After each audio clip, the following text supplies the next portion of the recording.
This is also the family motto passed down for generations. I see. The past century filled him with immense shame. But Quan Noya is not someone who repeats the same mistake twice. He suddenly opened his eyes. He stood up and said, "Please wait." Graham, who was about to step out, turned to glance back. However, Quan Noya's gaze wasn't on him. It was fixed on Su Juanhao. "Though I can't say the exact date, I will wait until I have the skill to forge your armor." A deep smile appeared at the corner of Su Juanhao's lips. Even though he hadn't received the armor yet, he already felt power surging through him. "Of course you can. Looks like you've finally come to your senses. I'm sorry, Graham, for letting you see me in such a sorry state. It's alright. In fact, you, who've only lived 100 years, are far better than those who've lived under me for 2 or 3 centuries. As he sat down again, a spark lit in his eyes. "Now then, let's have a constructive discussion." Constructive discussion? What else could it be? We're going to forge that armor together. Let's discuss how to make it. Though we say together, it's more like a lesson. And it's a one-on-one lesson from the heir of the Earth God's craftsmanship, the clan leader of the Baijin family, no less. It's an opportunity money can't buy, a once-in-a-lifetime chance, even. Quan Noya's eyes sparkled. He spoke up. "Auntie, bring me my hammer." It was the most energetic voice heard in the past 10 days. Chapter 288. The Monster in the Sky. 1. As expected, this way of hammering reduces damage to the iron. Learning and teaching. This part should be thinner and softer. This side, for aerodynamic design, should be made more streamlined. Then came a heated discussion. The process took a full 2 days. "Su Juanhao, come here." Hearing Graham's call, a concept sketch was handed to him.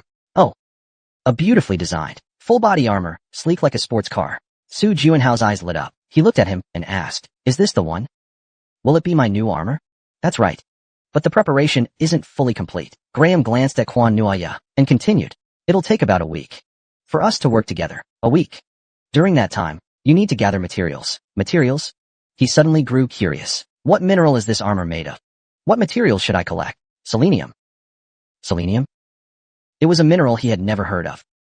And it was completely different from what Su Juanhao had imagined. What a surprise. I thought it'd be like the spear from last time, using 10,000-year frost iron. I initially planned to use 10,000, but then Graham pursed his lips slightly. After listening to this guy, I changed my mind. Quan Noya? 10,000-year frost iron has clear limitations. Clear limitations?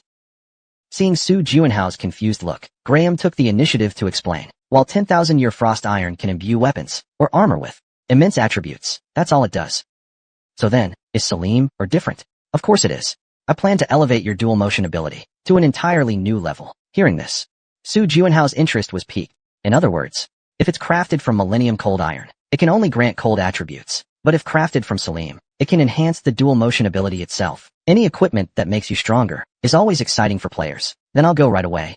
Should I just ask for Selim and Delace? They don't have it there. Go find Duke Schubert. Because that metal, for generations, only appears in his territory. Duke Schubert. He is one of the only 2 dukes in the Luden Empire. He is a prominent figure. Even Su Juanhao was well aware of him. Therefore, Su Juanhao's expression darkened. But as an ordinary player, it's impossible to meet a duke casually. In fact, they don't even take recommendations. Players can't even meet the lowest-ranking nobles like barons. That's odd. Didn't Ji Yuzhong say you could meet him? What? What's this about? Su Juanhao mumbled. Then suddenly his eyes widened like lanterns. A conversation from the past flashed through his mind. At the edge of the horizon, are you still holding on to him? Yes. Then, one day, you should go see Duke Schubert in Delace. Conversation with Jiyu. After that, I completely forgot. Do you think it's possible? Maybe. Bring more. You've got plenty of money anyway, though the price is comparable to Mithril. After saying this, Grelam and Quan Noa huddled together again to continue their discussion. Duke Schubert. This is a journey undertaken to craft his own armor. Su Juanhao walked silently. Redacted. Duke Schubert's territory. This is the Leden Empire, the second largest fortress after the capital. Thus, the gate of the ducal mansion is surrounded by towering iron bars. No camera in sight. Halt. Player.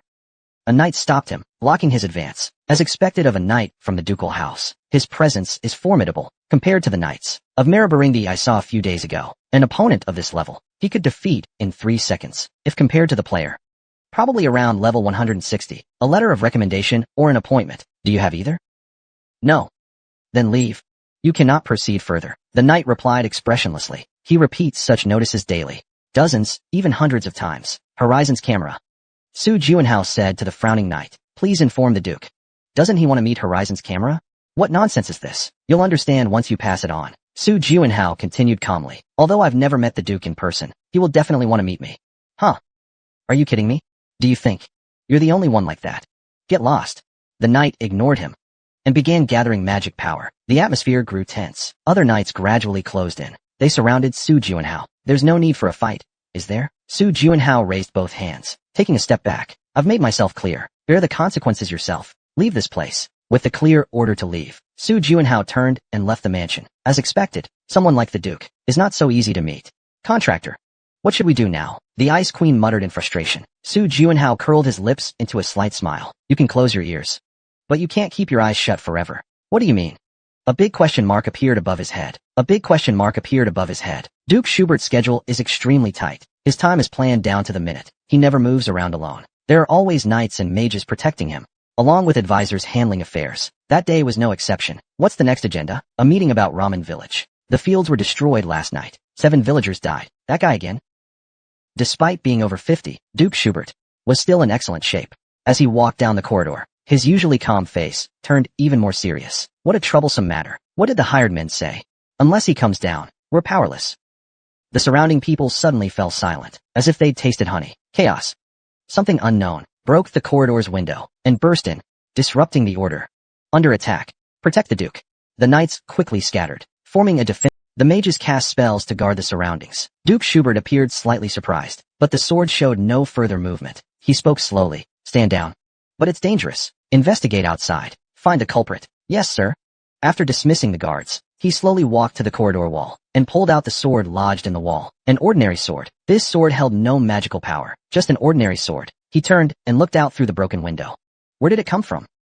The Duke's gaze sharpened. Ironically, the sword came from behind Fudi, a cliff. This means it's nearly impossible for anyone to shoot from there, unless... Duke Schubert walked to the window, staring in a certain direction. A mountain peak about 5 kilometers away came into view. Could it be from there? But he quickly shook his head. No, that's impossible. He'd need the ability of Horizon's camera. Wait, Horizon's camera. Duke Schubert's eyes suddenly widened to the advisors around him. Immediately, send someone to the entrance checkpoint. What do you need them to do? Check if any recent visitors mention the phrase lens of the horizon. Understood. Duke Schubert looked at the sword in his hand, and a spark of hope ignited in his heart. So this is where you are. So this is where you are. The hotel buffet had become lively. Su Juanhao, who was dining, lowered his head slightly, pretending to recognize the other person. We meet again. Huh. I thought you'd already left the village. Do you know how long? We've been looking for you. You're the one who told me to get lost. I never said that. Anyway, it was my mistake. I apologize. The knight bowed respectfully. It was a misunderstanding. There are too many people trying to meet the Duke this way. I understand. After all, you're just doing your duty, Sir Knight. Thank you for understanding. Let's go then. What? Aren't you here to pick me up? Oh right. Let's go. The knight led the way. The Ice Queen was happily loading up food, but suddenly frowned. But I haven't even had a bite yet. Let's go first. Once we're done, I'll let you eat until you're full. Oh. Putting down their bowls and chopsticks, they followed the knight to Duke Schubert's mansion. After entering the reception room, the Duke stood up. Welcome. I am Duke Schubert Raffin. I am the player Su Juanhao. First, regarding the earlier offense, I sincerely apologize. Su Juanhao bowed deeply, because his way of introducing himself was indeed somewhat aggressive and rude. You're a polite player. I accept your apology. Please sit. Duke Schubert then began the conversation. By the way, Su Juanhao, that name sounds like I've heard it somewhere. After a moment of thought, a glint flashed in his eyes. Could it be? You defeated the miners in Portrain and saved the guardian deity of Nanyang? To receive your recognition is my honor. He was referring to the feat of rescuing Leviathan. I'm delighted to meet a young hero. He once asked me if I wanted to see Horizon's camera. Yes. Very much so. Desperately so. Duke Schubert is a straightforward man. No. He's also a man who hates wasting time. We seem to get along well. Su Juanhao gave a slight smile. He's that kind of person too. Snap. He took a bow from his backpack. When he placed it on the table, the Duke's eyes lit up. Is this Horizon's camera? Yes. How can I trust you? Well, what you need is the power of this bow, right? You'll know once you try it. Fair enough. The moment the Duke reached for the bow, Su Juanhao gently held the bowstring, stopping him. What's the meaning of this? First of all, I don't know why you need it. A trace of panic flashed across the Duke's face. Are you saying you don't know why I want this bow? That's right. The Duke withdrew his hand and slowly nodded. Let me explain simply. Have you ever heard of a monster called Tailgia? It's my first time hearing of it. It's a giant bird that flies above the clouds. It was first discovered 200 years ago. Until recently, it never caused any harm to humans. Some people even preyed upon seeing it. Regarding it, until recently, which means something has changed recently. It's been over a year now. Tailgia suddenly started rampaging wildly. It descended to the ground and destroyed everything, and it took the lives of many residents. During this time, my territory has suffered unspeakable losses. Not just farmlands, but villages and cities were devastated. It even devoured residents. It's truly a disaster from the sky. So, you need this bow to deal with it?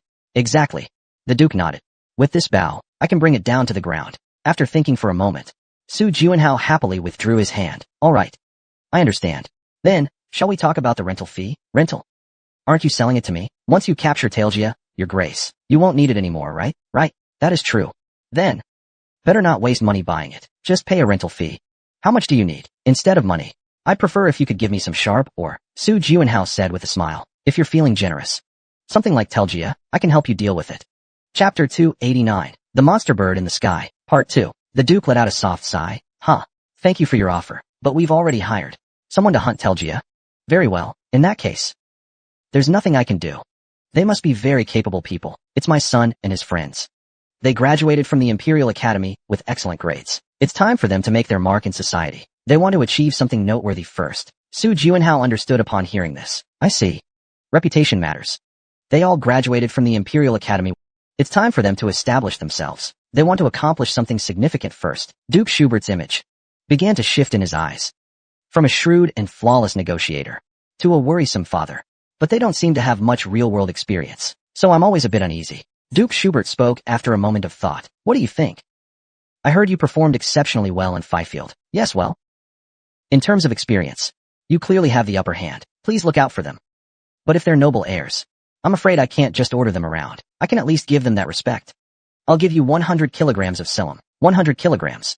According to Graham, Selim is in or as precious as destiny itself. If you give me 100 kilograms, this will be at least a 10 billion deal. He even said to bring as much as possible. Both sides happened to share the same thought. The negotiation advanced rapidly. Su Juanhao pushed the bow forward and lowered his head. I'll be counting on you. No, I should be the one counting on you. Player. The deal was sealed. The deal was sealed. Please have a good rest. The servant led him to a very luxurious room. At a glance, there were expensive paintings, porcelain, vases, and furniture. Even compared to the rooms used during the Phantom Era, it was in no way inferior. It seems they're determined to give me full support. After all, no parent can overpower their child. Besides, Kurgia has already been troubling them for over a year. Yeah, it's been a year. He casually tossed his coat onto the bed and spoke. Shuangshua, do you still remember Mauka? Mauka. The Blood Kobold Lord, right? There are 7 groups within the Miners Guild. Among them, the Despair Group, led by Gusion, injects monsters with a power called Mauka. Once they accept that power, the monster's strength increases tremendously, but the price is, they lose their minds and become insanely violent. The blood kobolds that Su Juanhao once hunted were like this. So was the Kobold Lord. No matter how you think about it, that guy Tailgia seems related to this too. He suddenly became violent and started attacking humans. That's highly likely. Good idea. Implant a magic box on Taijia, which can fly above the clouds. In the Despair Cores, there must have been exceptional mages too. If we can grab that guy's tail. Now is when the Mage Association is spiraling out of control, in utter chaos. Before the leaders cause any trouble, we need to silence them first. That's the top priority. So, let's head out now. Didn't we just get here? We need to meet those hunters who are giving father a headache. These are the ones who'll soon claim a place in the Liden Empire. Outstanding graduates from the academy. If they exceed expectations, then he won't need to intervene in this hunt at all. If that's the case, getting to know each other and keeping things amicable wouldn't hurt. But if they fail to meet his expectations, then there's no helping it. At that point, there might be some friction with me. Su Juanhao is someone very strict and picky when it comes to hunting. Redacted. The hunting team even rented an entire mansion, so they could mobilize immediately once Tailgia appears. At least that's what they claim. However, as soon as he opened the mansion's gate, Su Juanhao frowned. Something fell off from the start. A pungent smell of alcohol hit him. With a displeased expression, he stepped inside and heard noisy chatter. After all the hard work graduating from the academy, they're sending me to the eastern desert? What kind of nonsense is that? Ugh. It seems Earl Harlan is being too harsh. You've got to endure it, brother. You've got to endure it, brother. 3 men and 2 women were loosely gathered in the living room. Su Juanhao's gaze swept quickly across every corner of the room. Weapons were casually leaning against walls and floor. Armor was the same. It felt real. Su Juanhao gave a wry smile. At this moment, his relationship with them was already set. Bang! He punched the wall hard, instantly drawing everyone's attention. What's going on? I clearly said. Hey! Turgia has appeared. Everyone, get ready for battle. What? What? With that one sentence, the 5 of them immediately panicked, scrambling to get moving. A plate shattered. From the fallen wine bottle, liquor spilled out. My spear. Where did I put my spear? Over there. Help me put on my armor first. No, wait. The quiver is here. But who took my bow? The scene was total chaos. Su Juanhao stood to the side, arms crossed. The Frost Queen also crossed her arms and said, they sure are having fun. Yeah. Well, they are young after all. They're really into it. They're enjoying it quite a bit. Su Juanhao checked the tower defense situation. As for the time they took to prepare for battle. 4 minutes and 12 seconds. A knight clad in full silver armor asked, where is he? Where's Takiya? He went up again. What? Su Juanhao glanced at the bewildered face and spoke up. 4 minutes and 12 seconds. While you were putting on your armor and grabbing your weapons, you? The knight who took off his helmet. Your face froze in stiffness. They realized they'd been mocked. What are you planning to do now? I'd like to ask you, what are you planning to do now? Is this some kind of group picnic? We're here waiting for Telgia to come down, to hunt him. Oh. Really? It looks more like you're fooling around. Hold on. Hold on. A handsome mage walked over with a smile, stopping the knight. Who might you be? I'm the player Su Juanhao, the head of the Telgia hunt. Head of the hunt? Hearing the mage's words, the knight frowned. My father never told me about this. Naturally. It was decided today, so this knight is Duke Schubert's son. Su Juanhao pulled out an appointment letter and showed it to them. Their mouths shut instantly. I heard you're all graduates with outstanding grades from the Imperial Academy, so I came with high expectations, only to find a mess. Not because their skills are lacking. In fact, at their age, they're already quite impressive. In their early 20s, they've reached the level of average experts, even advanced experts in some cases. But what Su Juanhao meant was their mental state. In my opinion, even if a horde of goblins charged at you, you wouldn't be able to hold them off. Hearing that, your words feel a bit harsh. The female warrior holding a spear frowned. But Su Juanhao ignored her and gestured to the archer. Catch. The archer stared blankly at the bow handed over, then let out a small laugh. Sorry. I only use bows custom made for me. This is the lens of the horizon bow, and you're not going to use it. Everyone present widened their eyes. This is the lens of the horizon bow, just as the most excited archer reached out to take it. Su Juanhao withdrew his hand. Hey. What? Why did you pull it back? Just so you know in advance. This belongs to me. I'm only lending it to you. What? Just sell it to me. If it's about money. I have plenty.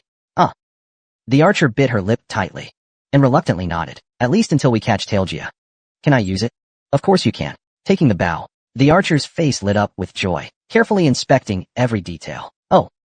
It really is a masterpiece. I can't wait to draw it. This is a special bow. When its draw exceeds a certain limit, the arrow can fly to the end of the horizon. As an archer, of course I want to try drawing that string.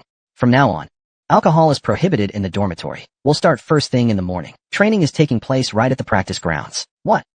The knight instantly furrowed his brow. This is my home. If you're trying to impersonate Duke Schubert's son, please leave.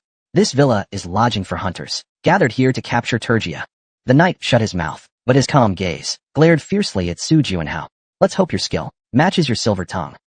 If you're good at both, then there's nothing to worry about. With that said, Su Juanhao left the house. He still remembered to tell the servant to remove all the alcohol from the house. Isn't the contractor's room in the other direction? Looks like I need to get ready too. Arthur. They say Turgia comes down once a month to wreak havoc in the Duke's territory. Last time was 20 days ago. So he should appear again soon. What are you going to prepare? Yeah. I'll need Phil's help. His steps turned toward the Duke's office. Every morning, Su Juanhao clocked in at the villa where noble children gathered. Why do you come here every day? He seemed displeased. A knight swinging his sword in the training yard asked with annoyance. It was Duke Schubert's order. He said he's worried about the kids and hopes I can look after them. We're at an age where we don't need to be watched or overprotected anymore. The knight replied coldly, then resumed his sword training. How cute. Well, it's only natural. Kids around that age, 20 or so, are always like that. They think they're already grown-ups, no longer needing their parents' involvement. They see it as meddling at that age. This time's party arrangement was pretty good, judging by how comfortable they were with each other. They were likely a small group that had been together since their academy days. The 3 men were a knight, an archer, and a mage. The 2 women were a spear fighter and a healer mage. Bored? How about a match? Whenever he had free time, The knight would challenge Su Juanhao to a sparring match. It seemed like he wanted to embarrass him in front of his friends. But as an adult, Su Juanhao wouldn't be swayed by such cheap provocations. No. The Duke would scold us. Humph. You must be lacking confidence. The knight snorted and continued training with his friends. Ever since Su Juanhao became their supervisor and overseer, all the goofing around had completely stopped. No surprise there. After a year of hard work with no results, it's natural for the youngsters to lose motivation. But now, they had the lens of the horizon. They were determined to hunt down Tailgia this time. Yes. While they trained, Su Juanhao studied materials and conducted research on the side. These were the hunting logs they had recorded over the past year. From these records, it was clear they hadn't been wasting their time. As noble children representing the empire, their skills were indeed quite impressive. Their well-organized logs contained detailed notes about Tailgia's traits and its daily combat behavior. Tailgia was truly a difficult creature to capture. It could summon storms. Exposed to its fierce winds, it was hard to even stay on your feet. What's worse, once it was attacked, Tailgia would escape into the clouds. This was the biggest obstacle in capturing Tailgia. That's why they had to use the lens of the horizon to pierce its wings first. Enemies hiding in the clouds couldn't be attacked. Tailgia would only descend for 2 to 3 seconds to destroy villages and capture villagers. They had to inflict massive damage in that short window to stop it from escaping. If it were me, how would the hunt go? It had been simulating it in his mind for days. That moment had finally arrived. A screech echoed. Clouds parted to both sides. A massive shadow loomed over the training ground. In a flash, it flew toward a village outside the city. It's Tailgia. Are you ready? Today we end this thing once and for all. Before anyone gets hurt. Move out. They geared up at lightning speed. Each mounted their horse and gave chase. Compared to the 4 minutes and 12 seconds it took just days ago, they were like completely different people now. Now that's more like real hunters. Su Juanhao smiled slightly from the carriage and said to the driver, let's head out too.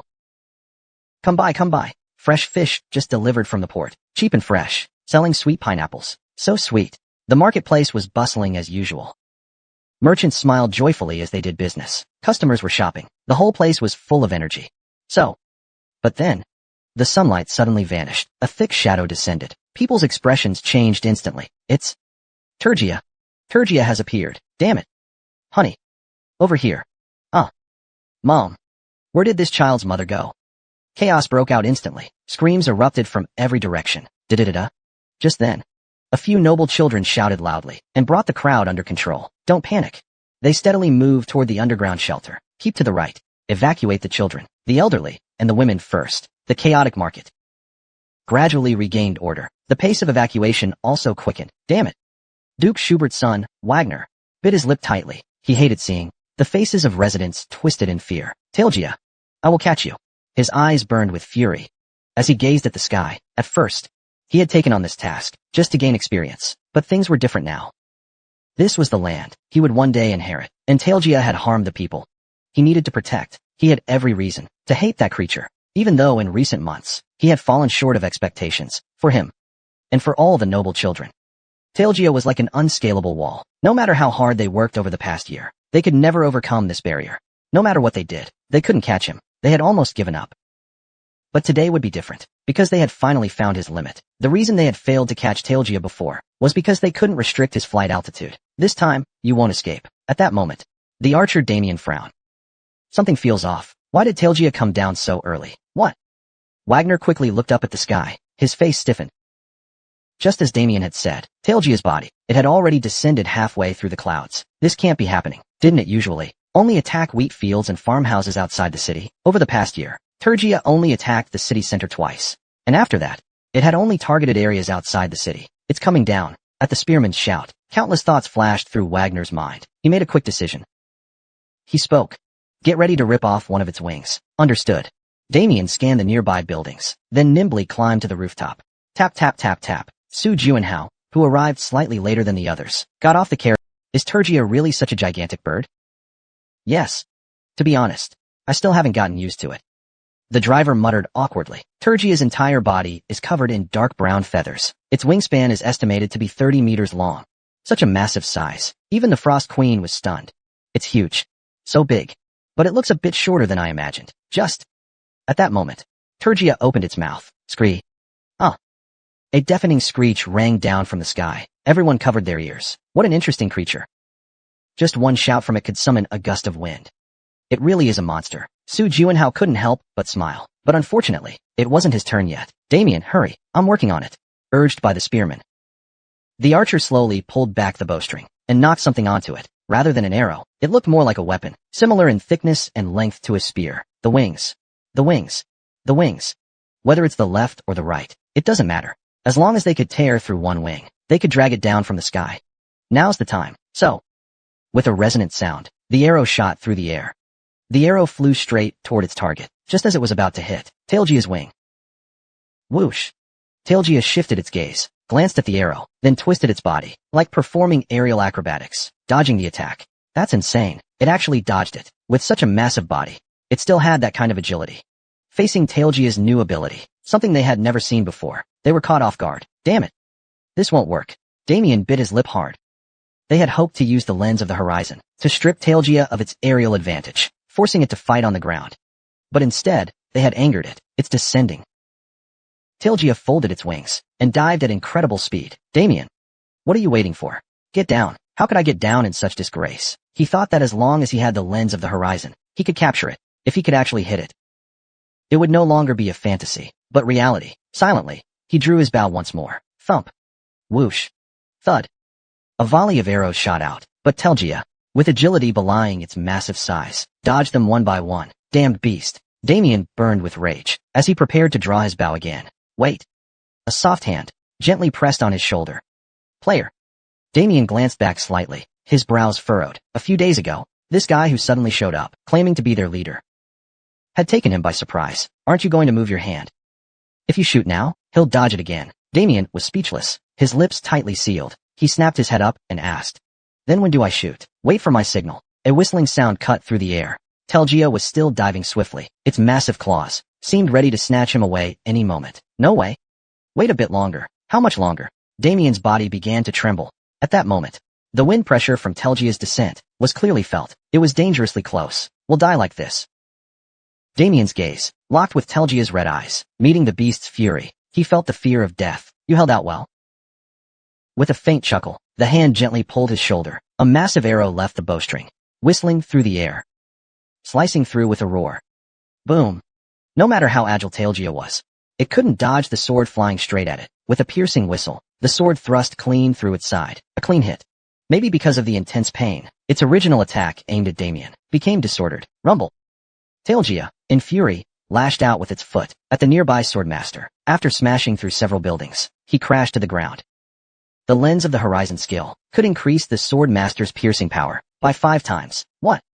If you don't get it, never mind. Su Juanhao gently patted Damien's shoulder. But your strike definitely worked. This isn't your first time, is it? Damien couldn't help but nod.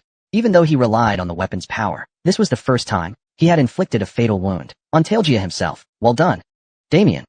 Wagner shouted excitedly, drawing his greatsword. Vincent. Naira. Yuanhao.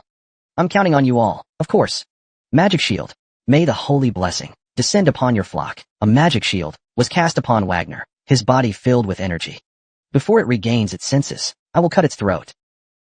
Wagner charged forward, raising his greatsword high. The staggering Tailgia, a thick neck, came into his view. This very neck, he had longed countless times to sever it.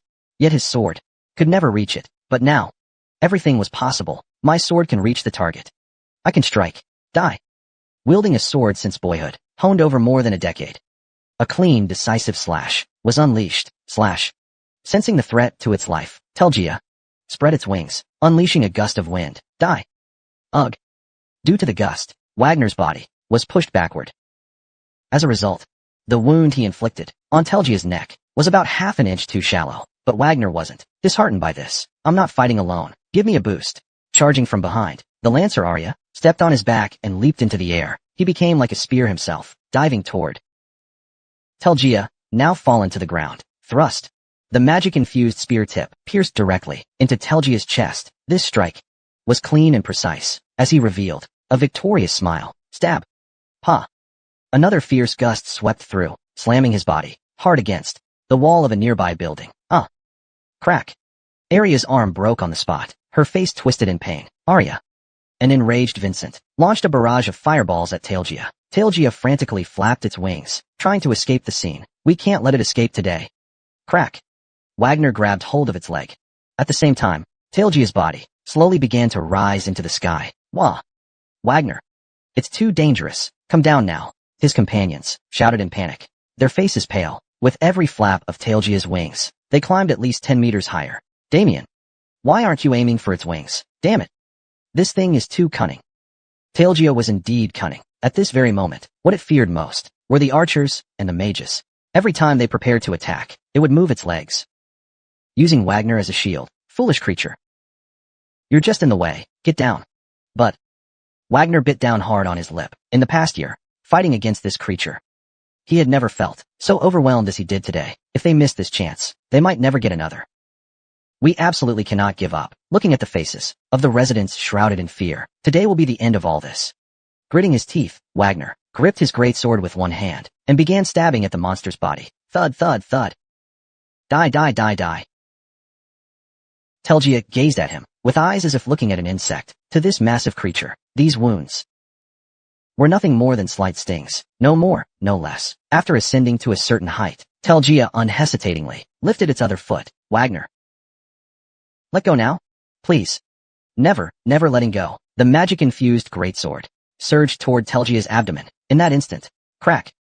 Steel-like claws, tightly grasped, tightly grasped.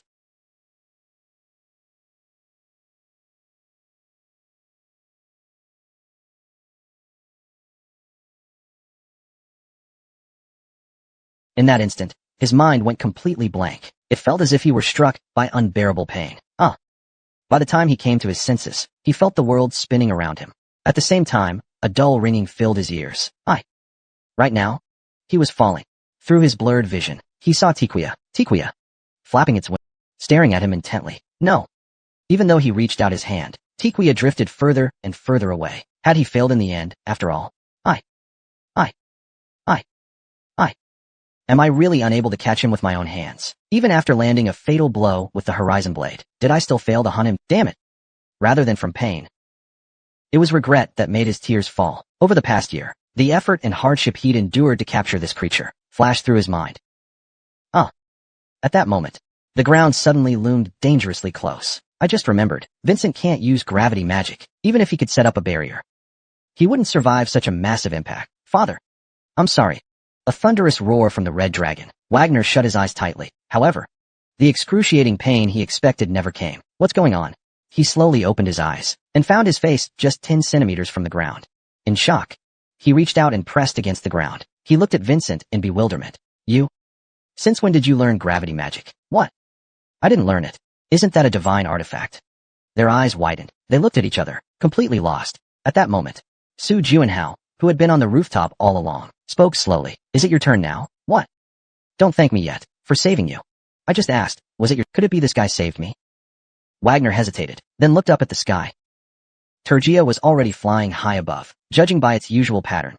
After reaching this height, it would flee. The round was over. Flying that high, no one could do anything to it. I don't think so. Su Juanhao reached out to Damien. Damien, looking confused, placed his hand on Su Juanhao's. Su Juanhao gave him a disdainful look, like a surgeon before an operation. He calmly said, please, capture the horizon shot. Chapter 291, The Monster in the Sky. 4. Horizon shot. Su Juanhao tightened his grip on something. He placed it on his bowstring. A few days ago, he had visited Duke Schubert to discuss this very item. Wait. What is that thing? Damien was speechless. His lips trembled slightly, yet he couldn't speak a word. Indeed, the thing the player had placed on the bowstring was not an ordinary sword. No. It couldn't even be called a sword. Are you kidding me? Are you really going to use that thing to hit the target? It's impossible to hit. It can hit, as long as it's aimed at the horizon. What Su Juanhao placed on the bowstring wasn't a sword. It was a harpoon. Behind it was an endlessly extending giant chain, as if it had no end. He's not planning to pierce it with that thing, then climb up the chain to fight, is he? That's just insane. Though it sounds crazy, that's exactly the method. This is Su Juanhao's second hunting strategy. It was prepared for the scenario where pulling Takia to the ground fails. This was the plan devised. Su Juanhao had never seen Takia with his own eyes. This means he didn't know how big that creature actually was, if its size is larger than I imagined. Ordinary swords or spears wouldn't stop it from flying. Therefore, he changed his approach. Since he couldn't pull it down, he'd have to climb up himself. You're crazy. You're completely out of your mind. To fight that storm-summoning creature in the air, that's just madness. Even a dog at its own doorstep would eat half its fill before going in, let alone fighting in the sky. Quiet. You're disturbing me. Su Juinhao muttered to himself. He took a deep breath. The strong wind kept messing up his hair. The storm at the horizon's end was utterly different from any wind's influence. You must precisely calculate wind direction and strength to hit the target. To be honest, it's been a while since I last did this. I'm a little worried. Su Juinhao's lips curled up slightly on one side, perhaps thanks to the skills of a combat arts master. Great S. The bow in his hands felt like a beloved companion. As he let go, the chained harpoon shot straight into the sky. The ability Horizon Shot is actually quite simple. It allows the arrow to fly all the way to the end. Arrow speed increases by 1000%. Penetration power increases by 500%. In the blink of an eye, the harpoon reached Turgia's altitude. He glanced disdainfully at the incoming harpoon. At this distance, even Damien's massive arrows could be dodged easily, let alone a harpoon, heavier and slower. Call. And yet, in the end, he still failed to dodge the harpoon. Turgia was unable to move, but not because of freezing magic. That would have cost far too much mana. Freezing Turgia midair would consume almost half my magic, considering the battles ahead. That would be an overinvestment, so I came up with a second best solution. Ice element golems. If the highest bird is the upper boundary, then this zone should be a little looser. And I was right. Screech. For ice element golems dropped from above, firmly pinning Turgia down. As a result, the harpoon pierced deep into Turgia's chest. Finally, something worth doing. The exhausted Frost Queen looked especially admirable. It had been a long time since such a scene occurred. Such performance makes me willing to buy him an entire expensive cake after the battle. Did I really hit it? Damien was utterly astonished. He muttered to himself. It's not just about having a high hit rate. Summoning an ice elemental golem at the perfect moment to restrict Tiquia's movements. That was simply a stroke of genius. Honestly, I concede. With such thorough preparation, just how many steps ahead is this guy thinking? Damien admitted his defeat. Only by doing so could he move forward. Alright, I have to admit, it's impressive. As an archer, this is a technique worth learning. Wait, no, what am I saying? I'm not an archer. Su Juinhao put the bow back in his backpack and grabbed the chain. He let out a scream as searing pain spread through him. Tiquia screeched and soared even higher as Tiquia ascended. The chain attached to it was pulled up as well. Su Juinhao, clinging tightly to the chain, was lifted into the air. Hey! Damien shouted in panic. But Su Juinhao's figure quickly vanished from sight. Damien blinked and murmured. If he's not an archer, then what is he? Whoosh, whoosh, the wind roared. Su Juinhao felt the wind slapping fiercely against his face. He thought to himself about versatility. Today, I must be prepared for endless change. Today, he was not just an archer. He was also a marksman, a spearman, and a sniper. Otherwise, there was no way to handle an enemy that could soar freely through the skies. Focus. Su Juinhao widened his eyes, focusing fully on the present moment. The slightest lapse in concentration would result in failure for this hunt. And what's more, damn, this is so high. Failure could lead to irreversible consequences. Gazing at the land that had shrunk to the size of a fingertip, his hand gripping the chain tightened unconsciously. Screech. The giant bird clearly didn't enjoy carrying a human passenger. Through the sky, it flapped its wings faster, breaking through the clouds, and finally entering the realm of the upper sky. Su Juinhao couldn't help but gasp at the sight. The bright sun hung high above the clouds. The view before him was too beautiful for words. Screeching winds above. If not for the situation, I'd really like to enjoy this moment more calmly. Su Juinhao exhaled softly, gripping the chain tightly, and focusing his mind. Overclocking, 75%. His entire body heated up. The next moment, he began running through the air. How was that possible? The reason was simple. Crackling sounds. With every step he took, he froze the air beneath him, creating ice platforms to run on. He had only taken a few steps before a sharp pain struck his head. It felt as if his brain were being overloaded. Damn it. To make matters worse, the wind started swirling violently. Turgia triggered a storm to shake off Su Juinhao. It's coming. Once inside the storm's range, he'd be forced to let go of the chain. No human body could withstand a natural disaster. Logically, Su Juinhao should have held on tighter. But instead, he let go. Inhale. Then, he clamped onto the chain and opened his inventory. In his hand was a bow. Storm Butterfly. Storm Butterfly, a national treasure class bow from India. Storms. You're not the only one who can summon them. Howling winds. Turgia thrashed wildly. Naturally. Su Juinhao, hanging upside down from the chain, was also shaken violently up and down. Stay calm. Stay calm. Stay calm. Su Juinhao focused his mind. Amidst this chaotic world, he silently took aim at the storm. The goal is destruction. What he needed to do next was to create another storm within the storm, to cancel out the first one. Even doing this on the ground would be extremely difficult, let alone under such harsh conditions. Impossible. Su Juanhao smiled faintly. What they call impossible is just something you can overcome if you leap a few more times. Boom, rumble. The roar of the storm was deafening. Even though his body swayed violently, he kept his waist perfectly straight. Only this way could he accurately fire the sword at his target. Now. So. The loosed sword shot toward the storm. If it had been an ordinary sword, it would have been swept away by the typhoon and vanished without a trace. But what he held was the storm butterfly. This wasn't some bow Carl or Signa could casually get their hands on. It worked. Boom, rumble. Inside Tiquia's storm, another storm began to brew. The two violently clashing storms roared at each other, before vanishing without a trace. Jaya. Tiquia blinked his eyes. He never expected that a mere mortal could quell the storm he had conjured. Taking advantage of Tiquia's distraction, Su Juanhao soared into the air once again. Whoosh. Just as he neared Tiquia's chest, he let go of the chain and pushed hard off the foothold. Soaring high into the air, Su Juanhao stretched out his arm. Please.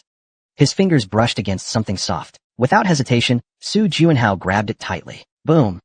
Whoosh whoosh. Grasping Tiquia's fur, Su Juanhao landed steadily on his back, panting heavily. His mind momentarily drifted. If he failed to land on its back, the consequences would be unimaginable. It had been a long time since he felt this way. His adrenaline surged, making him truly feel alive. This was the thrill of taking down a monster. It was almost over. He opened his backpack again and pulled out a massive sword. A serrated sword. This 1,305-kilogram serrated blade was a weapon forged by dwarves specifically for slaying monsters. It was finally revealed in full. With a squelch, Su Juanhao thrust the serrated sword deep into Turgia's back without hesitation. The 3-meter-long blade had 32 embedded gears, which would spin once infused with mana. Graham's advice echoed in his ears. His mana began to flow into the sword. Oh, and one more thing. Try not to open your eyes too wide while using it. Why? Because what you see is not something you'd want to. Now Su Juanhao fully understood the meaning behind Graham's warning. Click, click, click. The rotating gears began tearing into Turgia's internal organs. Blood and flesh sprayed like a fountain. The sight was revolting. Call. Gaia. Turgia let out a shriek of agony, thrashing its body violently. It was pain like nothing it had ever experienced. This speechless creature could only express its torment with its entire body. On moving forward, Su Juanhao grabbed a handful of Turgia's feathers. The larger the wound, the more violently Turgia struggled. This thing was almost at its limit. It had lost too much blood, its entire body likely covered in gore. It's over. Su Juanhao let go of the serrated sword and began running along Turgia's back. He reached into his backpack and drew out a long spear. It's time to give this thing a name. The ice lance that could freeze anything it touched. This long lance, which had remained nameless until now, had always been called the Nameless Lance. How troublesome. Let's just call it the Cold Lance. Woo-woo. The Cold Lance let out a low hum. No matter what. Su Juanhao raised and aimed at his target, Tiquia. Tiquia frantically turned his head side to side in panic, but the structure of a bird's body made it impossible for him to see the enemy on his back. All this sky beast could do was shake its body wildly. Farewell. Monster. Crack. Su Juanhao drove the lance down with all his might. The cold lance pierced through Tiquia's skull. At the same time, the raging winds began to subside, replaced by a gentle spring breeze. Sitting atop the slowly falling Tiquia, Su Juanhao took in the beauty of the sky. Chapter 292. A Polluted World. 1. The time he had to enjoy the beauty of the sky was only fleeting, because a dead monster could no longer fly. Tiquia's corpse began slowly to fall toward the ground. First, as Su Juanhao descended through the clouds, he quickly scanned the ground. He couldn't let it crash into the village. There might still be residents who hadn't evacuated in time. If anyone were crushed under Tiquia's corpse, that would be disastrous. That spot should work. After making his decision, Su Juanhao twisted the lance embedded in Tiquia's head. With the shift in balance, center of gravity shifted. The entire direction veered sharply. That should do it. He'll fall into the wheat field outside the city. It's early spring now, still quite cold. The wheat field. So, under the effect of gravitational acceleration, the body began to plummet, gripping the spear like a handle. Su Juanhao remained calm. He had only one shot. He had to time it perfectly. After all the effort to take down Turgia, he wasn't about to die like a fool. Now, at about 200 meters from the ground, Su Juanhao let go of the spear. He cast freezing wrap to cover his body. As the sensation of floating enveloped him, Turgia's corpse continued to fall rapidly. Here it is. Su Juanhao, now hovering in midair, reached out to freeze the moisture in the air. He created a long ice slide. Boom. Ugh. Landing on the ice slide, Su Juanhao began sliding down like on a slide. Keep it smooth. As smooth as possible, he extended one hand to adjust the slope of the slide. He landed safely on the ground. Perfect. Standing firmly, he showed a satisfied expression, then walked toward Turgia's corpse, which had landed earlier, because, before the crowd gathered, there was one more thing he had to do. Memory of the dead. Turgia instantly released its memories. Su Juanhao only cared about one thing. Inside this creature, was the demon realm also infused? If that were true, he'd have a lead. The vision began. Whoosh whoosh whoosh. Tiquia was a proud bird who loved to soar across the skies. By day, he would fly toward the sun. By night, he enjoyed journeys under the moonlight. For hundreds of years, he had never harmed a single person. He simply flew freely. However, all of that suddenly changed one day. How troublesome. Apologies. The man who had bound Tiquia and forcibly injected him with a potion frowned deeply. Why do I have to help the Despair Legion with their damn mission? What on earth is Gus Ion doing? From what I know, he's just following orders from higher-ups. What a pain. And speaking of the Despair Legion's superiors, those would be the executives. Under their influence, one careless word could cost you your head. In the end, the man fell silent, venting his frustration quietly in his heart. Thank you for your assistance amidst your busy schedule. If it's such a hassle, then don't bother coming to me for this kind of thing again. Yes. Lord Gillidan. After the man known as Gillidan left, the remaining members of the Despair Legion began grumbling. He only gave us a tiny bit of help, yet acted like he did something great. Well, he is the commander, after all. It's natural for his pride to take a hit, since he meddled in another team's business. To be honest, what does the Gourmet Legion even do for the association? They just sit around in that paradise, running experiments. They do inject demonic energy into the residents, though. Whatever. The ones who suffer the most are us, the Despair Legion. As the two members of the Despair Legion chatted idly, Tiquia's memories came to an end. From then on, only the memories of a mindless beast remained. I didn't expect to actually find useful clues. Su Juanhao quickly pieced the clues together. The Gourmet Corps often injects demonic energy into civilians. A name naturally surfaced in his mind. Zinus, son of Lord Gilion, once on the brink of death due to demonic energy implanted in his body. If not for Su Juanhao and Skya, he would likely be dead by now. I do recall accepting Lord Jillian's request. It was a mission worth 100 gold coins. He begged Su Juanhao to avenge his son against the demons responsible. Was it the Gourmet Corps who turned Zinus into that? Gourmet Corps members. Gourmet Corps members. Su Juanhao repeated the name under his breath, his eyes gradually turning cold. Then another unsettling word surfaced. Paradise. Clearly the name of a Roman orphanage facility. A place where children were kidnapped, forced to drink demon blood, and turned into demonic beings. An inhumane place. Could there be such a facility here too? Su Juanhao's clenched fists trembled slightly. Those demons aren't stupid. When they make a mistake, they usually don't repeat it. Since the original paradise was attacked once, the new one must be even more heavily guarded. A new paradise somewhere in Outland. To find it, one must be fully prepared. As Su Juanhao fell into deep thought, the sound of hooves approached. He looked up at the noble youths riding toward him. They really caught it. Looking at Turgia's lifeless body, they showed slight disappointment on their faces. It was understandable. After all, the target they'd been hunting for a year had been taken down by someone else. Wagner, standing beside Turgia, lowered his head and gazed at it, then bowed respectfully. Thank you very much. Please express my gratitude to your domain. After raising his head, he hesitated for a moment, then added, please forgive us for our previous rudeness. While Su Juanhao was retrieving the lance and sword embedded in Tiquia, he spoke up. I'm hungry. If you treat me to lunch, I'll forgive you all. After eating, he desperately hoped for a hot bath. Whoosh whoosh whoosh. After the bath, Duke Schubert called out to him. The Duke's expression was brighter than ever. You've done well. This was a commission, after all. That's right. Since the job is done, payment is due. The Duke gently rang the bell on the table. Two knights carried a large chest into the room. Go ahead and check it. Exactly 100 kilograms of serum ore. Su Juanhao opened the chest to inspect the ore, just as expected. Now he understood why Graham and Quan Noya had him bring so much ore. His instincts told him these ores held a strange allure. These cold, chilling ores somehow felt familiar. It's exciting to think about what kind of armor could be forged from these ores. Su Juanhao smiled as he stored the chest in his backpack. Thank you. Honestly, compared to what I did, this reward feels way too generous. Then return it to me. I was just being polite. I was just joking too. Duke Schubert chuckled softly. He seemed to be in excellent spirits, completely unlike his usual self. Are you leaving? Yes. Yes, I should go. Have you ever considered becoming a knight? Being a knight means pledging loyalty to a family at the least, and to the empire at the most. Disliking such constraints, Su Juanhao firmly declined. I see. The Duke didn't show much regret. He only asked as a formality, not expecting Su Juanhao to accept the offer. If you ever need help, you can contact me through the Moonlight Information Guild in Mariba. Moonlight of Mariba? Got it. with a subtle advertisement. Su Juanhao left with a casual farewell. He walked toward the portal. Where are you going? Jalayan. It's time to return to Earth. Whoosh whoosh whoosh. Who exactly are you? Graham and Quan Nuoa, seeing such a massive amount of Silim ore, were momentarily speechless. Though they had said to bring as much as possible, they never expected this much. Quan Nuoa couldn't help but laugh. What did I tell you? Those Silim-saving blueprints are completely unnecessary. Who would have thought you'd bring back this much? Looks like we need to redo the blueprints. Su Juanhao chuckled softly to Graham. I tested the gear sword this time. It felt amazing. That's great to hear. There's no better weapon for dealing with monsters.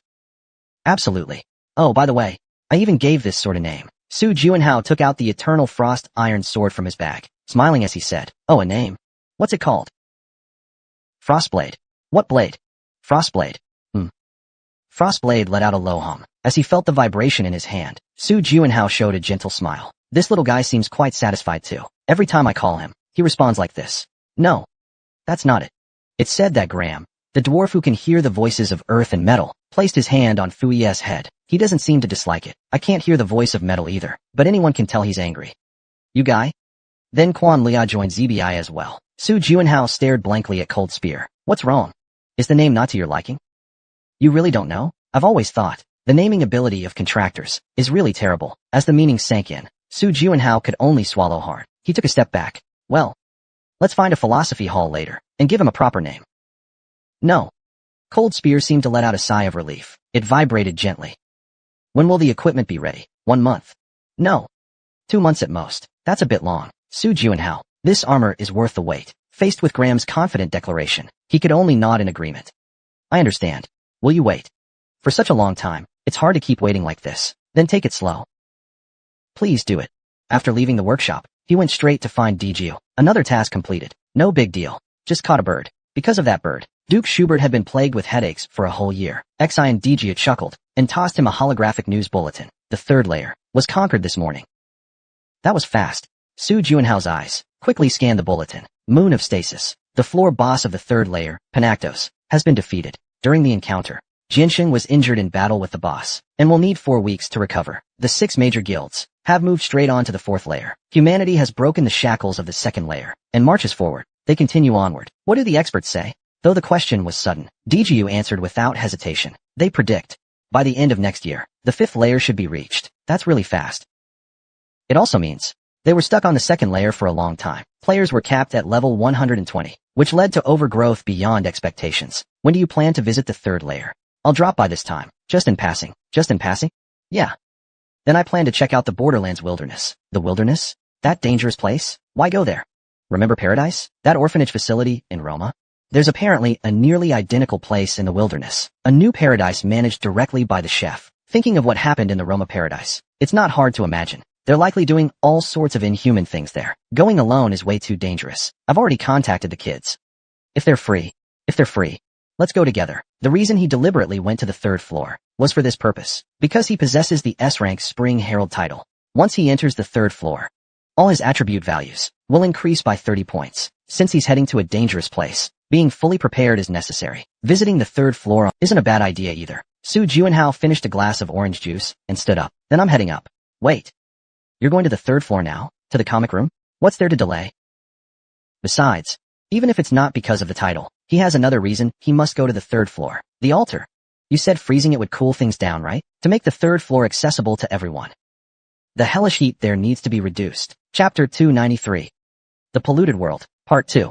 The Dimensional Elevator in the Pacific Ocean. Su Juanhao, riding the elevator, looked at the 10 buttons. From the 1st floor to the 10th floor. Initially, only the buttons for the 1st and 2nd floors were lit. Now the 3rd floor was lit too. This means he still can't go to the 4th floor.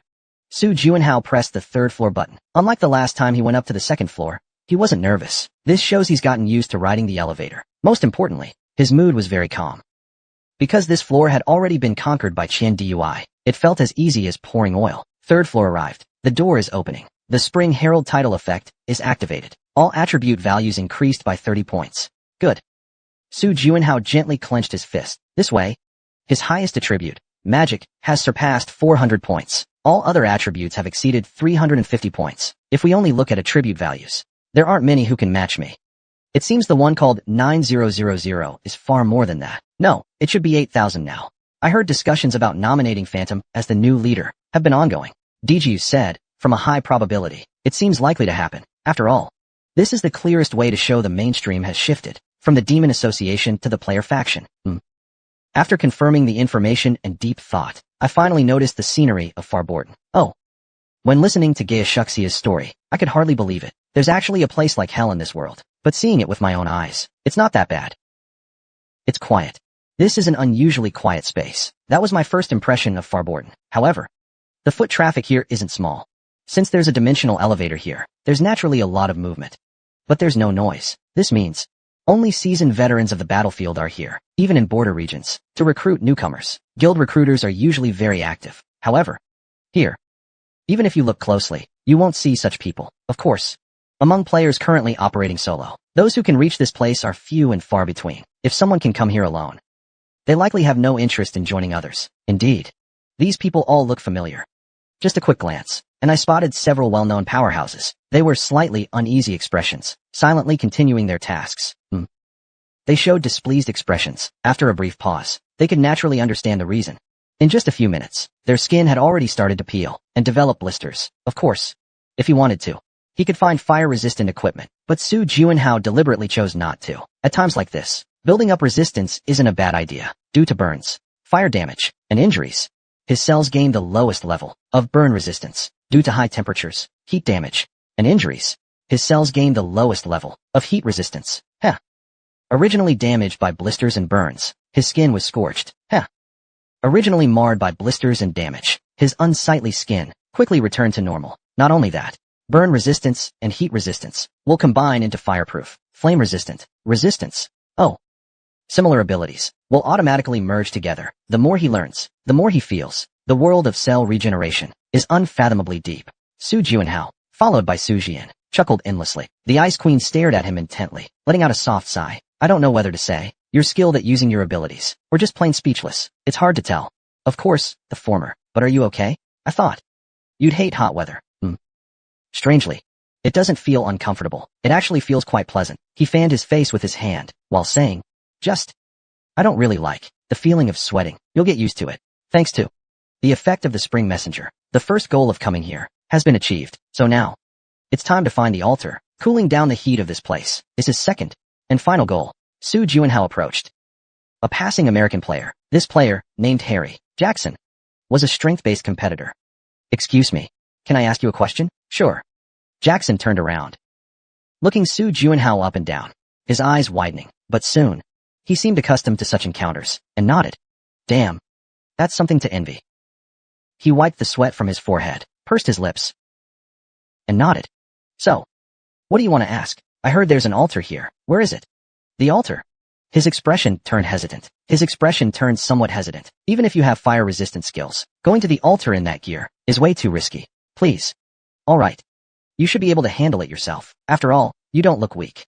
He pointed in a direction and said, follow this path. It's about a 10-minute walk. You'll see the altar. You should be able to find it. Thanks.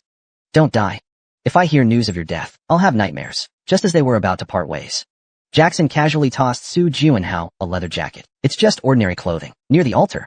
It'll get burned up. Thanks. You're welcome. I can pay you for it. No need. I've got plenty of money. Just take it. I've already bought better gear anyway. Watching Jackson wave casually as he left, Su Juanhao headed in the direction he pointed. Sure enough, he was right. It's getting hotter, because there's a massive lava lake, like an ocean, lava lake. A lake formed by gathered molten lava. In the scorching lava, bubbles kept rising, churning endlessly. Is this the altar? There's a path in the lava lake. Extending to the center of the lake, a structure clearly an altar stood there. Flower. As he approached, a scorching wave of heat hit his face. It felt like walking into a high-temperature sauna. Except, this heat was far more intense than any sauna. It's melting me. No joke. His skin and clothes were literally starting to melt. Su Juanhao stepped back a few paces and put on the leather armor Jackson gave him, with fire resistance enhancement. Though not particularly strong, it was better than nothing. At least near the altar, he wouldn't be burned to ashes. Su Juanhao circled the lava lake, feeling the waves of heat. It seems to approach the altar. At least low or mid-level fire resistance is needed. He fell into deep thought. Should I go downstairs to find higher-level fire resistance gear, or improve my own resistance? What do you think?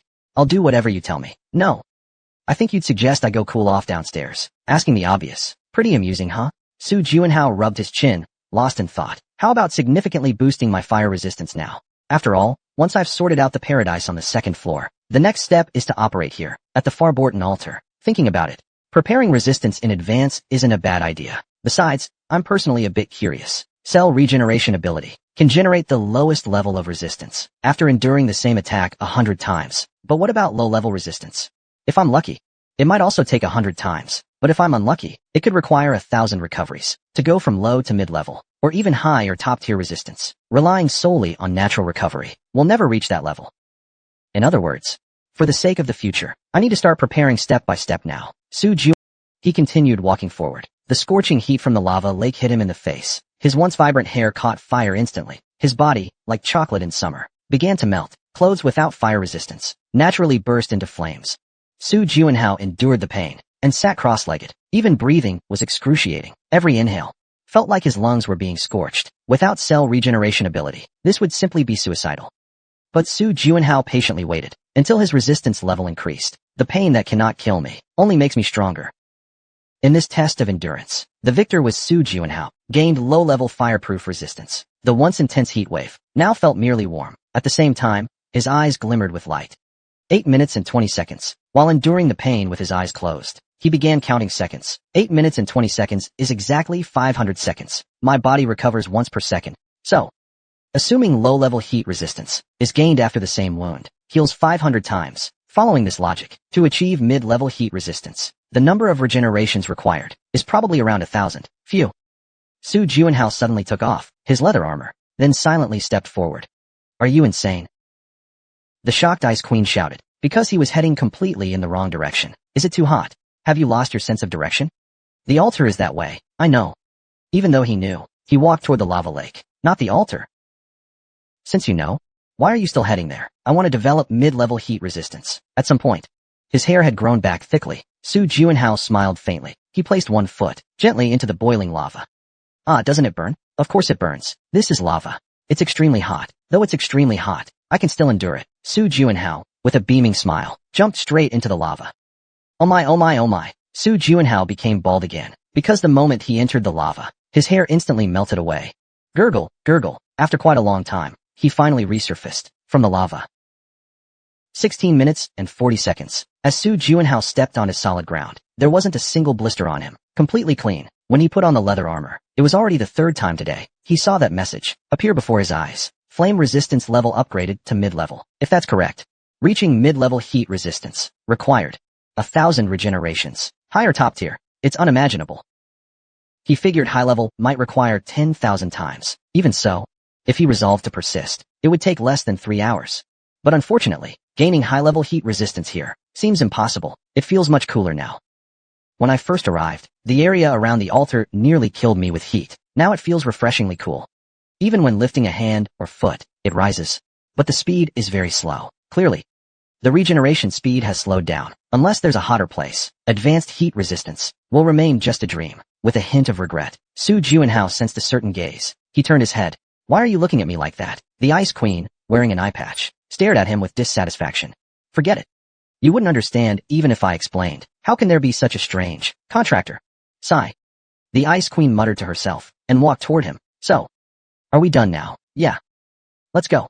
The two followed a path toward the distant altar. Digo said it needs to be frozen to reduce the heat on the third floor. What's the basis for that? It's said to be a prophecy from the sages of the Stargazing Tower. Su Juanhao, shrugging slightly, looked at the flickering black flames on the altar. Those flames emitted a strange heat. Wait. It's not just the heat. Something feels off. Su Juanhao murmured softly and frowned. Because that flame not only emitted warmth, but also carried a dense demonic aura. Why is there demonic aura here? Despite the questions in his mind, he slowly reached out his hand. A heavy chill instantly covered the flame. At that moment, the black flame erupted in fear, releasing intense heat. This overwhelming temperature was hard to bear even with ultimate heat resistance. The Ice Queen, watching from the side, hurriedly protected Su Juanhao with ice. Keep going, contractor. Don't stop, no matter what. I know. If I stop here, I'll be devoured by this fire demon. A strong instinct was warning him as well. Damn it. This resistance, why is it so strong? Even using EX level freezing power, He couldn't extinguish the flame immediately. If he let his guard down even a little, the flame would seize the chance to devour him in return. Huff, huff.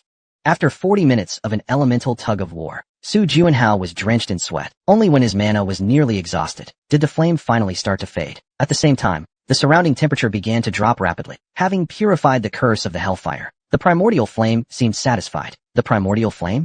What is that? Su Juanhao tilted his head in confusion. The scenery around him began to change rapidly. What is this? Su Juanhao showed a puzzled expression. He had experienced something similar before, and more than once at that. Administrator. At the same time, his entire body's hair stood on end. His breathing suddenly stopped. It was an immense pressure he had never felt when encountering gray or other challenges. Su Juanhao stiffly turned around. Chapter 294. The Polluted World. 3. It was a colossal entity, so massive that he had to tilt his head back to take it entirely into his view. That entity was made of flames, the one who extinguishes the fires of hell. Come closer. A deep voice resonated through the air. Unconsciously, Su Juanhao moved his feet, showing a puzzled expression. I'm trembling. He was a player who had faced countless trials, confronted numerous unbearable monsters and powerhouses, but he was certain this was the first time his body trembled uncontrollably. Don't be too alarmed. The soul feels fear when facing something sublime. The giant spoke in a gentle voice. Calming down, Su Juanhao stepped forward and asked, Are you the administrator of the third floor? Administrator? I do indeed take on such a role. The nodding giant formally introduced itself. I am the administrator of the third floor, and also a flame spirit that has existed since the dawn of creation. Ignis. So a spirit. Su Juanhao glanced at the Frost Queen. He innocently asked, Why are you looking at me? Nothing.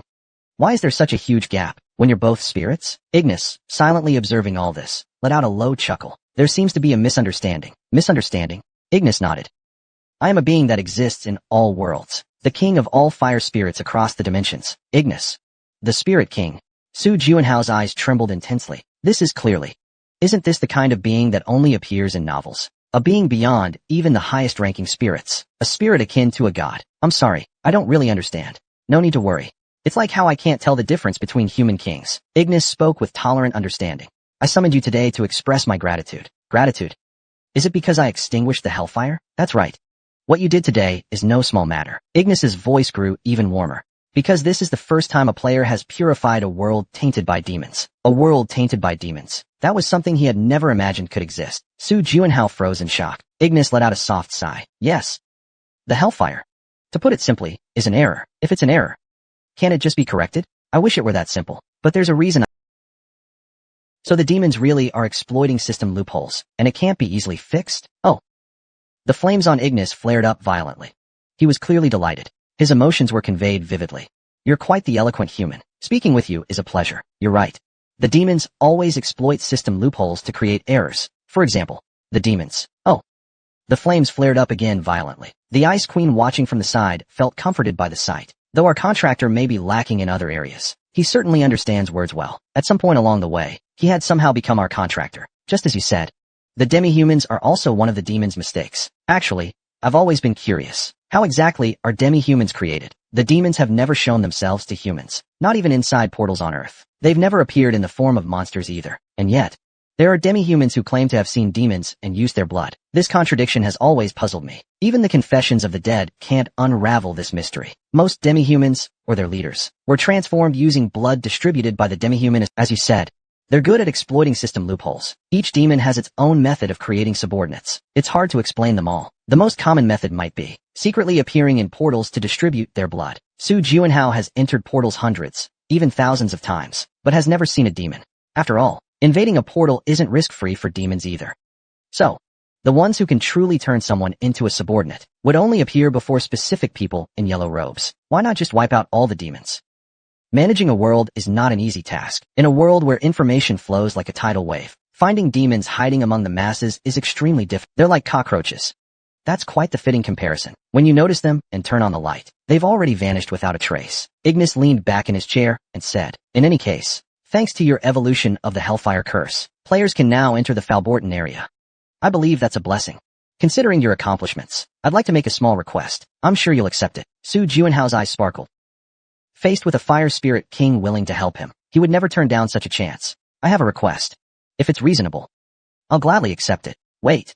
Why are you taking off your armor? Hearing Ignis's surprised voice, Su Juanhao gave an awkward smile and replied, Please burn me. Please burn me. Ignis, made of flames, fixed his gaze on the human before him. After a moment of thought, he withdrew his flames. This is the first time I've met such a human. I already knew he was an exceptional player, but I didn't expect him to be to this extent, to dare request the Fire Spirit King to burn him. If I unleashed my true power, Su Juanhao wouldn't even have time to scream. Before turning to ash, however, the results certainly came with great benefits. He had always held goodwill towards Su Juanhao, and Su Juanhao was well aware of it. This is the final outcome. Flame resistance. Fireproofing. Resistance level upgraded to advanced. Flame resistance. Fireproofing. Resistance level upgraded to ultimate. Ability acquired. Fire resistance. S rank. Phew. Wrapped in flames, Su Juanhao slowly put his clothes back on. His scorched skin and burnt hair rapidly regenerated. Fire resistance. Rank. S. Effect. Complete immunity to fire damage. Excellent. Thanks to the special care of the Fire Spirit King, he even gained an extra fire resistance ability, and it's an S rank one at that. This isn't just cellular level resistance, it's a true ability, so its effect is even stronger. After cold and lightning resistance, this is my third resistance ability. It came a bit late. Compared to cold resistance, this ability feels somewhat delayed. Back when I first gained cold resistance at the Gate of Winter, it was only at grade C. Now I understand why lightning and fire resistance took so long to appear. Humans can resist the cold, but it's nearly impossible to resist lightning or fire. This is one of the most satisfying rewards he's received after reaching the third layer, because it was a power he had never expected. With this ability, passing through the Falborton area should be much easier. Indeed. Most monsters on the third layer use fire-based attacks. Ignis personally reminded him, an S-rank fire resistance is truly a powerful ability, but don't rely on it too much. Of course. Su Juanhao nodded.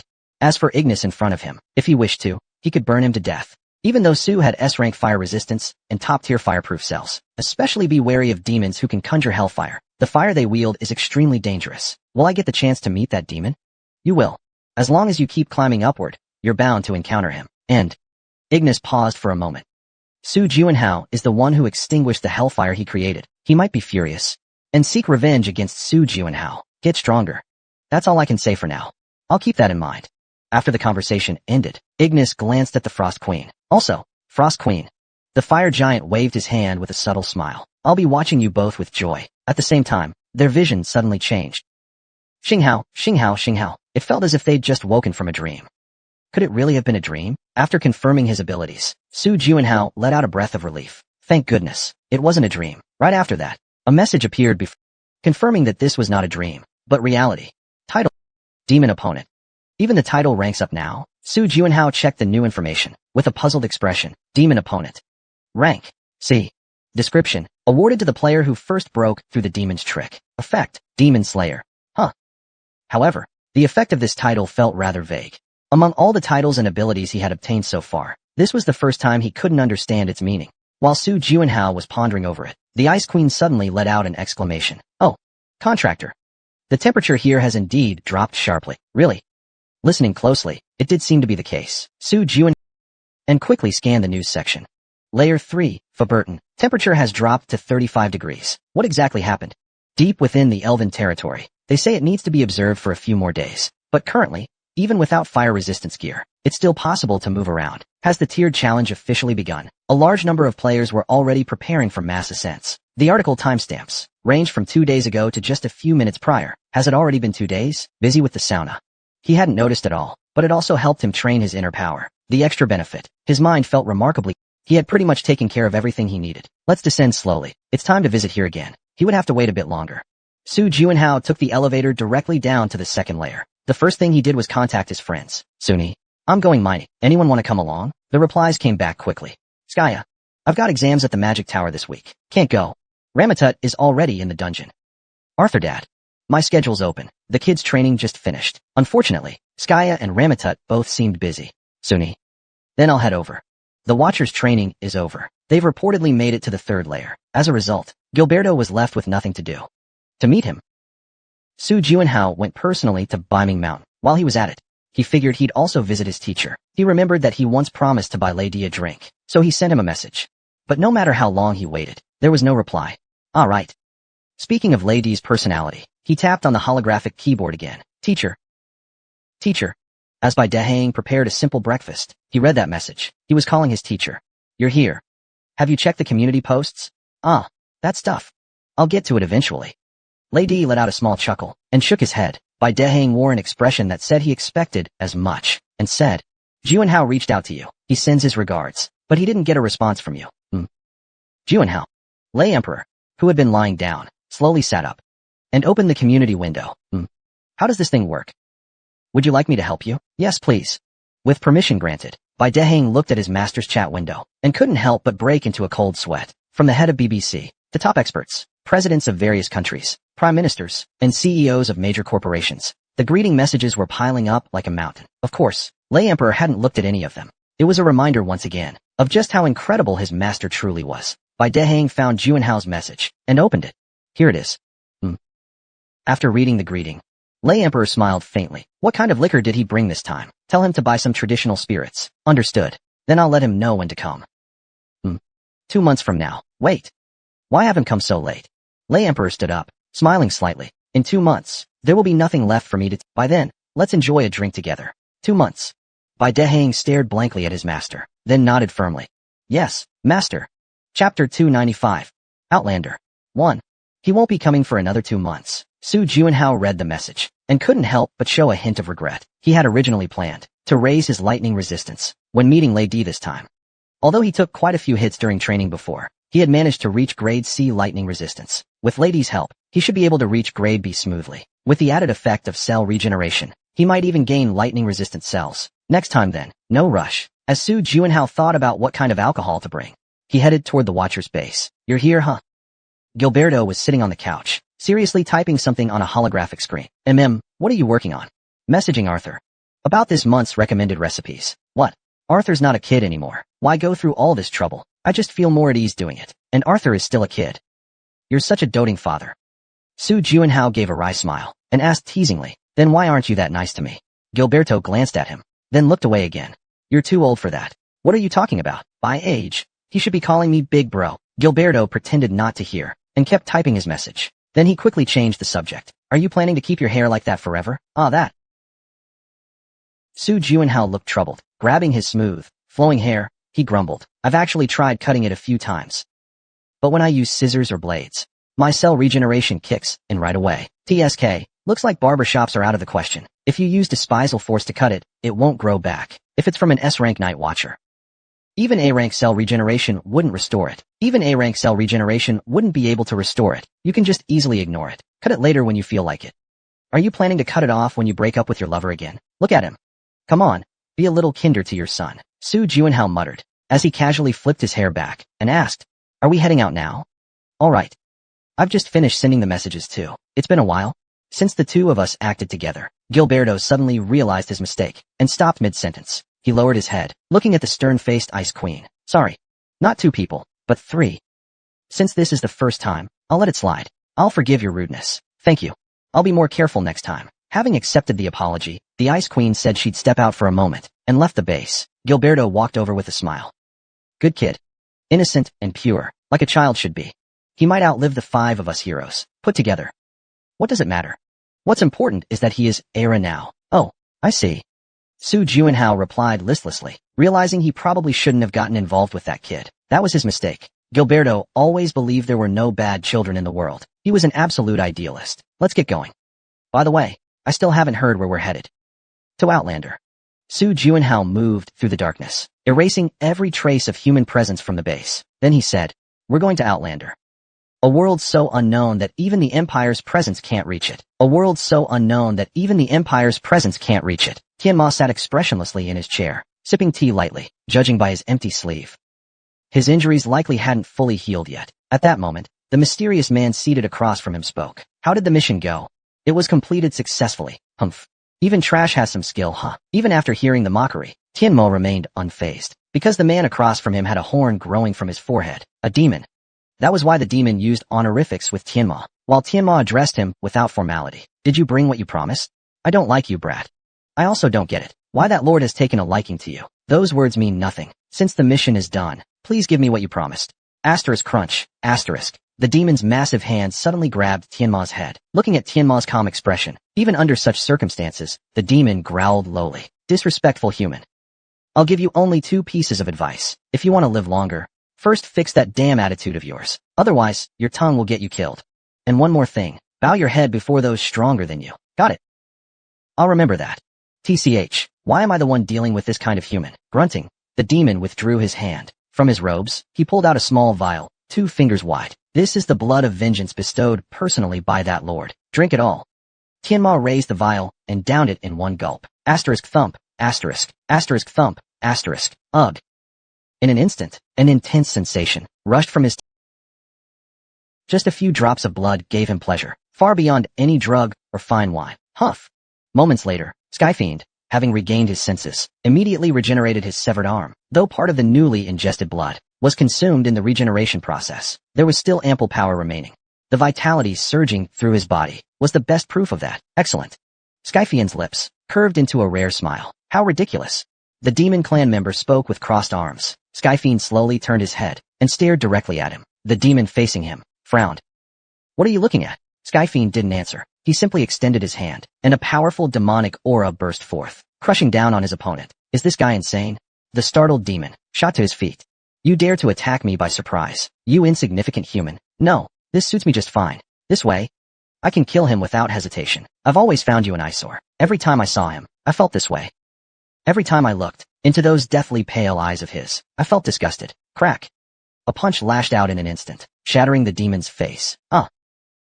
The demon let out a fractured scream, blood pouring from his mouth. His chest suddenly felt cold. When he looked down, he saw a gaping hole in his chest. I've always wondered. The heart of a low-level demon. What does it taste like? What? The demon's body trembled uncontrollably, because he saw this damned human before him, holding his own heart in hand. You filthy dog. The enraged demon unleashed its power. 10 razor-sharp claws lunged straight for the heavenly demon's neck. Die.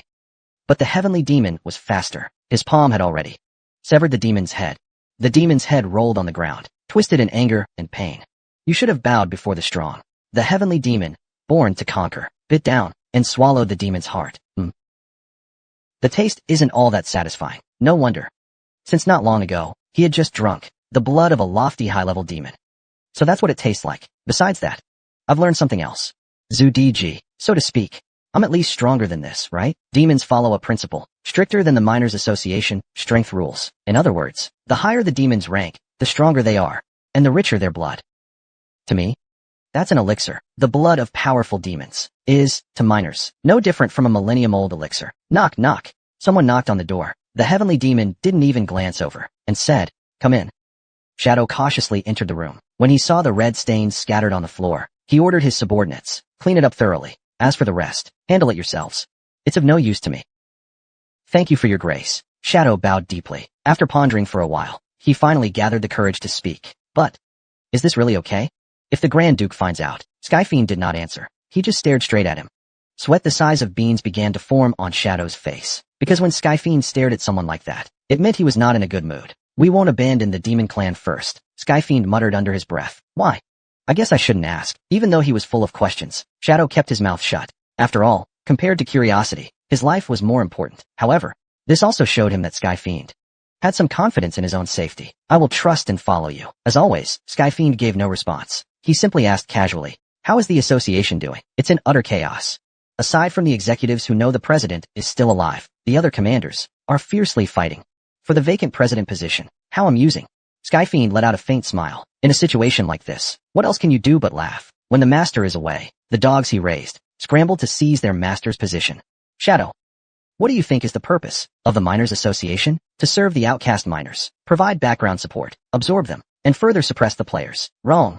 A deep, twisted laugh rang out. "The purpose of this association is not for such lofty reasons." It stretched out its newly regenerated arm, just like this arm. "Even if it's severed, it doesn't matter. It can be regrown at any time. It's just a body part that follows orders. That's all it is." Shadow broke out in a cold sweat. He never imagined that this was how Tianma viewed the association. So he saw the miners as nothing but disposable pawns. In that case, the invasion event on the first floor a few days ago makes much more sense. At the time, many miners were sacrificed meaninglessly, testing the players. I alone am enough for that. If I must have subordinates, cadres will suffice. Phew. Shadow let out a deep sigh of relief in his heart. Without a doubt, at this moment he felt truly fortunate to be a cadre of the association. "Locate the players." Tianma suddenly gave the order. "The players you mean? All layers?" "Yes. We can't make the same mistake again." The same mistake he was referring to, being deceived by the players' scheme this time. Find the exact locations of Bait 6 and the rankers. Send the miners to the upper floors. Understood. From that single failure, Tianma had become stronger and more cautious. After giving the order, he closed his eyes. After pondering for a long time, he was thinking about how to carry out the perfect revenge on those who had once defeated him. Chapter 296. The Frontier Lands. 2. Far west of the frontline continent, there lies a flat land even beyond the reach of the imperial royal family's influence. The Frontier Lands. Outland. There are more people than I expected. This is just the entrance. That's why there are still quite a few people here. Su Juanhao, Shirley, and Gilberto were currently visiting Dostan City. It was a city overrun with criminals, without even a teleportation gate. It took them 2 days to get there. From here, by carriage, another 4 days, and they would reach the Great Western Wall. The Great Western Wall. On the other side of that wall was the area known as the Frontier Lands. As Gilberto listened to the explanation, he suddenly looked around. This is Dostan, the city where Arthur lived? That's right. This is the place. Hearing that, Gilberto gazed at the streets, a trace of sadness in his eyes, because for a father, this was certainly not the kind of place he wished for his child to live. On the contrary, he would have warned his child to stay far away from here. Gilberto's gaze swept over the streets. Young men exuding a heavy scent of blood roamed the roads. The alleys were full of drunkards and addicts. The security here seems terrible. Doesn't the Lord care about public safety? Forget public safety. I heard he fled to another territory. The Lord has already given up on managing this city, and he wasn't punished by the Emperor for it. That practically counts as silent approval. After all, this place isn't something a single person could manage. The guild master once said, this is nothing but a garbage dump. And after coming here that phrase truly resonated with him. This city, even with a few hardworking managers, won't ever change for the better. I was wondering earlier, why install soundproof barriers all of a sudden? So this is the reason. There might be miners nearby. We need to watch what we say. The 3 of them entered a nearby inn. 2 of them naturally took a seat in the dining hall and ordered beer. Shirley, meanwhile, asked for a glass of hot milk. Gilberto wiped his face with both hands. I really don't know how Arthur managed to live in a place this awful. I told you. He's not the little boy you once knew anymore. He's an adult now. A capable player. Parents are always like that. They want their children to wear only the best clothes, to grow up seeing only beautiful things. A faint bitter smile appeared on Gilberto's lips. I truly don't know what to feel at times like this. Should I blame myself or feel proud of Arthur for growing up? Well, try not to blame yourself. Now that you say that, I feel a bit guilty too. When you put it that way, as his sister, what am I supposed to do? They say people start resembling each other when they're close. At that moment, both Su Juanhao and the Frost Queen had downcast looks on their faces. Gilberto looked at the 2 of them. His mood seemed to relax slightly. He shrugged. What do you guys have to feel guilty about? Just think of it as our Arthur growing up. That settles it then. However, he scanned the restaurant. Why are there so many players here? Yeah. I was wondering about that earlier too. As Gilberto said, there were indeed a lot of players in the restaurant, not just here. Since entering this city, he had felt that something like a war might be happening nearby. I'll go ask around. Su Juanhao responded casually, tapping on Vita. Soon, a reply came. JH, regarding that, I've prepared a report. I'll send it to you right away. An official document from the Darrett Moonlight Agency arrived. Title, Higher Level. Higher Level. Higher Level. After quickly skimming the report, Su Juanhao's expression grew slightly serious. He handed the document directly to Gilberto. Take a look yourself. Gilberto's long eyelashes paused briefly while reading the report. Then, with an expression like, what's the big deal? He returned the holographic report to Su Juanhao. It's just a common rumor. It only explains why they're flocking here like a swarm. You think it's just a rumor? Juanhao, you don't seem like someone who'd believe such nonsense. Do you really believe this rumor? Su Juanhao gave a half smile, an ambiguous expression. There were lots of rumors like this, back when we were active too, right? You're not wrong. But in this kind of situation, for such rumors to surface, his eyes returned to the report. It said that a mysterious group of merchants recently appeared in Outland. They only sell one type of drug. It's called Higher Level. Higher Level. It said that taking it can raise your current skill levels, even grant you new abilities. That's ridiculous. Gilberto crossed his arms and shook his head. But Su Juanhao didn't see it the same way. You think it's ridiculous, but I think there might be some truth to it. Hearing that, Gilberto slightly furrowed his brow. Su Juanhao had a sharp intuition, and he rarely got these kinds of things wrong. What's your basis? Just intuition? That didn't factor in. I just thought carefully about the current situation. This is the era of conquest. After 26 years of stagnation, the second layer was conquered, and right after that, the third layer fell too. Last time I checked the report, there were 470,000 players in the second layer. What do you think? How many of them made it into the third layer? 100,000. Wrong. Fewer than 20,000. That means, out of all the players who made it to the second layer, 96% failed to pass into the third. They were eliminated. Of course, there are always variables. Su Juanhao pointed at himself. These stats are from before I cooled off the hype on the 3rd floor. Ever since the day he extinguished the Hellfire, the number of active players on the 3rd layer has grown exponentially. According to Moonlight's quick estimates, there are about 200,000 people. However, since the 3rd floor was cleared quickly this time, as a result, the 20,000 players on the 3rd floor should have already moved up to the 4th. These people must be the elite among humans right now, correct? But most players still can't break through the 2nd floor. Su Juanhao pressed his fists together and then spread them apart. Even among the players on the 2nd floor, there's still division. Some beginners just arrived at the 2nd floor, while some veterans have been struggling here for years. So here's the question. How do these veterans feel now? A few months ago, they were still classified as 2nd floor players, even under the 9 fists. It was the same. But in just a few months, the world has changed drastically. Now the truly skilled are enjoying themselves on the upper floors. They must feel uneasy. Anxiety must be creeping in, and their self-doubt is piling up. Gilberto, in an understanding tone, murmured softly, because he had indeed experienced such feelings. So, what exactly are you trying to say? Gilberto asked calmly. Your words are all over the place. At that moment, Su Juanhao finally got to the point. I know some people who are exceptionally gifted, who can sniff out others' weaknesses like ghosts, and dig deep into them. Gilberto's expression turned serious. He knew exactly who Su Juanhao was referring to. Mei-in. That's right. Well then, it's time to start telling the story. Su Juanhao explained how he had led him to this desolate place. Paradise. Gilberto closed his eyes and thought for a moment, then slowly nodded. Just as I thought.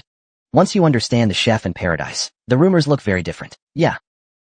Right now, the main association is in a warring states period. There used to be 7 commanders, now only 4 remain. They will no doubt fight for the position of cadre or guildmaster, and the gourmet corps won't sit back either. Coincidentally, their paradise is located somewhere in the outlands. The people gathering in Dustin to buy the drug, they're heading to the outlands too. Their movement routes match perfectly. Additionally, Su Juanhao had already experienced paradise once in Roma, though at the time, paradise was just the chef's remains. There, he read the memories of Director Torres. According to the memory, the chef was called a skill maker, a man who could freely create and synthesize skills. If someone like that personally runs paradise, then the rumors take on a whole new weight. But didn't he say he was a cadre? That's right. I'm a cadre of the Miners Guild. A glint flashed in Su Juanhao's eyes. Maybe this time, we can wipe out the Gourmet Association and its leader, Gulen, and that chef as well. If all of them die, the Miners Guild's decline will accelerate. So, first, we need to investigate these rumors thoroughly. Absolutely. If we can pinpoint where the merchants show up, we'll be able to locate paradise itself. Gilberto downed his beer in one go, then stood up. I'm heading out for a bit. I'm counting on you. After he left, Chuang asked, Contractor, where's he going? I have no idea either. What? I really don't know. But one thing I'm certain of. When Gilberto returned, his head was surely filled with information about the rumors, and it was extremely detailed. Signal, signal, signal. Move immediately. That was the first thing Gilberto said when he returned. They rented a carriage and left the city at once. Wouldn't it be faster to just run there directly? Why rent a carriage? We can't run. If we rush and recklessly, they won't meet with us. That sounds like some school hallway rule. No running. What a ridiculous rule. So where did you get this information? From a player. The one who bought the drug and used the high-grade potion 2 days ago. What? Did it really work? Wasn't it just a rumor to attract players? Su Juanhao asked in surprise. Though he had thought the rumor might be true, he only assumed there were just merchants in Outland. He never expected there would actually be a potion that increases levels. They say it boosted abilities from grade C to grade B. Su Juanhao frowned deeply. He couldn't quite picture this situation in his mind. What's their goal here? Could Mei-in really be selling such potions out of desperation for money? That's absurd. He felt sure they had an ulterior motive. That's why they're hiding their identity and spreading rumors to attract players. But they let the players who bought the potion go unharmed. Su Juanhao's thoughts grew even deeper. Meanwhile, the sun in the sky slowly set. Nightfall arrived. As he gazed at the rising moon, Gilberto lifted the soundproof barrier and opened the carriage window to speak to the driver. I'd like to change our destination. Where to, sir? The upper floors. Clip-clop, clip-clop. Upon hearing those words, the coachman silently tightened the reins. At the same time, the horse pulling the carriage turned and galloped in another direction. Asterisk bang asterisk. After Gilberto shut the window, Su Juanhao questioned him. What just happened? Nothing much. I just said a code phrase. To have the coachman take us to that merchant. Wait. Are you saying that coachman is one of them too? That's right. I just scouted around a bit and discovered Dustin has become a demon hideout. Their eyes are everywhere. Then going so openly like, there's no way they don't recognize my face. No way they don't recognize me. Exactly because of that. There's no problem. Gilberto smiled faintly, then pulled out his firearm and began wiping it down. An old player from 26 years ago, even known as the most overhyped man. That's me. Just as he said. The carriage glided swiftly toward its destination, as if delivering a grand gift, like Santa's sleigh. Asterisk asterisk chapter 297 asterisk asterisk asterisk asterisk Borderlands asterisk asterisk asterisk asterisk part 3 asterisk asterisk. The carriage gradually slowed, and finally came to a stop. A gentle knock sounded. The coachman spoke in a calm voice. Please disembark, gentlemen. The two did not get out right away. Instead, they released magical energy to scan the surroundings. They didn't sense any ambush. If there were demons skilled in stealth, things might be different. But if that were the case, their instincts would have warned them. Su Juanhao gave a small nod. Gilberto opened the carriage door. Outside was a dark forest. There was barely even a path. You couldn't feel any trace of human presence. This clearly wasn't a frequently used location. A place like this couldn't possibly be a main trading spot. Gilberto stared at the coachman's face and asked, "This place is quite remote. Is the merchant already on the way?" "Yes, sir. Please wait a moment." The coachman respectfully held the reins in both hands and nodded. Gilberto turned around and began scanning the surrounding forest. At that moment, he used his index and middle finger to tap his thigh quickly, twice. Since his back was facing the coachman, only Su Juanhao being able to see this gesture means that a glimmer flashed in his eyes. This is the same hand signal they used 26 years ago. Simply put, it means the other side is lying. In other words, the merchant never came here. Which means the mining association never intended to sell the medicine. Su Juanhao sighed. Seems like they don't see you as scrap metal. They've rather overestimated you. Gilberto didn't sigh. He simply pulled something out and sighed on its behalf. Marv suddenly let out a puzzled sound, then touched his chest. At some point, a red bloom had appeared on his white shirt. A silent bullet had pierced through his chest. With a thud, Marv collapsed, and Gilberto's revolver let out a white sigh on its owner's behalf. Seems like I underestimated myself. He holstered the revolver at his waist and muttered to himself, "Looks like they don't want to meet us. Shall we just go back?" "Are you kidding?" Su Juanhao chuckled and walked over to the corpse. As expected, Marv's eyes had turned blood red. Confession of the dead. Su Juanhao quickly placed his hand on Marv's forehead and read his memories. Paradise is closer than we thought. They seem to be stalling us here, trying to figure out our intentions. Not only that. Su Juanhao slowly turned his head. Before him lay dense forest, shrouded in darkness and silence. They naively want to hunt us. Both in the past and now. We've always been despised by them. As long as I am more ruthless than they are, there's no problem at all. Gilberto looked toward the forest and asked for a report. What should we do? Should we go back? A tightly woven heaven snare has been laid in the forest, specifically designed to capture them. If we turn back now, but if we keep going forward, we'll have to fight them. You always ask the most obvious questions. Su Juanhao drew the ambition sword in response. Let's go. Paradise isn't far now.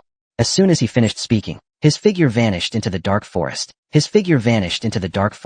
The heaven snare is also called the net of heaven and earth. It's a defense line woven from living people. Once you're caught in it, there's no surviving. The technique is extremely complex. There have been fewer than 5 instances in history where demons deployed it. But this time, the net seemed unusually weak. Su Juanhao, the man who once tore through it twice, was thinking just that. Back in the Phantom era, he had faced heaven's snare. It brought in overwhelming pressure from the very start. Is it because I'm stronger now than that it feels so different? He pondered for a moment, but ultimately thought that wasn't the case. This net was rougher than before, no longer as tight. Compared to the deathly pressure of it's like night and day. Yes, I've gotten stronger. Which means there's a gap in technique. Back then, to kill one phantom, demons from all over the world gathered. The heaven snare used against Phantom was a net crafted with everything they had. It was incomparable to what he saw now. The elders did a better job. Su Juanhao sprinted through the dark forest. If it had been the old heaven snare, he wouldn't even dare dream of breaking through. But now he had no doubt. This net could be torn apart easily. The proof was right ahead. What? A demon hiding in the branches screamed in terror. In the past, he would never have let out such a scream, even in death. Su Juanhao took his heart with a single strike. As he cut one thread of the net, it triggered a chain reaction. The surrounding web began to shake violently. Tonight will be a long night. Not for him, but for his enemies. Dozens of demons gathered in a clearing at the edge of the forest. A man sat on a felled tree stump, watching them closely, and announced that Marv was dead. The demon's eyes instantly dimmed. Because with Marv were Gilberto, Green, and Su Juanhao, and those two guys. The demon paused for a moment, then continued. They've just entered the forest. The fish have taken the bait. The endless web is not just a giant net. It's also an organic data center. If one thread breaks, the signal passes to the surrounding threads, and the leader controls them all. Tonight, I'm going to devour these two. Normally, he wouldn't be so confident, because one of them is one of the 5 heroes, and the other is the rising star, Su Juanhao. But today they have enough time. Marv had been driving the carriage in Outland, circling around in Outland, buying them precious time. Once the endless web is complete, even death won't be an escape. This is no empty boast or arrogant claim. It's the word of the great archdemon himself. Also, Gilberto Green. The captain's eyes burned with fury. They say that on the day the archdemon died, Gilberto Green played a key role in thwarting their plans. You bastard. I'll give you special treatment. His name is Gillidan, leader of the Gourmet Guild, and one of Paradise's head chefs, a man second to none, standing above the masses. Guard me well. Don't let a single ant come near. As the command was given, Gillidan closed his eyes. A distorted sound came from his mouth. At first, it was a sound mixed with pain, but the sound gradually turned into a sigh of pleasure. Oh. Though his eyes were closed, he could feel everything. This was his ability, the knot of minds. I can feel it. I can feel it. Now, he has woven together all the minds that form the web of 1,000 threads. This is the essence of the new web of 1,000 threads he takes pride in. Having abandoned the outdated old web, he created this new technology himself. About 342 people, right? That's the number of minds he can currently sense. Of course, as the commander, he can issue orders directly. The moment I activate the web of 1,000 threads, I am a god. No one can deny that. Not even an ant can escape his sight. So, let's start cooking now. Gillidan waited patiently. Moments later, a signal was interrupted. Number 275. At the same time, his vision changed. Hey. What the frozen puppet saw was Su Jianhao. That was indeed his face. Good. Tighten the encirclement around number 275. This feeling is thrilling. Just as he thought. Hundreds of puppets responded swiftly like blades. It's no different from eating cold soup. Now that Su Jianhao's location is confirmed, capturing him is only a matter of time. The remaining task is to find Gilberto and Green. That's what he believed. Gillidan's eyebrows twitched slightly. He was certain that he had sent 20 puppets to surround direction 275. However, all signals were lost. No, that's impossible. In less than 3 minutes, how could one person kill 20? Faced with an incomprehensible situation, Gillidan reached a conclusion. I see. Gilberto Green must be covering Su Jianhao from behind. That was his conclusion. Foolish people. Even trapped in the endless web, they still move together. Normally, people trapped in the endless web should scatter to weaken the encirclement somewhat. Gillidan sneered in contempt. However, it's understandable that they don't know. After all, they might never have experienced an endless web of this scale. Aside from the illusions in the past, the endless web itself has been used only a few times in history. He thought Gilberto Green might know the countermeasures, because he should have heard the stories. But it seems he doesn't know. Everyone, gather at position 176. The forest suddenly grew restless. All the demons there began moving according to Gillidan's orders. Just then, wait, everyone, stop moving. Gillidan urgently gave the command. His face grew stiff. At this moment, position 219 was attacked. It's completely opposite from position 176. Even if Gilberto Green is the best sniper, this is still a forest, after all, unless a bullet can curve at will. At such a distance, sniping is impossible. His thoughts became chaotic. So, Gilberto, has Green been acting?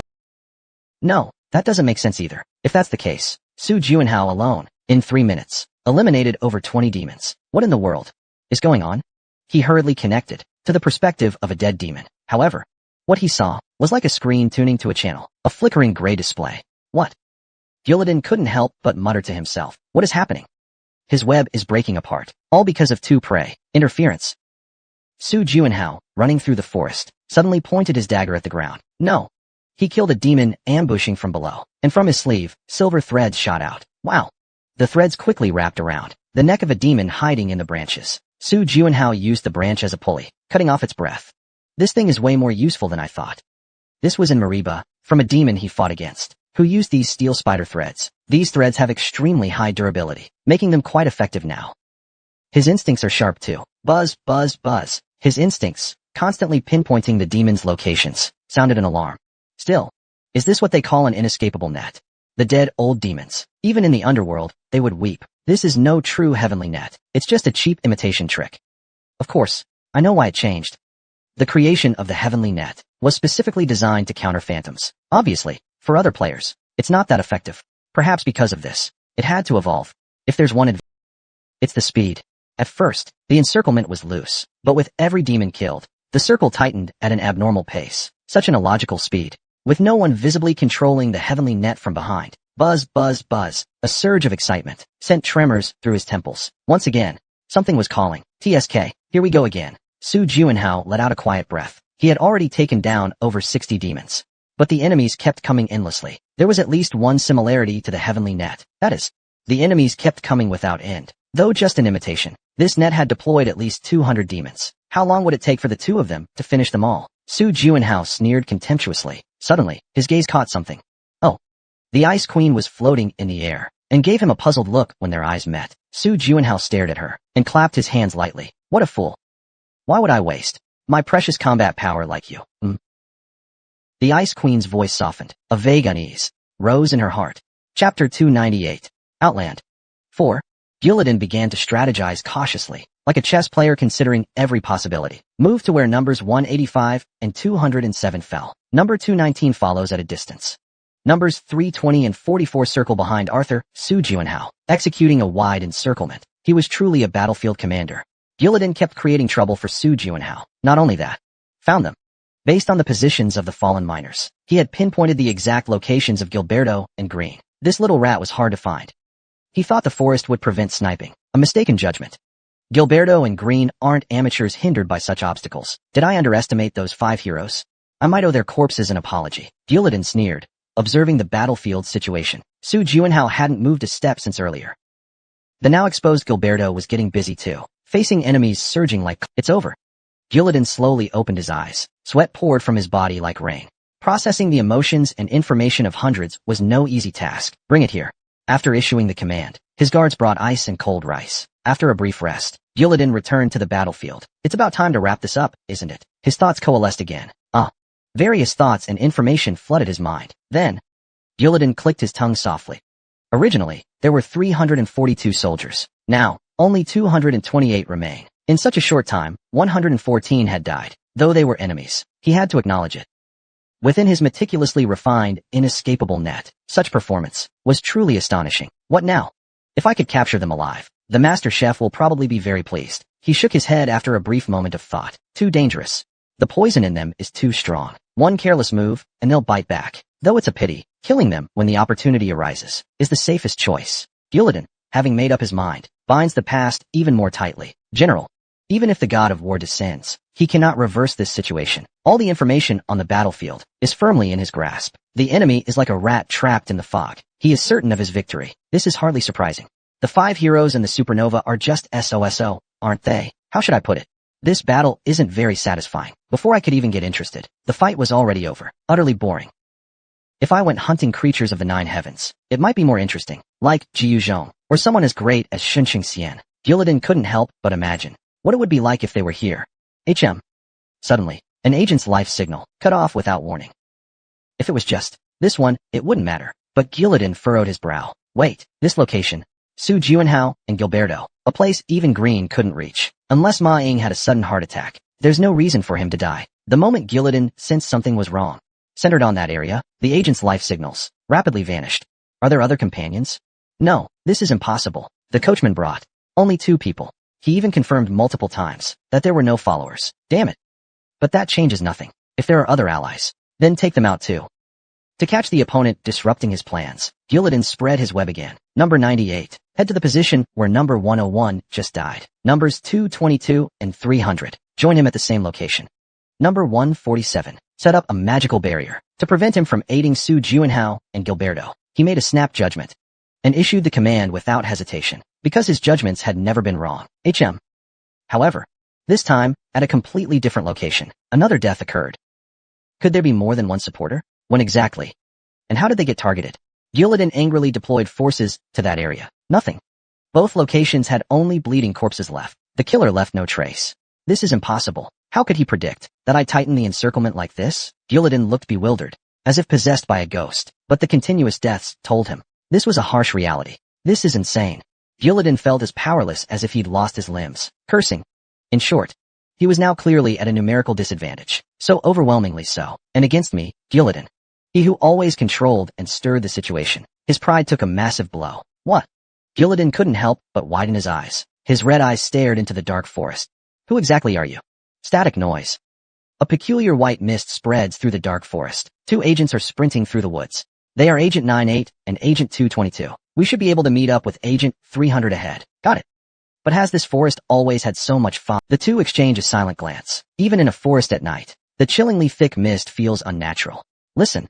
Just as Agent 98 is about to warn Agent 222 of something unusual, a strange sound reaches her ears. She instinctively turns her head. Agent 98's eyes widen, because Agent 222, mid-stride, has turned into an ice statue. If she could wake up, could she still be saved? No, that's not right. Looking at Agent 222's rapidly freezing gaze, it's clear she died the moment she was frozen. As Agent 98, Ma-ing, instinctively steps back, crack, something suddenly grabs her neck from behind. Ugh. Suspended in the air, Ma-ing sees a gargoyle. A massive gargoyle made of translucent ice. Starting from her gripped neck, the sensation of being frozen spreads through her entire body. Her vocal cords freeze. Opening her mouth, only the sound of escaping air comes out. Agent 98, Ma-ing, doesn't even have time to scream. She follows her comrade into oblivion. What a hassle. Perched on a nearby branch, the Frost Queen, controlling the ice giant, mutters under her breath, tired and hungry. Perhaps because she hasn't used her powers in so long. Her stomach suddenly growls with hunger. Honestly, since signing the contract with Su Jianhao, opportunities to directly engage in combat have been few and far between. She had been living quite comfortably. It seems her contractor now intends to formally deploy her into battle. This means her happy days are over. All that awaits her is endless hardship. Sigh. The Frost Queen lets out a soft sigh. She lightly snapped her fingers. With a crisp sound, the ice giant collapsed with a roar, turning into a cloud of mist and vanishing. Dead. Moments later, miner number 300, who was supposed to meet two other miners, appeared at this spot. He searched the area carefully for a long time, but couldn't find even a single hair of the ice giant. Humph. The Frost Queen, descending from the branches, walked past him casually. Smack. As she passed, he slapped her thigh with his palm. The miner instantly began to freeze. After the battle, I'll ask the contractor for a piece of cake. Usually, he's too shy to ask for more, but today he feels fully entitled. With firm resolve, he muttered to himself, I want 3 pieces. For elusive moves like Hong Jitong's. He deserves at least that much. The miners were all in a state of high tension. Only one left. Just one guy. They rushed forward together, surrounding this sole enemy, but they dared not act rashly. Not coming. Su Jianhao asked nonchalantly, while twirling the spear in his left hand. If you won't come, I'll go to you. The spinning spear suddenly pierced the air, shooting forward. The miner barely twisted his waist to dodge the strike. Swoosh. Right after, a jet-black sword aura slashed through, cutting his throat. Behind him, though he sensed magic coming from behind, Su Jianhao didn't turn around. So, a massive ice wall rose from behind, blocking the arrows. At the same time, the demon's eyes gleam with light. Foolish guy. He's blocked his own escape route. Here's our chance. The demons charge towards Su Jianhao, just as their arrows, moving at lightning speed, attempt to pierce Su Jianhao. A blue glow flickers in Su Jianhao's eyes. The power of frost. All the demons charging at him, along with their arrows, slow down. My body. Why? Above the panicking demons, Su Jianhao's arrow descends. Whenever he uses this move, no one can withstand a single shot. The only drawback is it consumes a lot of mana. But for Su Jianhao now, that's not a problem. The refined mana flowing within him surges like the ocean's waves. Rustle. Su Jianhao cuts through them like mowing straw figures, slowly one by one, slitting the throats of those miners. Humph. After swiftly dealing with 4 miners, Su Jianhao silently retracts his spear and arrow. The enemy leader is quite capable. He knew from the start that his team's strength was far inferior to mine. So, he only takes out 4 or 5 enemies at a time, striking only occasionally, probably to wear down my stamina. The encirclement has already been perfectly set up. Once my stamina runs out, I'll be a sitting duck. He has the instincts of a hunting dog, never letting his power cloud his judgment, but striking the enemy's throat with precision and ruthlessness. And the enemy's numbers are far greater than I imagined. Reckless fighting would be troublesome. Deploying Shuang Shui into the battlefield was a brilliant move. If it weren't for him, this fight might have dragged on for hours. The tide has turned. Su Jianhao took a deep breath. He could sense the change in the air on the battlefield. The encirclement had begun to loosen. The once tight, merciless net was gradually loosening. Now he was confident he could tear through it with ease. First things first, he walked toward the sturdiest corpse among the many nearby. After reading the man's memory, his eyes lit up. So Gillidan is over there. The net had loosened, and he now knew the enemy leader's position. There was no need to waste strength in endless skirmishes. He pulled the gear sword from his backpack and launched himself forward off the ground. As he tried to forcefully break through the encirclement, dozens of hidden miners swarmed toward him. Huff! Su Jianhao didn't slow down. He swung his sword straight ahead. The gear sword, charged with massive magic, spun rapidly, emitting an ear-splitting roar. Bang! Swords, spears, shields, armor, wood, flesh and bone. Everything the gear sword touched was evenly sliced apart. No one was more shocked by Su Juanhao's sudden breakthrough than Gyuliden. This is impossible. He had relaxed his guard momentarily to deal with the phantoms on the battlefield, but in that very moment, Su Juanhao had already broken through the encirclement. No, he didn't just break through. Sweat beaded on Gyuliden's terrified forehead. As an unknown emotion enveloped him, he instinctively opened his eyes, his trembling gaze naturally locked onto the depths of the dark forest. He's walking toward me. Chapter 299, Land of the Borderlands. Land of the Borderlands. 5. Late at night, in a fog-shrouded forest, an untimely pursuit unfolds. Huff asterisk, huff asterisk. Gilberto, also known as Green, runs with disheveled hair. From his vest pocket, he pulls out a syringe and jabs it into his arm, but his furrowed brow refuses to relax. Is this already the last vial of potion? He jokes to himself. At this moment, in his veins, it's not blood flowing, but the potion. Tonight, he's injected so many doses already. Right now, 5 are chasing me. That number has already decreased significantly. At first, there were 38. They approached recklessly, thinking I was just a sniper. That closing the distance would make it easy to kill me. What's truly infuriating is that they weren't wrong. His specialty is ultra-long-range sniping from an unseen distance. Suddenly, Gilberto senses something. He dives to the ground. At the same moment, a blazing spear of fire grazes the spot where he just stood. Asterisk click asterisk. The trigger is pulled. Arc. With a scream, the mage hiding behind the tree collapses. Asterisk huff asterisk. Asterisk huff asterisk. Gilberto pants heavily, a self-mocking smile on his face. To avoid dragging my teammates down, I've trained my stamina relentlessly. 26 years have passed, and all that effort has gone to waste. He has no choice but to tread this path again. Thinking this, that kid Juanhao seemed even more impressive. This can't go on. Gilberto made a decision. No matter how far he ran, he couldn't shake them off, and with his stamina depleted, fighting 4 miners was impossible. Time to make a last stand here. Gilberto's eyes flickered. He stuffed the sniper rifle back into his pack. Then, he pulled out a white revolver. Unless it's absolutely necessary, I don't want to use this. He let out a deep sigh. His senses became sharper, because he could feel the enemy was slowly closing in from all directions. You're not running anymore, you bastard. Even torture should have its limits. The miners chasing Gilberto were spewing nothing but filth. Such crude language. Thankfully, Arthur didn't have men like this around him. What did you say? The aggressive miners quickly scanned their surroundings. He looks like trash, but they say he's one of the 5 heroes, famous for his legendary exploits. He's just standing there waiting for us. Could it be there are traps nearby? They didn't dare act recklessly, waiting for something. Moments later, one of the miners reported, "Area clear. No traps." At that moment, grins began to form at the corners of the miners' mouths. Oh, so he really stopped just because he was out of stamina? What a waste of worry. We thought he'd set some terrifying trap. Told you. The only one among the 5 heroes with a clear weakness is him. Gilberto. Glenn's one and only weak spot is that once his position is exposed and allow close combat, his combat strength drops drastically since you've let your guard down. That's perfect. As the miners chatter among themselves, Gilberto smiles. Hey, that guy's actually smiling. This feels bad. Kill him first. All sorts of attacks rain down on his position. Gilberto hurriedly rolls behind a tree for cover and mutters under his breath. The world's become so cruel. I can't even smile freely anymore. He pulls something from his pocket. A badge. Badge. Of course, he doesn't carry it around just to show off. He presses the center of the badge and tosses it backward. Asterisk click asterisk. So, the badge shatters into hundreds of fragments, floating slowly in the air. Asterisk huff. Regulating his breathing, Gilberto charges out from behind the tree. For the attacks flying toward him, he doesn't dodge the ones he can endure, but takes them head on. Ugh. His shoulder is slashed open. His ankle is nearly severed, exposing bone. A blade lodged in his ribs presses against his lungs, but he doesn't even have time to care. Focus. Gilberto. Green. Focus your mind. He intercepts an incoming spear, though his face twists in pain. His eyes never close. Because for a sniper, observation is life. The Oath revolver. That's the name of the revolver in his hand. This one-of-a-kind, legendary pistol. Su Juanhao bought it for 7 billion and gave it to him.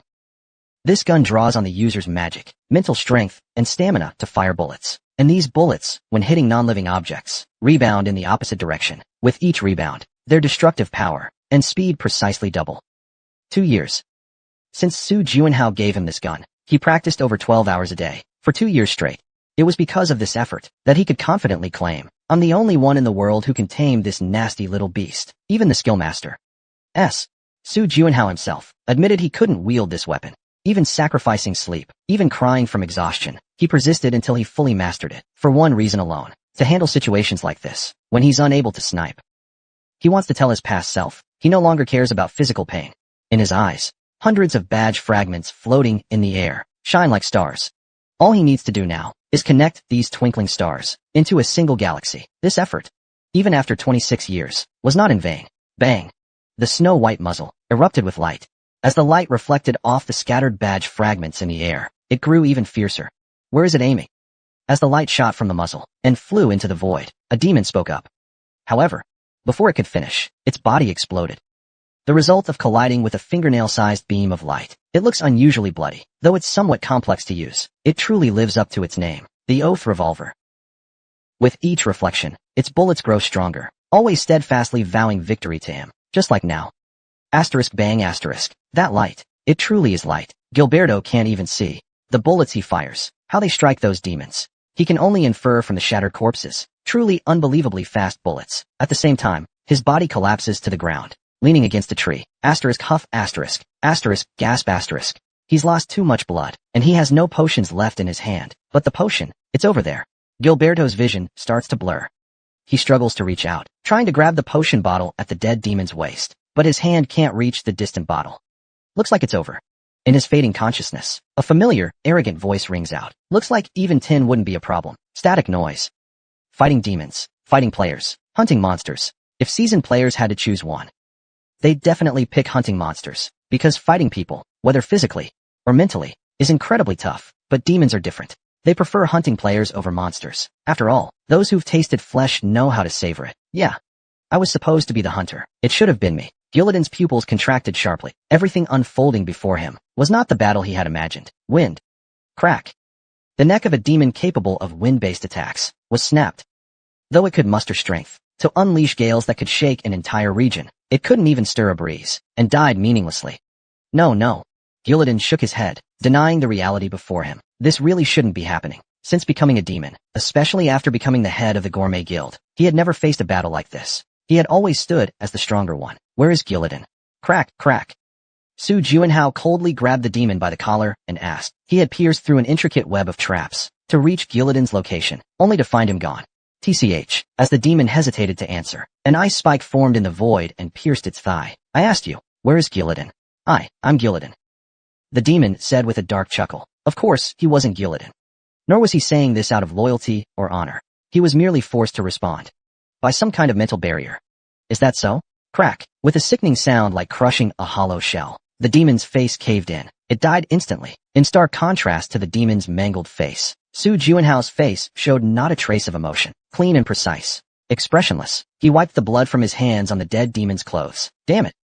Gillidan barely held back a curse. The members forming the intricate trap were indeed low tier, with only a bit of strength. Mere mass-produced pawns enhanced by the chef. But the demons gathered here are different. These guys, even compared to elite members of other teams, are in no way inferior. 31 elite members couldn't handle a single player. Worse still, if it weren't for their overwhelming defeat, they should have shown up to join the fight by now. Luckily, they've kept themselves hidden. Breathing a sigh of relief, Gillidan glares at Su Juanhao with hostility. A calamity in human skin. That's his assessment of Su Juanhao. In fact, today, Su Juanhao broke through their inescapable trap, slaying as many as 150 demons. High skill, great equipment, multiple abilities. All of it seems insignificant, and that man hasn't even broken a sweat. But I can't let it end like this. He desperately wants to just hide and wait for this disaster to pass. The chef would never forgive me. Gillidan's face twists as if he might cry, because he knows full well that once the chef sets his sights on him, what awaits is a fate worse than death. No matter what, I must take that guy's phone. Only then can I balance the scales. His hands, gripping the spear tightly, are drenched in sweat. A chill runs down his neck. Though fear grips him, he doesn't lack confidence. I have many abilities granted by the chef. First, chameleon skin. It lets me blend into my surroundings, concealing my presence. Right now, it's this ability that's keeping Su Juanhao from noticing me. Besides, that guy must think I'm already dead. Having just finished a battle, he's surely let his guard down. Take it slow. Haste will only ruin things. Gillidan creeps closer to Su Juanhao. The Nightwalker's aura. It masks the sound of his footsteps. Everything is perfect. At this moment, his eyes aren't glowing red. Facing this monstrous opponent, if I amplify my demonic aura, he'll definitely notice. No matter how strong he is, he's still human. A human. Even if Su Juanhao is formidable, he's still just a mortal. Besides, even the heaven demon he once admired was said to have died from a ruptured heart. A human dies if their skull is pierced or heart destroyed. That's only natural.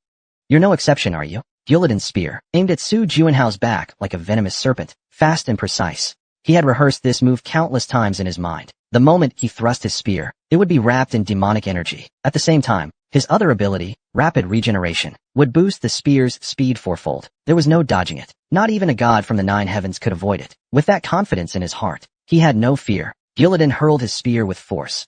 Boom! An ice wall rose from the ground and blocked his strike. Damn it! Gillidan cursed. That's not human reaction speed. Without prior preparation, that would be impossible. Well done, Gillidan. The ice wall split open, revealing a cold face. Su Juinhao, suppressing his demonic aura, making no sound, never letting his guard down, going straight for the head, even using a clone as bait. Everything was executed perfectly. How did you? Gillidan didn't know that Su Juinhao could read the memories of the dead. His body trembled uncontrollably. Your only mistake today was, what? Sensing his own death approaching, Gillidan spoke with difficulty. You saw me and still didn't run. Damn bastard. Not even. Before he could finish his sentence, his heart was pierced by an ice spike. There was no time to calmly read Gillidan's memory. Because he was still alive, this side of the fight was over. Now it was time to help Gilberto. But soon he realized that wouldn't be necessary. Boom. Bang. With a heavy sound, an ice giant stepped into the clearing. The giant slowly set Gilberto down on the ground. Crap. Seeing how beaten and broken he looked, Su Juinhao was filled with dread. He rushed over at once. Gilberto, pale-faced, spoke weakly. My head, it hurts. Can you keep it down? Su Juinhao checked his condition. He was no longer a person, but a piece of torn cloth. Damn. Those bastards. He didn't bring enough potions. Wait. I have plenty of potions. Ever since gaining the ability of cellular regeneration, he no longer needed to use potions often, so he still had many left. Su Juinhao poured all the food and healing potions he had onto Gilberto. That should keep him alive, right? You poured so many potions. Why am I still this weak? Because I activated the Oath Revolver. He immediately understood. The Oath Revolver wasn't just a weapon. It greedily devoured the user's stamina, mental strength, and magic power. If he had to use it, then the situation must have been unimaginably dangerous. Su Juinhao's face was filled with guilt, completely at a loss. He never expected Gilberto to fall into such a desperate situation. Had he known earlier, he absolutely wouldn't have let Gilberto act alone. Suddenly, he remembered how every time Gilberto used the Oath Revolver, he'd fall ill for days afterward. Back then, he swore to avoid using that gun as much as possible. But this time, try clearly didn't work anymore. He had no choice but to use that gun, and because of that, he felt even more guilty, as if everything was his fault. I was too reckless. Gilberto still hadn't returned to his peak condition. Simply put, I brought him to a place too much for him to bear. Thinking this might become his final resting place, I couldn't help but feel a surge of fear. It seems I need to keep a bit of distance from Gilberto for now. Compared to the time under Captain Chao Shuxia, we haven't made much progress, have we? Even though we cut ties to avoid hurting those around us. This time, a friend still got hurt. I was too careless. We're no longer the 5 heroes we once were. His companions still need more. Just like how he was given over a year to surpass his own peak. Thinking of that, Gilberto's expression grew stiff. Hey, Su Juinhao. Su Juinhao tensed up, because he only calls like that when he's angry. Even though Gilberto groaned in pain, he still forced himself upright. He lifted his eyes slightly, gazing at him. Do you not even see me as a comrade anymore? Of course not. Su Juinhao slowly realized his mistake. This guy has the ability to see into... I respect you as a player, but I've always had a bit of dissatisfaction with you. Gilberto spoke in a stern tone. You always think alone, and come to conclusions alone, especially when it comes to relationships. Su Juinhao kept his mouth shut and listened, because he really had nothing to say. Honestly, he was speechless. I've warned you many times before. The people who get close to you aren't getting hurt because of that. But the situation, yes, it's just how things are. So no one's blaming you. This isn't your fault. Gilberto pointed at his exposed ribs and sighed. You think I believe this is your fault? Or that it happened because you brought someone weak? Hey, I never thought that.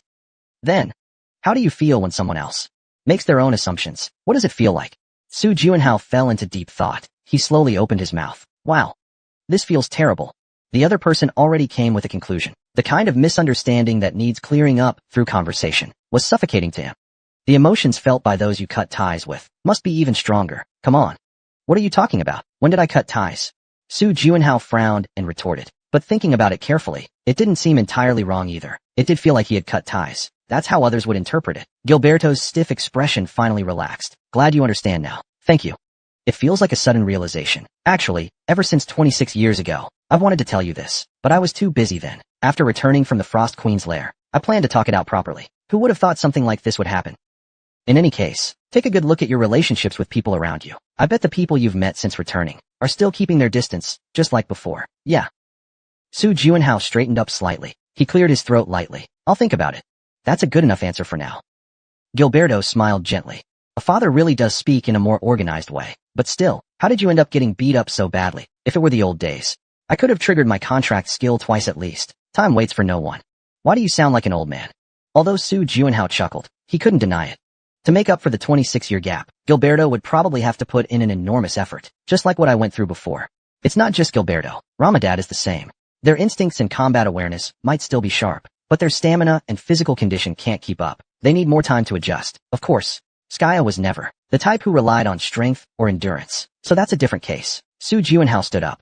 Alright then, let's start reviewing. Wait a second. Just then, the silent Shuangxue stepped forward. His firm steps made it seem like he was about to issue a challenge. Do I owe him money or something? He walked with such confidence that it created a strange illusion. I took down 42 monsters in this battle. Oh, nice job. And I also saved one of your few friends. Su Juanhao immediately understood what he meant. He wanted something. I'll buy it for you. As thanks. Yeah. I said I'd buy it for you. He saved that guy's life after all. The least I can do is meet this request. We really owe him this time. If there's some, I'll buy that too. Hearing Su Juanhao and Gilberto say they'd buy him something, the Ice Queen's ears twitched nonstop, but he quickly realized his expression was showing. He cleared his throat. Is that so? Feigning composure, he stepped aside. The two men turned away, holding back laughter. Alright then. Let's begin reading the memories. Su Juanhao walked toward Gillidan's corpse. Gillidan, head of the Gourmet Guild. Since he's been mentioned so often, he must have known a lot. A real big shot. The three of them sat on the ground and carefully analyzed Gillidan's memory images. He really was a big shot. In other words, you really found a piece of work, bastard. Gilberto cursed, which confirmed that Gillidan was indeed rotten to the core. His memories were filled with disturbing scenes. It was hard to believe one man could commit so many atrocities. If he hadn't seen it himself, he wouldn't have believed it. That's for sure. Su Juanhao felt a wave of regret. Sigh. If only I had made his death more painful. Why do regrets always come after the killing? He swallowed that regret and organized two key pieces of information from Gillidan's memory. First, he had been injecting demonic energy into many people for years. The most typical case was the son of Lord Galion, named Zymus. He forcibly injected people with demonic energy and took advantage of those around him under the guise of healing. Despicable as it was undeniably effective. With demonic energy inside them, those patients couldn't tell anyone. Harboring demonic energy was seen as a crime in an empire so sensitive to demons. Zymus was no exception. His father, Duke Bastianin, fearing the truth would leak out, secretly hired purification priests and even gave him medicine that could temporarily suppress the symptoms. Bit by bit, completely, he turned him into a loyal dog. The problem is, nobles of even higher rank than Zymus had suffered similar fates. Su Juanhao curled his lips slightly, his face giving off a cold. Exactly, that's what it means to be a demon. They use all sorts of filthy, despicable tricks, inhuman methods, to drag people into the abyss. This time, they simply preyed on the kindness of people, wanting to save their family, lovers, and friends. So then, is there a way to cure them? Yes. Su Juanhao was absolutely certain. Back on the first floor of the paradise, and also with Sims, this method had already proven effective. Dark Watcher. Who would have thought that short-sighted glutton had an ability to absorb demonic energy hidden in regular people? And surprisingly, it wasn't a bad thing for him. The demonic energy he absorbed would soon be converted into my mana. Su Juanhao replayed the video again to confirm. There were 47 pharmacists in the Gillidan Empire who were implanted with demonic energy, and all of them were people of high status. It was probably to test Dillion. The dimensional elevator in Dillion was likely the reason Sims was infused with demonic energy. I can treat those people, although it'll take some time. Phew, hearing that news was truly a relief. The second piece of news was about the paradise. Those guys were already doing this on the first floor. I didn't expect they'd still be doing vile things here. Only now they've evolved. Back on the first floor, they turned kidnapped orphans into demons. Here, it's the citizens of the empire, especially knights, mercenaries, and mages who use magic. They're running experiments to forcibly demonize them. Besides that, they've also kidnapped players with special abilities and extracted their powers. Of course, to lure all of them in, they used high-ranking bait. I'll take the carriage back to the village immediately. The two of us can't move that many people. Just like Gilberto said, there are currently dozens of players imprisoned in the paradise, and over 100 imperial citizens. Got it. I'll wait for you at the paradise until we meet again. Although he had only used a potion to barely stop the bleeding, Gilberto still rushed toward the carriage. Well then, we should head out too. Su Juanhao activated overclock mode, running non-stop for 20 minutes straight. A pure white building hidden in the forest. A structure that looked like a psychiatric ward. That was the true face of paradise. That's paradise. Yeah. This place reeks of death. Lost souls are weeping. How pitiful. You can see these things? No, actually, I can't see spirits. It's just my imagination. A fictional creation of mine. But they do seem pitiful. Where do you even learn these weird internet phrases? Fate. Your tablet is confiscated for a week. Huh. Amid sharp screams, Su Juinhao stepped into paradise. The interior of paradise was as spotless as a semiconductor factory, from ceiling to walls. Even the corridor floors were all white. So even the troublemaking brats liked white this much. At that moment, around the corner of the corridor ahead, a few people appeared dragging bags and luggage. Hey, what are you guys doing here? Didn't you hear the order to evacuate immediately? Pack up the materials now. Then the one speaking suddenly sensed something was off. Wait a second. Which department are you from? You don't know? Looks like I need to work harder. After giving a short reply, Su Juinhao's figure dashed toward the corridor. With a swing of his sword, he instantly severed the necks of 3 guards. I am Su Juinhao of the Korean Player Association. After reading the memories from the fallen bodies, Su Juinhao slowly nodded. So the news of the American football team's defeat in the forest had already spread. The message was brought by 76 miners who escaped during the trap's construction. Because of that, the miners in the paradise were gathering all the information to prepare their escape. Didn't get very far, did they? A cold smile crept onto Su Juinhao's lips. He had made a promise to himself, never to repeat the same mistake. He would not allow a single miner to continue breathing on this land. I have a promise to fulfill. A few hours later, at dawn in the east, all 437 gourmet guild members affiliated with the paradise had fallen, without exception. Chapter 301. The Empire's Victor, Part 2. After the bloodshed, Su Juinhao returned to the paradise and began rescuing the imprisoned players. I thought I was going to die here. Thank you so much. Thank you. Please, let me out too.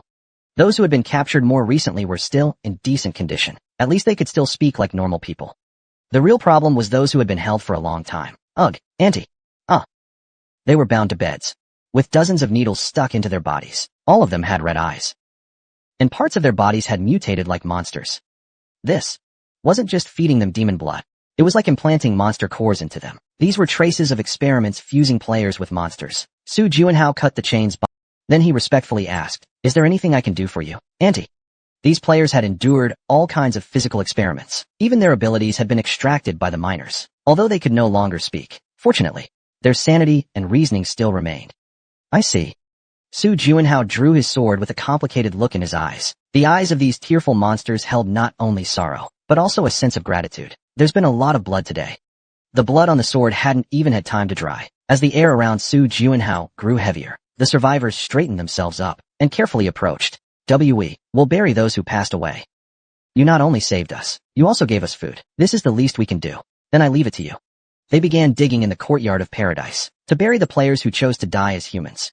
Su Juinhao silently watched it all, then quietly headed for the upper floor. The upper floor held the Empire's people. Su Juinhao looked around and let out a breath of relief, just like what he had seen in Gillidan's memory. Compared to the players, the Empire's people were easier to deal with. Even after drinking demon blood, they didn't actually turn into demons.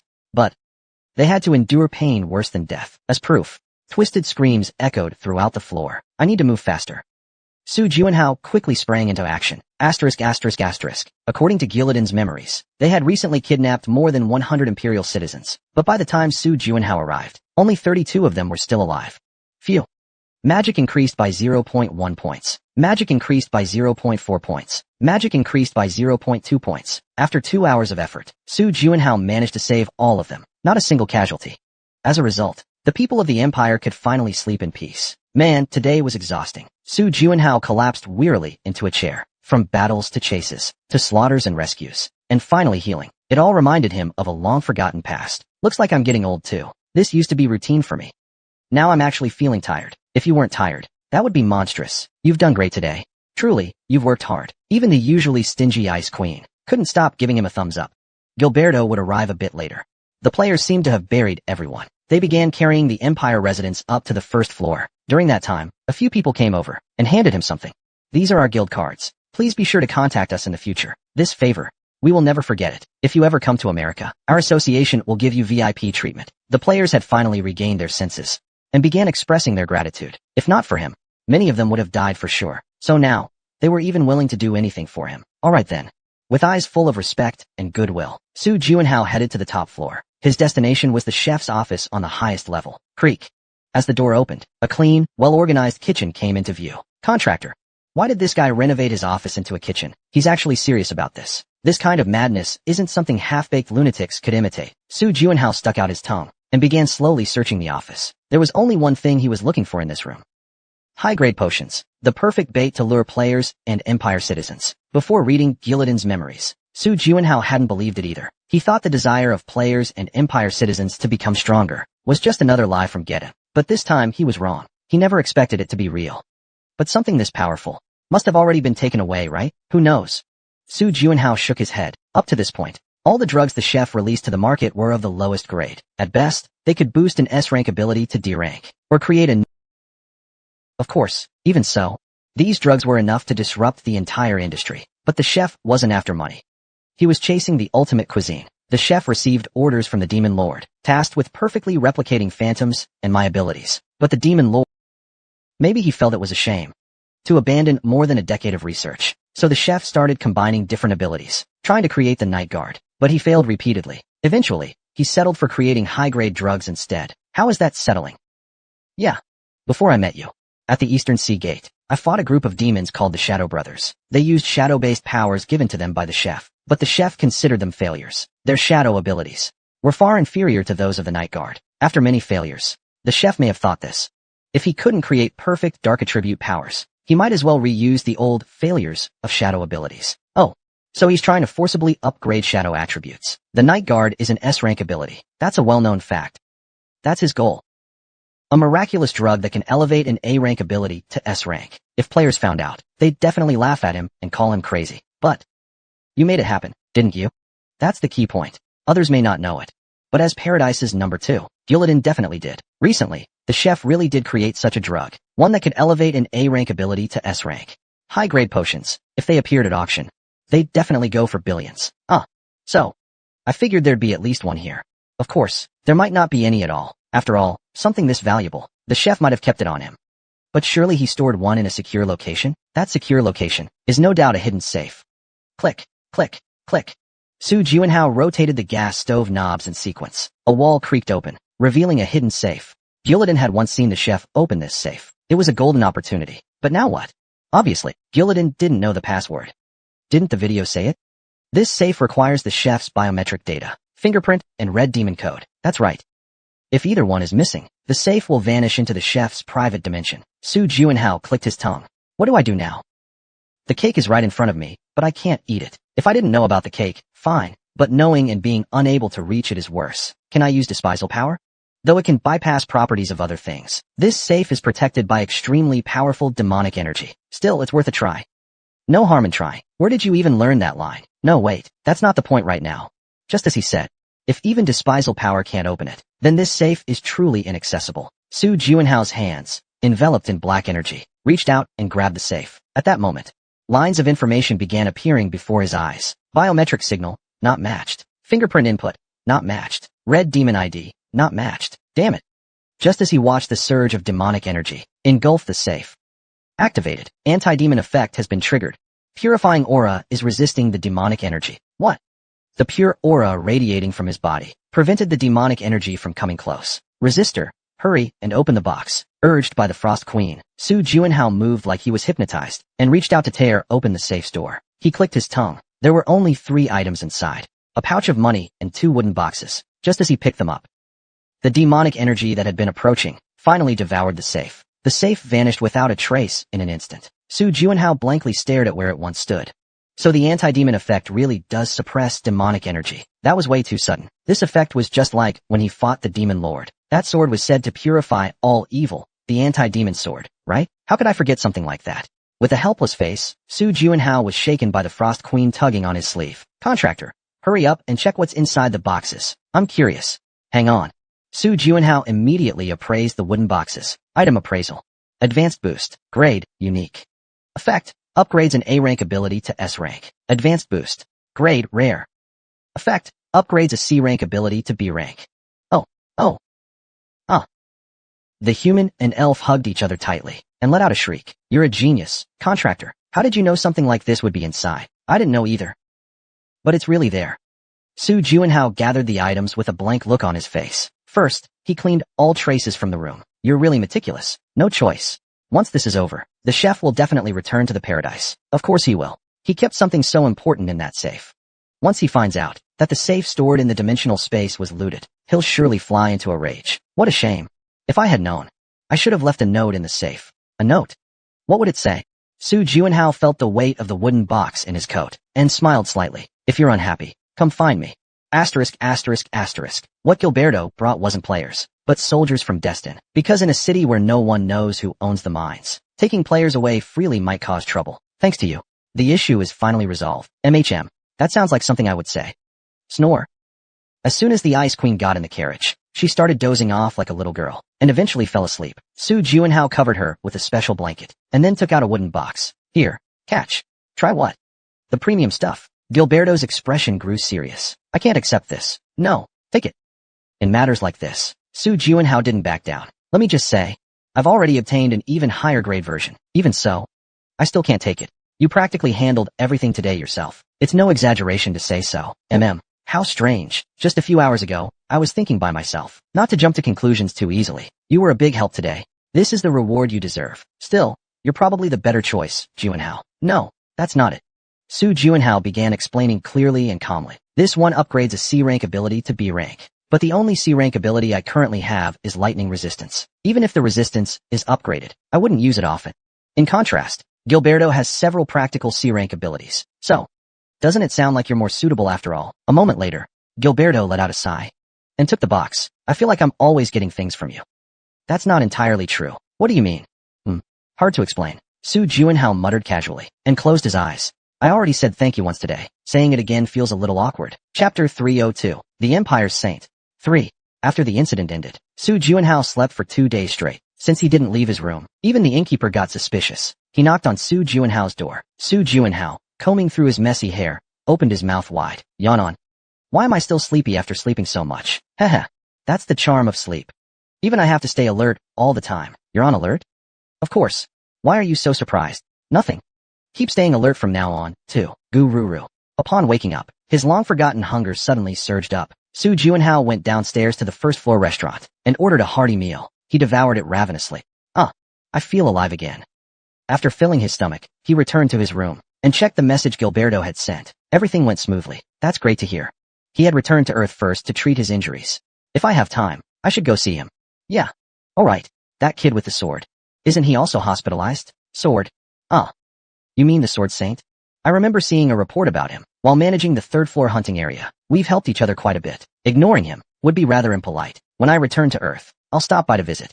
Sitting at the table, Su Juanhao placed a wooden box on top. And naturally, Shuang sat across from him. Today we're going to take this. There are 4 options. Keen Intuition, Hunter's Night, Confession of the Dead, and Cell Regeneration, right? That's right. He planned to discuss it with Shuang and choose one ability from the 4 to enhance. First, eliminate Confession of the Dead and Hunter's Night. I agree with you. Right from the start, 2 options were already ruled out. In truth, as for Confession of the Dead, there's nothing particularly regrettable. Even if his level increases, I don't expect much from him. There won't be any dramatic improvement. The same goes for Hunter's Night. After all, it can only be used at night. Its limitations are obvious. Indeed, compared to other abilities, his potential is relatively low. So, that leaves us with 2 options. Actually, I initially considered Cell Regeneration. Although it's a relatively newly acquired ability, as an A-rank ability, it truly lives up to its name. It performs quite impressively. If it could reach S-rank, it might even rival Ramadat's Super Regeneration. A match worth seeing. Something to look forward to. However, Hua Quanhao lets out a deep sigh. Buzz. Buzz buzz. The problem is, this strong intuition. Ever since he first saw the wooden box in paradise, he's been crying and making a fuss nonstop, insisting on getting it. Honestly, we should make a decision quickly. My head's about to explode. Quiet. Let's try our best. Buzz. He stopped crying, just like a child. Buy him a toy, and he'll promise to behave. He's throwing a tantrum now. Honestly, enhancing strong intuition isn't a bad idea. Hua Quanhao sets aside all personal emotions and analyzes the situation objectively. During this breakthrough of the Skynet, I felt it too. It's indeed a very convenient ability. Strong intuition can tell him something. Things that neither the 5 senses nor a 6th sense can detect, especially during critical decision-making moments. Its effect becomes particularly significant. Up to now, the number of times acting on instinct backfired could be counted on one hand. But if upgrading it only lets him detect enemies better, wouldn't that be a waste? By the time you regret it, it's too late. Buzz. Keen intuition was ringing loudly in his temples again. It wants to be picked again? What makes it so confident, honestly? If it were any other ability acting spoiled like this, I would have picked cell regeneration without hesitation, but now I'm confused. Is this intuition making a request for my growth, or is it showing me the right choice? In other words, to summarize it simply, that's the situation. The Ice Queen slammed the table hard. If you want to boost your ability right away, then pick cell regeneration. If you trust your keen intuition, then you should choose this guy. Humph. The Ice Queen crossed her arms and fell into deep thought. She occasionally furrowed her brows, a habit of hers when she thinks, but her contemplation didn't last long. After thinking it through, I think upgrading keen intuition isn't a bad idea either. Be honest. Did you just randomly pick one? While she was thinking, she was mumbling something about Dr. Cece or whatever. Su Juanhao gave her a suspicious look. She pouted and knocked the table in protest. No. I have solid reasons. Then tell me. What are those solid reasons? Shuang swallowed nervously. Let's start explaining. Think about it. If you enhance the level of cell regeneration, what would the effect be? Probably faster regeneration speed. The conditions for creating resistant cells would likely be relaxed too. I think the same. So, what about strong intuition? Hua Kuanhao couldn't answer easily for a moment. To be honest, if we could know for sure how strong intuition would evolve, there'd be no need to hesitate. So, let's go back in time. When did you acquire the intuition ability? A long time ago. Shortly after becoming a Dark Watcher. What was the level of intuition back then? D rank. So, it's been upgraded 3 times by now. C, B, A. Hua Kuanhao recalls past memories. This ability first appeared, probably half a year after I became a player. The reason is simple. She kept going every day, risking her life, to hunt monsters through the gates. Back then, experience naturally accumulated. How to avoid dying. How to kill enemies more efficiently. Where to escape to survive. She asked herself these questions every moment, and reflected. Then one day, it suddenly appeared, an ability to answer her own questions. Of course, at D rank, the probability was very low. Out of 10 questions, maybe only 1 would get a response. As the level increased, the frequency and accuracy gradually improved. Although we often joke about how useless it is, in crucial moments, we always end up relying on keen intuition first. If following intuition during a crisis had led to major losses, we probably wouldn't even be breathing right now. After hearing that, your heart seems more inclined toward intuition. Why? The path you're going to walk, being physically strong won't be enough. That's true. Su Juanhao couldn't help but nod, since she walks through thorns. One day she'll get pricked, bleed, and feel pain.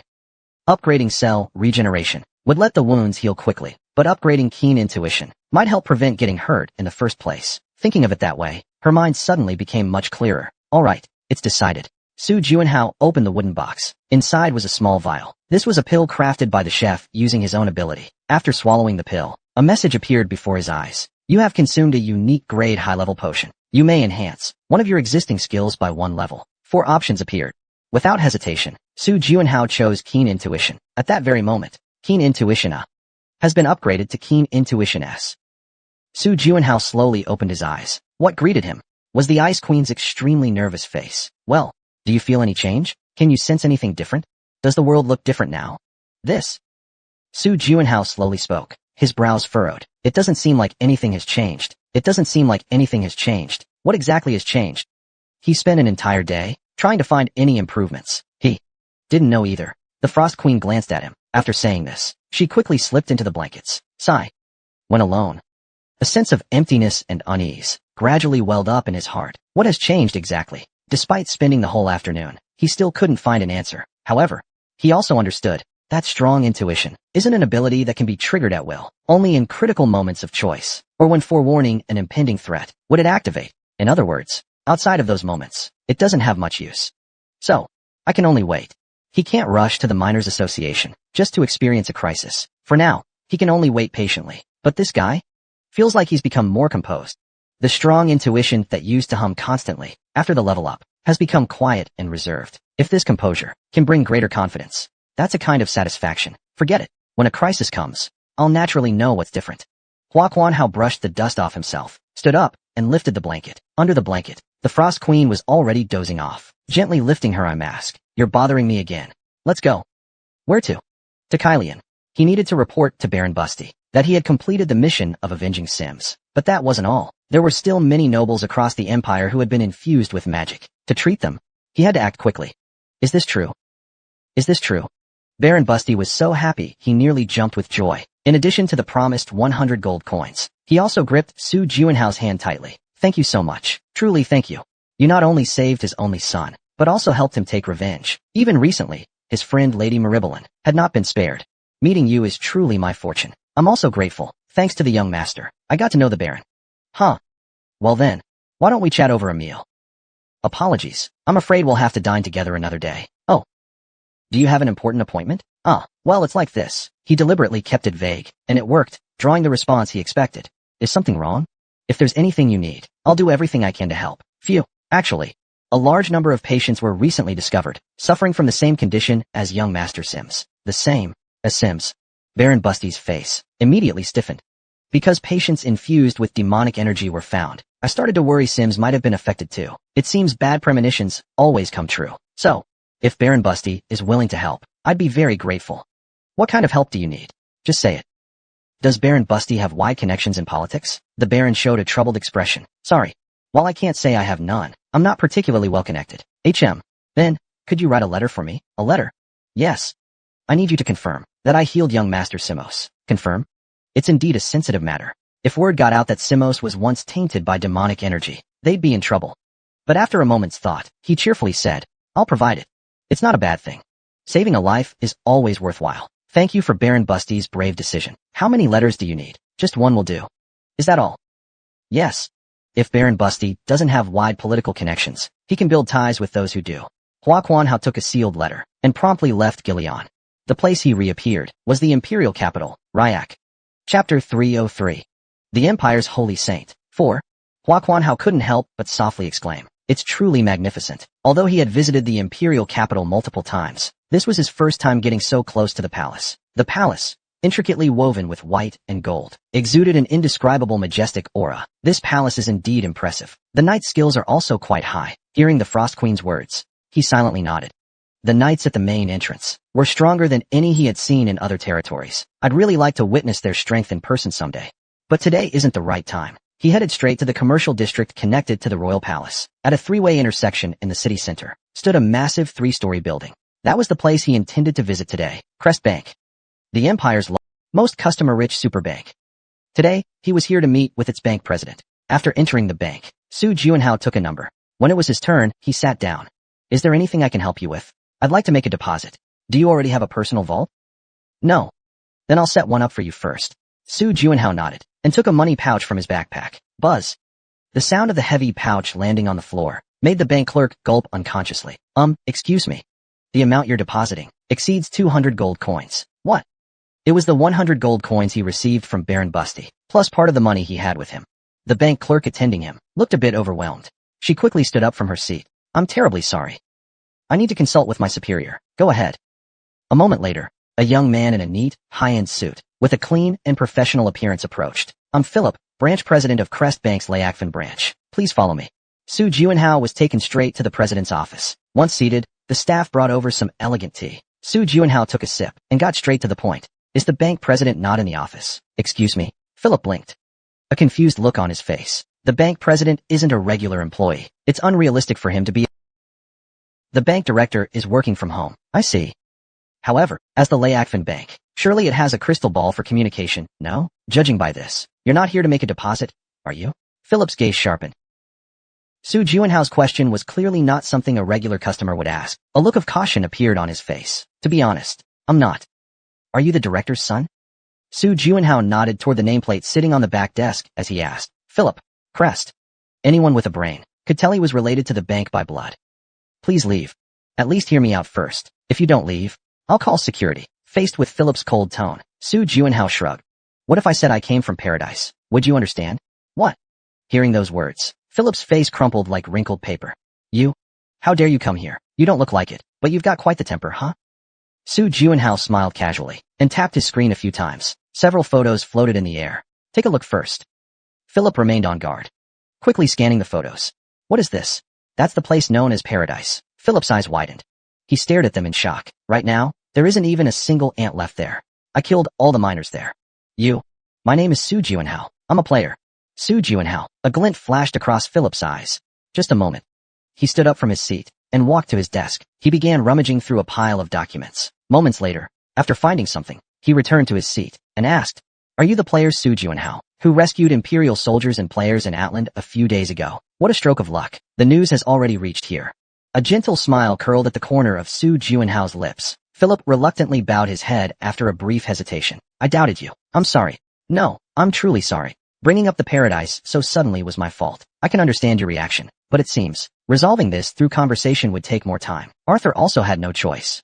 While organizing the paradise, I found an interesting document. It listed the names of people infused with demonic energy. He couldn't reveal a dead man's confession, so instead, he made up a lie on the spot. "What exactly do you want?" Philip's previously relaxed expression tightened once again. "Hey, you sure are short-tempered. Do you always talk like this? Polite one moment, and casual the next? Cut the crap. Just say it. You want money again, don't you?" Indeed. If he got his hands on that list, one could suspect he came to blackmail. That was to be expected.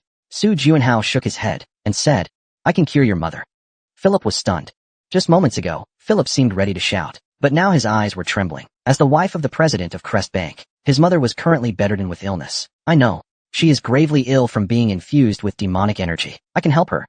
"Why should I believe you?" Asterisk clatter clatter asterisk. Su Juanhao pulled out a letter from his chest and handed it to him. "This is a handwritten letter from Baron Busty to Phil. Take a look. It still has the seal." After taking the letter, Philip examined it carefully.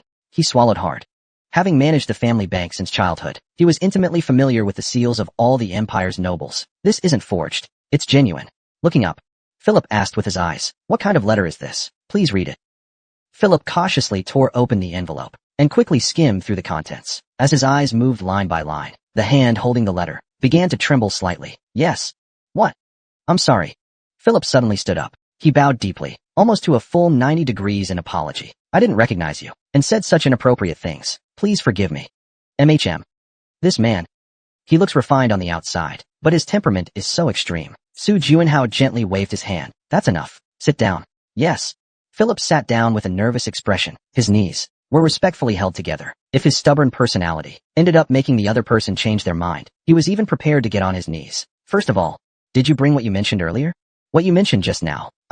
The communicator." He nodded frantically and took out a magical communicator from the drawer. "Here it is.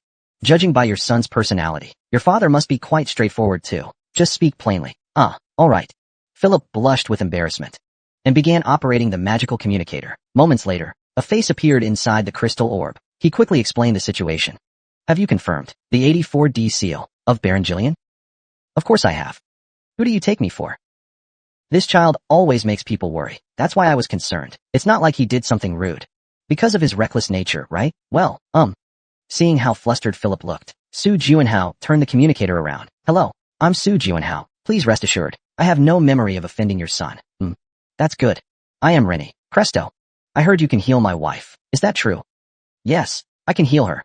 Hearing that firm and unwavering voice, the middle-aged man on the other end of the communicator unconsciously swallowed hard. "If you don't mind, I'd like to begin the treatment as soon as possible. Is there a particular reason? Do you think Seamus and her wife were the only victims?" Letting out a soft gasp, Lenny seemed to understand instantly. "As expected, that's why you came to us first. If the treatment goes smoothly, could you arrange for me to meet the others?" After thinking briefly, Lenny slowly nodded. "In principle, client information must not be disclosed, but this time, I'm afraid we must make an exception. They'll probably be extremely grateful instead, even if they all withdraw their money from my bank. I won't hold a grudge." So decisive. "That's great." Su Juanhao stood up and asked, "So then, where should I go?" "Where should I go?" "Please come with me." Philip received him respectfully, as if welcoming a president. After exiting the portal, they boarded a top-class carriage that had been prepared in advance and headed to the mansion. In front of the mansion, Count Lenny was waiting with the soldiers. "Welcome. Thank you for coming all this way. Let's take you to the lounge first." "No need. It only took about 20 minutes to get here." Su Juanhao glanced between Lenny and Philip and let out a soft chuckle. These guys really can't manage their expressions. They look just like drenched puppies. "I suppose you're in a rush for me to treat the lady first? Perhaps choosing to open a bank instead of going into politics was a wise choice." "No, I'll first examine the lady's condition. Once confirmed, I'll begin treatment immediately. Then, I'll leave it to you. Please follow me." They walked through corridors as grand as a palace, into a room filled with a faint herbal scent. "Let me take your pulse." Su Juanhao gently held the wrist of the pale and sleeping Lady Cresto. After channeling a bit of magic, he could clearly see the condition inside her body. Detected low-level demonic energy. Demonic energy. Using the Dark Watcher's ability, demonic energy can be absorbed. While absorbing it, his magic power increases. Although the energy was higher than Shimza's, Her overall condition was slightly better. This was because Shims had been exposed to demonic energy for a long time. In comparison, Lady Cresto had only been recently infected. Let's begin the treatment. Everyone, please leave. I need to concentrate. According to his estimate, the treatment should take at most an hour. After sending everyone out, Su Juanhao immediately released the Dark Watchers into her body. Devour it all. Not even a trace of demonic energy must remain. The loyal Watchers obeyed their master's command and began the hunt for demonic energy. During this process, Su Juanhao's eyes flickered again.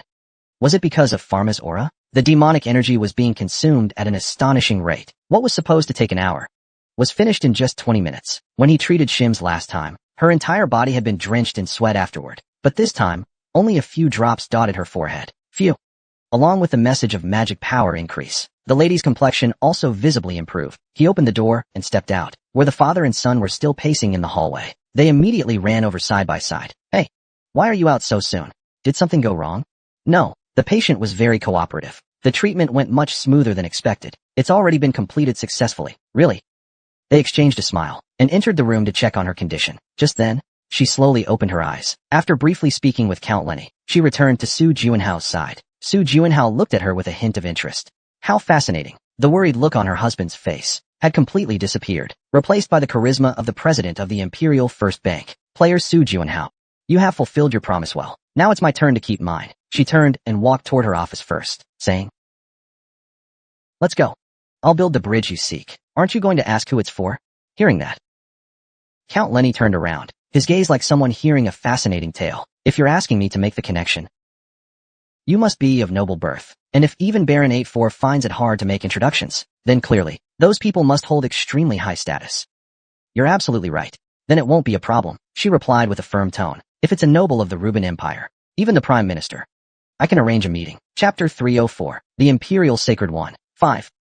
3 weeks after Su healed the Countess of Crest, a strange rumor began spreading throughout the empire. It was said that a player had secretly met with several high-ranking nobles. Naturally, this rumor reached the royal palace as well. The grand hall was as spacious as a sports field. Sunlight streaming in from both sides was dazzling. However, the atmosphere inside was in stark contrast to the brightness outside. It felt particularly heavy. This pressure came from the muscular middle-aged man seated on the jade throne. His golden eyes gleamed as if embedded with gold nuggets. In a lazy tone, he said, The Chancellor himself has requested an audience. That's quite rare.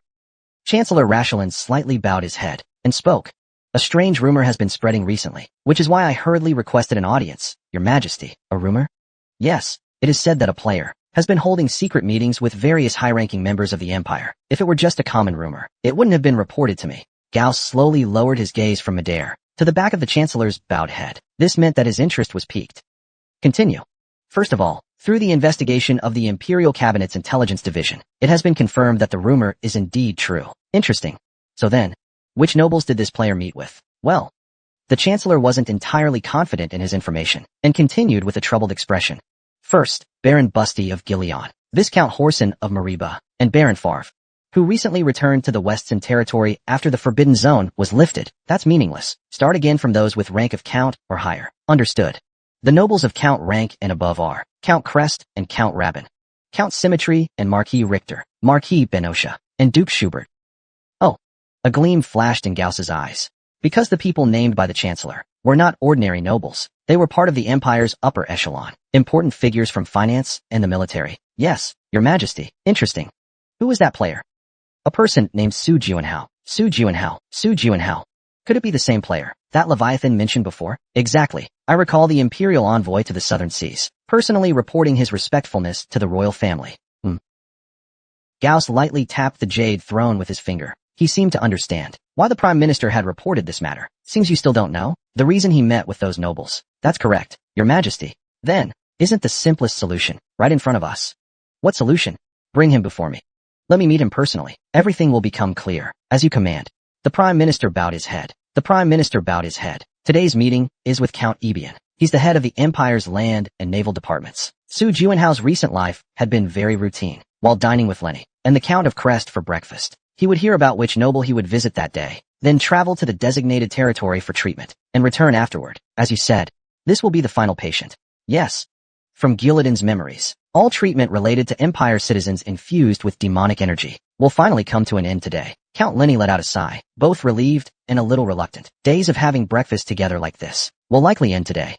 The past 3 weeks felt as fleeting as a single day and a half. It's been a hectic time lately.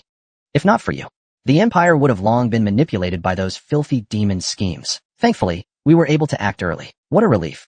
In fact, during the treatment rounds, what shocked Su Junhao the most was that these implicated nobles held enormous influence across various fields. Just imagining was enough to send chills down the spine. The demons wouldn't have created such a situation for no reason. If the Demon King is still alive, then after Earth, their next target would surely be the Reuben Empire. During this process, those injected with demonic energy had to make a choice: family or empire.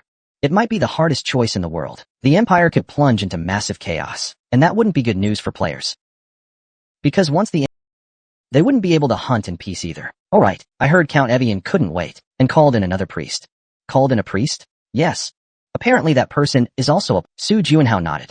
Due to the sensitive nature of the matter, there's no way they would call a priest from the Sun Church. So, it must have been that player priest known for keeping secrets. I've heard of that player too. They're somewhat well known. I see. You should understand as well. She's called the Saintess of Shumir. Su Junhao blinked.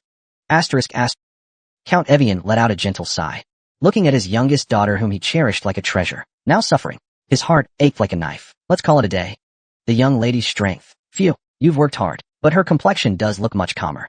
Count Evian said weakly. Please take care of her tomorrow as well. Of course, then I'll take my leave. After a respectful bow, the priestess left the room. She let out a soft sigh. Even with my abilities, treating her is still so difficult. At an age when she should be playing freely outdoors, she's confined to bed because of illness. That made her feel incredibly sorry. The priestess quietly gazed at her own clasped palm. A full recovery is impossible. Her ability is called Breath of Restoration, a rank. Although this ability earned her the title of Saintess, it was completely powerless in this situation. What should I do? Lost in confusion, she sighed again and returned to her room. 2 players dressed in priestly robes were standing at the door, waiting. You're back, Lady Saintess. I'm very tired. Please move aside. She spoke in a cold voice. The players smiled and opened the door for her. Then please rest well. Once inside the room, the healer immediately removed the suffocating holy robes and changed into a loose tracksuit. Then she flopped onto the bed, hugging a plush toy. She enjoyed a moment of bliss. Immersed briefly in that sense of happiness, she slowly opened her eyes. Lately, things have felt more and more inconvenient. Is it just my imagination? The players waiting outside her door belonged to the Silver Sanctum, one of the big 6 guilds. They became acquainted through the Blackfield raid, but lately, their kindness has started to make her uneasy, even though she had already clearly refused them. The Silver Throne. It was the first guild that approached her when she returned to the industry. Their goal was to recruit her, but she politely declined their offer. However, when they asked again, the conditions were decent too, but the biggest reason was because she learned that her former superior would be part of that Of course, it turned out that this choice was the right one. If she had declined that offer, Su Junhao might not be alive now. She truly is someone you have to worry about. Saintess Cha Sharun of Shumir took a book out of her backpack. The youngest son of the Gates family. This book was a gift from Su Junhao after he returned from Las Vegas. He gave it to her personally. She had read it 12 times already. The content was interesting on its own, but every time she read it, she would recall the advice he gave her. Only when you ensure your safety and complete the strategy, and still have room to spare, can you truly see everything around you. I am not climbing the tower for anyone else. For someone like her, always obsessed with others' irrelevant opinions and judgments, it was a profound lesson. That day, she felt as if a fog had lifted from her mind. Even the familiar night view from the 77th floor looked unfamiliar, as if it were her first time seeing it. My savior. The next time I see her, she planned to reveal her true identity. So embarrassing. Her face turned red all the way to her neck. She quickly flipped open the book and reread chapter 8, starting her 13th reading. She became so absorbed that she lost track of time. About 2 or 3 hours passed, and she put her saintess robe back on in boredom. She walked out of the room. Where are you going? I feel restless. I want to take a walk in the garden. I'll go with you. No. I need time to think alone. Please don't follow me. After firmly refusing, she strolled through the garden and eventually sat down on a bench. This was the place she always came to whenever she felt upset while staying at the mansion, to read books. It couldn't compare to the comic room, but sometimes this place wasn't bad either. Just as she opened her book, she heard the sound of footsteps approaching. Seriously? Didn't I say not to follow me? She prepared to give someone a good scolding and looked toward the corner of the garden, where 2 people appeared. I often read here. The book is written in the language of Earth, likely a holy scripture or esoteric doctrine. Maybe she's nearby. One of the faces was Count Ebian's, which she recognized, but the man walking with him was completely unexpected. Ah. There you are. Count Ebian looked at her with a radiant smile. She pulled her nun's hood down tightly with the fastest motion of her life. Let's have a chat. Count Ebian, who had looked pale that morning, was now glowing with vitality. But what shocked her even more was the man walking toward her. We meet again. Su Juanhao, her former superior, was walking toward her with a smile. Mind if I sit here? Thank you. Sitting down, Su Juanhao hunched over like a curious bug, curiously observing the saintess whose face was fully covered. You're really covering up tightly. Indeed, she had also worn a mask and sunglasses last time, completely hiding her face from view. But what's going on with her? The ice queen in front of her asked for some popcorn with an amused expression. Su Juanhao casually ignored her. She simply smiled slightly. By the way, Shirley clearly remembered that the saintess of Shumir once said she knew her. She had asked if she was Skaya and was harshly scolded for it. Back then, sorry. I ran away. Su Juanhao apologized. The saintess glanced at her and adjusted her posture. Even so, she still turned her head, unwilling to meet her eyes. You still ran even after knowing? I really had no choice back then. I couldn't quietly receive treatment for several months. Another no choice, huh? What? That's not it. Did you come all this way just to apologize? No. I'm here to treat Count Evian's daughter. What? The saintess turned her head toward her in surprise, then turned away again at triple the speed. How are you going to treat her? You don't have any healing powers. Why are you so sure about that? Su Juanhao frowned and asked. Well, just by looking, it's obvious you're a combat type, not a healing type. The situation is a bit complicated. After saying that, the conversation between them stopped. There were so many things they wanted to ask, but didn't know how to bring up. Just asking, do you know that person? Wouldn't be appropriate. At that moment, Su Juanhao noticed something rolling on the bench. This novel. She picked up a book, looking at its yellowed pages, recalling how many times he'd read it. He asked, the youngest son of the Gates family, does Lady Saintess like this novel too? After a brief silence, the Saintess sighed, and seemed to reposition herself as if resigning to fate. Yes, I like it very much. Wow. What a coincidence. I gave a copy to someone I know. What kind of person? There was a slight concern in her voice. To that, Su Juanhao responded, my former secretary. All right, I heard he recently resigned. Su Juanhao, who had looked serious just a moment ago, suddenly laughed. Looks like he saved up quite a bit of money. I was worried. His personality can be a little reckless. You sometimes worry about him too. Not so much lately. He's actually pretty independent. At that moment, Su Juanhao suddenly sensed a piercing gaze. He turned around sharply. Give it back. I told you. The saintess snatched the book from him and shot him a glare, then walked off. Hey, that was so rude. You're one to talk about manners? What a joke. Watching nearby, Shweli gave her commentary. She's way more polite than you. Trust me. What did I do? Su Juanhao muttered with a wronged expression. Chapter 305. The Imperial Sacred One. 6. After Cha Shirun left the garden, two figures who had been watching her followed. They whispered to each other. If I'm not mistaken, that looked like Su Juanhao. You're right. Just a few weeks ago, he was still in Destan. No idea why he's here now. Anyway, we should be more cautious. The companion responded with an amused look. You don't feel burdened? Not exactly burdened. Our top priority is to carry out the client's orders. There's no need to take risks. Humph. Sounds boring, but makes sense. After the two disappeared into the building, Su Juanhao, who had been sitting alone on a bench in the garden, slowly opened his eyes. During the conversation with the saintess, he had felt someone watching him. Although there was no hostility or killing intent, he didn't pay it any mind. But once the saintess left, that gaze disappeared as well, which means they were watching the saintess, not him. He tried to listen more closely, and sure enough, he realized they weren't watching her after all. They probably didn't expect that from this distance. He could hear their conversation. At the moment, he was under the effects of Hunter's Night, which enhanced all his senses. And ever since the rebirth in Illusion Valley, his senses had become even sharper. A conversation several was no problem for him. Top priority is to carry out the client's orders. Su Juanhao frowned slightly. Those were the words of people who kill for money.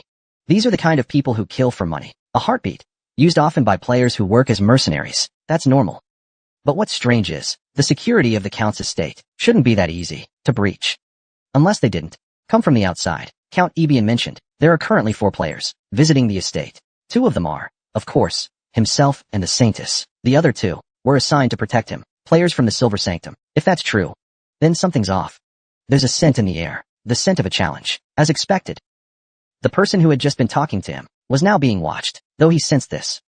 Su Juanhao felt no unease. Instead, he felt rather pleased. I've been wanting to repay him somehow. Didn't think the opportunity would come so soon. Su Juanhao got up from his seat and returned to his room. At the same time, his magic, like strands of silk, quietly spread throughout the mansion. It was all done so subtly, no one noticed.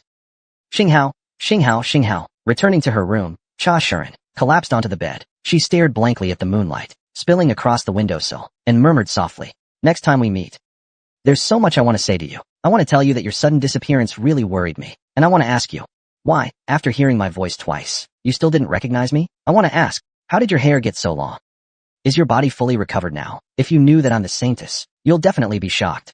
I can already imagine it. You'd look at me, confused, and ask, what on earth is going on? I really hope that next time we meet, I can see your expression, but his sudden appearance today caught me completely off guard. Tomorrow, I have to tell him. As she prepared to change into her sleepwear with lingering regret, a message suddenly came in. She happened to glance at the sender's name, and her expression instantly changed. The Intelligence Guild. She shot up from bed. Her heart was racing. A few months ago, she had spent a fortune she'd saved up to commission the Intelligence Guild to investigate something. The results were finally here. She gently bit her lower lip. It was something she didn't want to remember, and yet, precisely because of that, it needed to be remembered. Because it was the event that led the woman known as the Saintess of Shumir to choose to retire. Cha Sharun slowly closed her eyes. Even though it had been a long time, whenever she closed her eyes, that face remained as vivid as ever. Sister Haiju. She was the kind of player Cha Sharun looked up to like she did her sister Ching. She was always strong and confident, radiating a strange and irresistible charm. When the once innocent Cha Sharun had gone through all kinds of deception on the second floor and became emotionally fragile, it was Choi Haiju who used her unique and gentle smile to heal her wounds. The two lived together in a tiny basement room, leading a humble life. Their duo was unremarkable, barely even qualifying as a proper team. But every night, they dreamed big, planning to one day form the strongest team, to create a guild that could rival Baby Lu. Qian Huizhu was Cha Shuren's idol, the person she admired most. For someone like Cha Shuren, awkward in expressing emotions, she was like a fairy tale heroine, a seemingly invincible superwoman. But that wasn't the truth. One day, Qian Huizhu said she was going to meet someone, but she returned barely alive. Even after Cha Shuren used every healing technique she knew, there were no signs of recovery. The injuries were devastating. Wounds no monster could have inflicted. Absolutely not. She had healed so many people. Was she really unable to recognize a wound? They were clean cuts, made by sharp blades. She had even been poisoned. Yet Qian Huizhu insisted that she had simply been hurt by a monster by accident. In a panic, Cha Shuren frantically searched everywhere for antidote herbs, players who had once received help from them, guilds, nobles. She sent out pleas for help to everyone, even personally visited those who were nearby. Remembering that, Cha Shuren clutched her blanket tightly, trembling with rage. No one reached out to help. Liars. Taishio, who always claimed she would settle old scores, and her team member Kim Taishio. Even Adrian, once hailed as a rising star, had invited them to meals multiple times, to thank them. The Lord who had them heal villagers, and countless others all turned a blind eye to her. The whole scene felt like a lie. When she returned home in despair, someone was standing at the door, someone who was truly grateful. Upon learning of the situation, President Xindgu sent someone to deliver the herbs. She bowed repeatedly, rushing to treat Qian Huizhu. But by then, it was already too late. Cha Sharun, who hadn't recalled the past in a long time, closed her reddened eyes tightly. The sister who was once always surrounded by others, radiant like a blooming flower, ultimately died in a damp basement. A toxic and cruel death. Ugh. Cha Sharun regulated her breathing. After several deep breaths, she finally gathered the courage to face the past. Lord Juanhao, please take care of yourself. Just as she had said. She would walk firmly on the path she believed in, her hands trembling. She opened the file and slowly scanned its contents. As she read further, her eyes gradually turned cold. Inventory. A document slipped from her hand. During the Blackfield mission with the Silver Throne, she had used that document as payment. She had thought the intelligence provided by Bait was far superior to that of typical guilds. But the case file Silver Throne had provided back then had subtle inconsistencies with her memory. So, she secretly commissioned the Intelligence Guild again. After comparing the two reports, she finally uncovered the truth. Cha Sharun cast a cold gaze toward the door, biting her lower lip. Now I understand why you tried to stop me, sister. It seems she finally understood why her sister couldn't tell her the reason for her death. Why she had to die alone. Even one of the world's top guilds had gotten entangled in this incident. She had to leave this place. She hurriedly began packing her things. With Bait 6's intelligence network, they probably already knew her every move. The two people who followed her weren't there to support her. They were there to watch her. But she didn't have time to say goodbye to Count Evian. Return to Earth. The safest refuge she could think of was the Korean Players Association. There were acquaintances there, and Bait 6 wouldn't be able to act recklessly. Killing someone on the second floor and hiding the body wasn't difficult. She quietly left the mansion. All of this went as I expected. Two shadows followed closely behind. They acted sooner than I thought. As the two shadows left the estate, a cold presence silently rose. I need to buy grain. Cha Shuren rushed to the portal, hastily handing over money and ID. However, the mage in charge examined her carefully and shook his head. Your ID is too old. It needs to be renewed. Please come back tomorrow morning. What do you mean? I just used it here a few days ago. Cha Shuren suddenly fell silent. From the mage's gaze toward the floor, she sensed her identity had changed. Even if Silver Sanctum was powerful, could they go this far? To have such power that even the Empire's teleportation portal was off limits to her. After all, they often ran errands for nobles and churches. If they couldn't even manage this, how humiliating would that be? Cha Shuren blamed her own naivety, took back her money and ID, and left the building. If she couldn't use the best option was to find a player with teleportation-like abilities, but someone like that wouldn't just appear out of nowhere. Taking a carriage would be risky too. If they could bribe the portal mage, why couldn't they bribe a coachman? Even if the entire city's residents were bought, he wouldn't even bat an eye. She rushed to the west gate and slipped out quietly. There was a river to the west. At this hour, there should be fishing boats. A massive river ran through the Ebian Ridge, impossible to cross by manpower alone. If she was lucky enough to find a fishing boat, shaking off the two watchers wouldn't be difficult. Fortunately, there were a few fishing boats docked at the riverside pier. Cha Shuren approached them and shook her coin pouch. I'll buy these boats. 10 gold per boat. They were crudely assembled from wood, worn-out fishing boats, and yet the offer was a whopping 1 billion gold. The fishermen widened their eyes, then nodded. Cha Shuren bought all of their boats, and capsized all but one of them into the river. She boarded the remaining boat, and raised the sail herself. Now they shouldn't be able to catch up to me. The night wind filled the sails, pushing the small boat forward. As she watched the fishermen shrink into the distance, she let out a breath of relief. Splash. The wind suddenly grew fiercer. Sensing something was off, Cha Shuren quickly looked up at the sail. The wind wasn't blowing from behind. It was blowing from the front. Her boat began to rush backward at an incredible speed. Chapter 306. Empire's True Victor. 7. Cha Shuren's boat rocked violently from side to side. Wind. Is there someone who can control the wind? She lay flat against the damp wooden floor, biting her lip tightly, because she realized the two players who had been watching her had even managed to hide their abilities from her, which meant if she ever tried to escape, they were ready to kill her at any moment. When the boat, rocking like a carnival ride, finally calmed down, Cha Shuren slowly got to her feet. Before her stretched nothing but endless black water. If I'm going to escape, I might as well go far. At least let them taste what it's like to hunt. The black water split open, and two figures emerged from beneath it. Maybe it was because they were enclosed in a giant transparent barrier, but even underwater, they showed no signs of needing to breathe. With a suppressed voice, Cha Shuren raised her head and asked, "Was this your plan from the beginning?" Hard to say. Originally, we were just told to watch you. We didn't expect things to turn out like this either. So, in other words, she realized that because they had discovered the truth, these people planned to silence her before rumors could spread. Only then did she notice the two were removing their holy robes. You're not even members of the Silver Sanctum, are you? That's right. But does it matter anymore? We received the mission from there anyway. Hey, you're leaking client identity. But I didn't say that. It should be fine.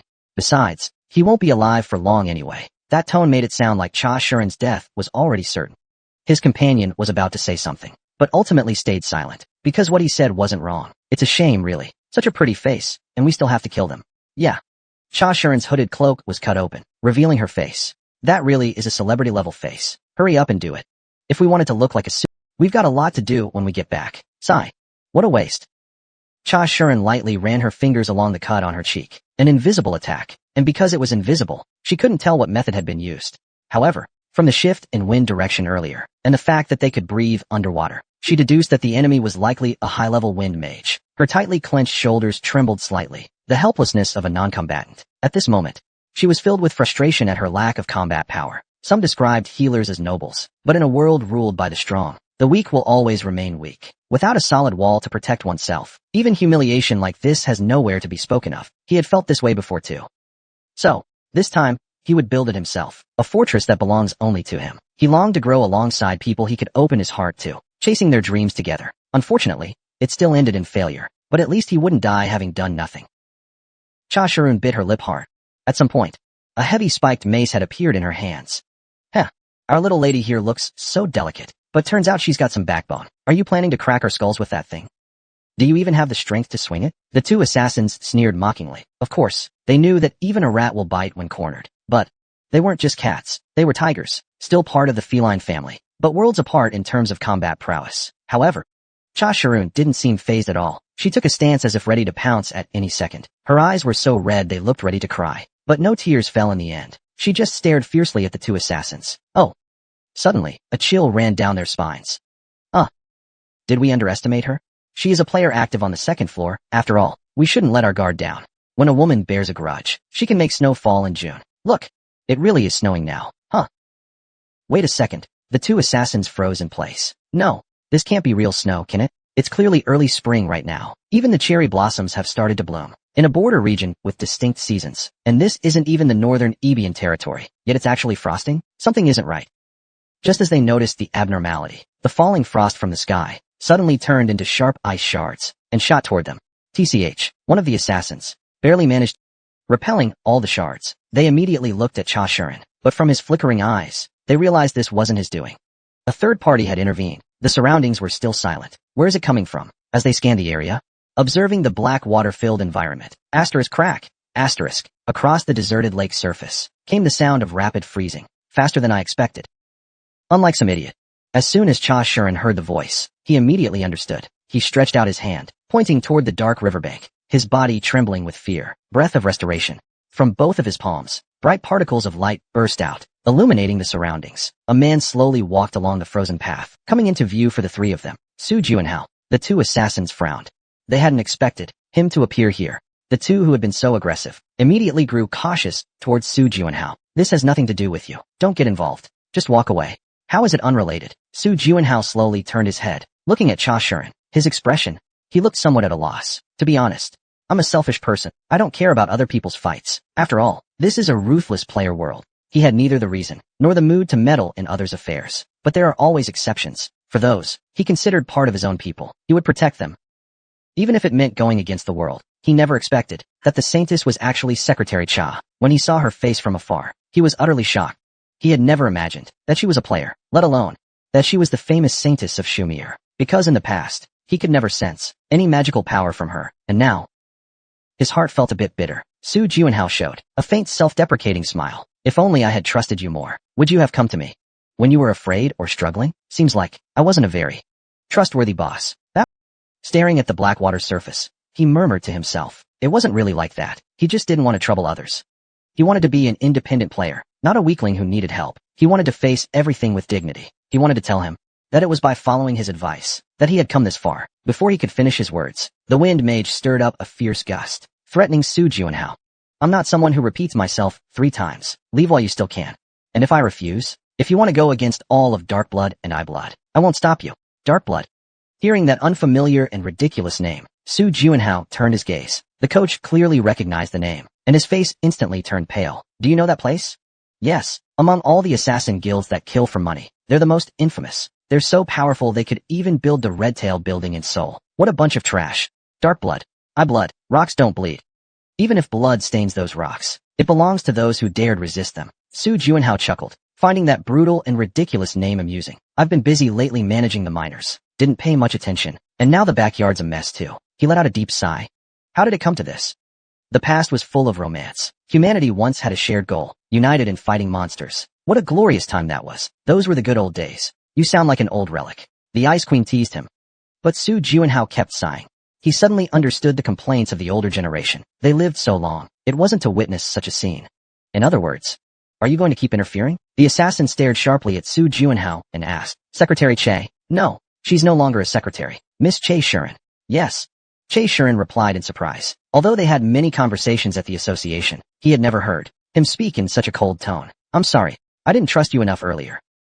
Ultimately, he was someone who deeply understood human nature. Even during the days when he returned and hunted around, he often saw him wounded. It was the same in Xena Bai. Maybe that's the reason why he didn't dare to ask for help easily. Perhaps because he didn't think he was strong enough. He didn't want others to get hurt because of his problems. This kind of foolish kindness only made him feel more helpless. That's why Su Juanhao was angry. Not at him, but at himself. I may not be able to become a towering wall like Miss Che Shuren hoped for. Che Shuren's eyes widened. He seemed to see right through her heart, intentionally choosing the word wall. But if I could become a fence where you can rest at ease anytime, maybe I could do that. Che Shuren's lips opened and closed repeatedly, but no words came out. His eyes heated up, and he finally shut them. It's always been like this. This person always appeared without warning, whenever he was troubled alone, to point the way forward. He truly was someone to be grateful for. The tears he held back finally fell. He opened his eyes. She bit her lip and nodded slightly. I may be lacking, really lacking a lot, but can I step into that barrier? Su Juanhao's gaze remained fixed on the two assassins. He smiled faintly. That answer is enough. Of course you can. Looks like you're the stubborn type, huh? One of the assassins spoke. Judging by the look of it, Su Juanhao had no intention of backing down. He exchanged a glance with his companion, though it wasn't in their plans. Tonight was going to be an unusually busy night. At the same time, the two assassins vanished without a trace. Did they go invisible? Su Juanhao's eyes swept across the dark riverbank. No, it wasn't just hiding their bodies. It's like my nightstep technique. Even their presence is concealed by the quiet riverside. A twisted sound suddenly echoed. So, the sound was sharp like the wind. Su Juanhao quickly turned around. Wind. Someone has wind-controlling abilities. They might also dive into the water, just as I thought. The enemy can't be seen, and he still had to deal with invisible attacks. However, Su Juanhao smiled slightly instead. Isn't this exciting? Not long ago, he drank a potion that was said to be delicious. Actually, was it really that good? He wasn't even sure himself yet. That guy hasn't worked at all since then, so I really don't know. But in a situation where even all sensations lose their effect, if he still has a shred of conscience, he should start working. Su Juanhao murmured silently in his heart. Time to work. Intuition. Chapter 307. Holy Emperor of the Empire. 8. King Zhuang of Chu, one of the 5 hegemons of the spring and autumn period in ancient China. There is a line in King Zhuang's story that goes, 3 years without flying or singing. It refers to the patience before greatness emerges. King Zhuang indulged in pleasure for 3 years, neglecting state affairs. A loyal minister came to see him and said, "There's a bird that hasn't flown or chirped in 3 years. What should we do with it?" To this, King Zhuang replied, "In these 3 years it has been gathering strength. When it spreads its wings, it will soar through the skies. Likewise, when it finally sings, it will shock the world." The next day, sensing the time had come, King Zhuang, within 3 days, eliminated all the corrupt officials he had identified over the past 3 years, completely purging the court. From that day on, he was hailed as a wise ruler of his generation. That feeling is just like this current intuition. Even though he has tossed aside all responsibilities to enjoy himself, his capabilities have already reached S-rank standards, which means his strength can rival that of the Dark Guardians and the Grandmasters of the... Therefore, Su Juanhao has no doubt. It's not that his child can't do it, but that once he does it, he will do it perfectly. So, a sharp sound pierced the air around him. Su Juanhao's figure began to move swiftly. However, it's impossible to completely dodge all invisible attacks. It just can't be done. On his body, small wounds gradually began to appear. The warm-up is slower than I thought. Thanks to his cellular regeneration ability, those small wounds began healing gradually over time, but he couldn't keep dodging forever. If I don't get started soon, I'm going to get mad. Just as Su Juanhao's eyes sharpened. Buzz, buzz, buzz. Now's the time. Finally, that feeling arrived. Su Juanhao turned around instantly, lowering his head. Perfect. This was the first time he had perfectly dodged that invisible blade. At the same time, Su Juanhao felt something strange. But was this what you'd call intuition? How to put it? His previous strong intuition would simply warn him that a direction might be dangerous. At most, it would caution him to be careful in that direction. But that feeling just now, even though he'd never experienced it before, he was sure this must be what the future feels like. He was certain which direction the attack would come from, its exact trajectory, and the exact timing. It was completely different from the one-dimensional A-grade intuition that only gave directional warnings. Su Juanhao's newly gained toy filled him with inexplicable excitement. He slowly closed his eyes. After all, relying on the 5 senses wouldn't help detect the enemy's attacks. Just as expected, the surroundings were... But closing his eyes plunged him into complete darkness. And yet, Su Juanhao felt even freer than when his eyes were open. I can see it. It felt like an out-of-body experience. He clearly saw and sensed attacks coming from all directions. Su Juanhao slowly moved his body, like someone out for a casual stroll. Just like that, the flying wind blades couldn't even touch the tip of his foot. In this space, I feel like I've become a god. Suddenly, a dangerous thought surged in his mind. If I use freezing power here, I could be nearly invincible. That arrogant thought flashed through. 1-1. His intuition sounded heavily. Don't get cocky. It was as if his intuition was warning him through his eyes. Su Juanhao smiled silently when he was by the dark riverbank and managed to dodge hundreds of flying daggers. The assassin's expressions turned stiff. That guy actually dodged all our attacks, and he dodged them perfectly, without effort. Unbelievable. The Wind Mage shook his head. He's from the Assassin's Guild. Dark blood. I blood. Even among them, he's a top-tier assassin capable of striking within limitless zones. He's a player with the S-rank skill Blade of Wind. Our combined attacks, until now, no one has ever evaded them. At least, that was the case until now. And the companion working with him is no ordinary person either. Their ability, Erasure, it can erase all traces of anything enhanced by magic, its form, and even its scent. It's the highest level of support ability. But the Bloodmaster, warned us repeatedly, no matter how unbelievable what happens before our eyes we must believe it. Damn it. The Wind Mage cursed, his face twisting in frustration. That thing must be Shaoli. Then, ordinary experts aren't even worth calling sandcastles. The Wind Mage thought for a moment and spoke. but giving up like this just feels too frustrating. Face reality. He's dodged hundreds of our attacks. That's not luck. It's overwhelming strength. What I'm saying is, we don't need to go after that guy. Just take out Cha Shirun and get out of here. That's not a bad plan. They figured there was no need to risk fighting Su Juanhao head-on. After all, someone who could easily dodge the joint attack no one else had ever avoided. That guy was practically a monster. Unleash a big move, then run. You ready? As the mage's body began radiating powerful magic, his partner gently placed a hand on his shoulder. At the same time, that wave of magic energy vanished silently. Standing by the river, Su Juanhao suddenly felt a wave of unexplained unease. The attack stopped. The enemy clearly had the ability to suppress us one-sidedly. With such an advantage, they could have kept fighting. Yet the attacks suddenly stopped, as if on cue. Which means Su Juanhao stomped hard on the icy surface and jumped straight onto the fishing boat. Even as he landed, the boat didn't move at all, as if it hadn't even made the slightest ripple. Why so sudden? Cha Shirun was just about to open her eyes wide the moment they asked what you came here for. Rumble.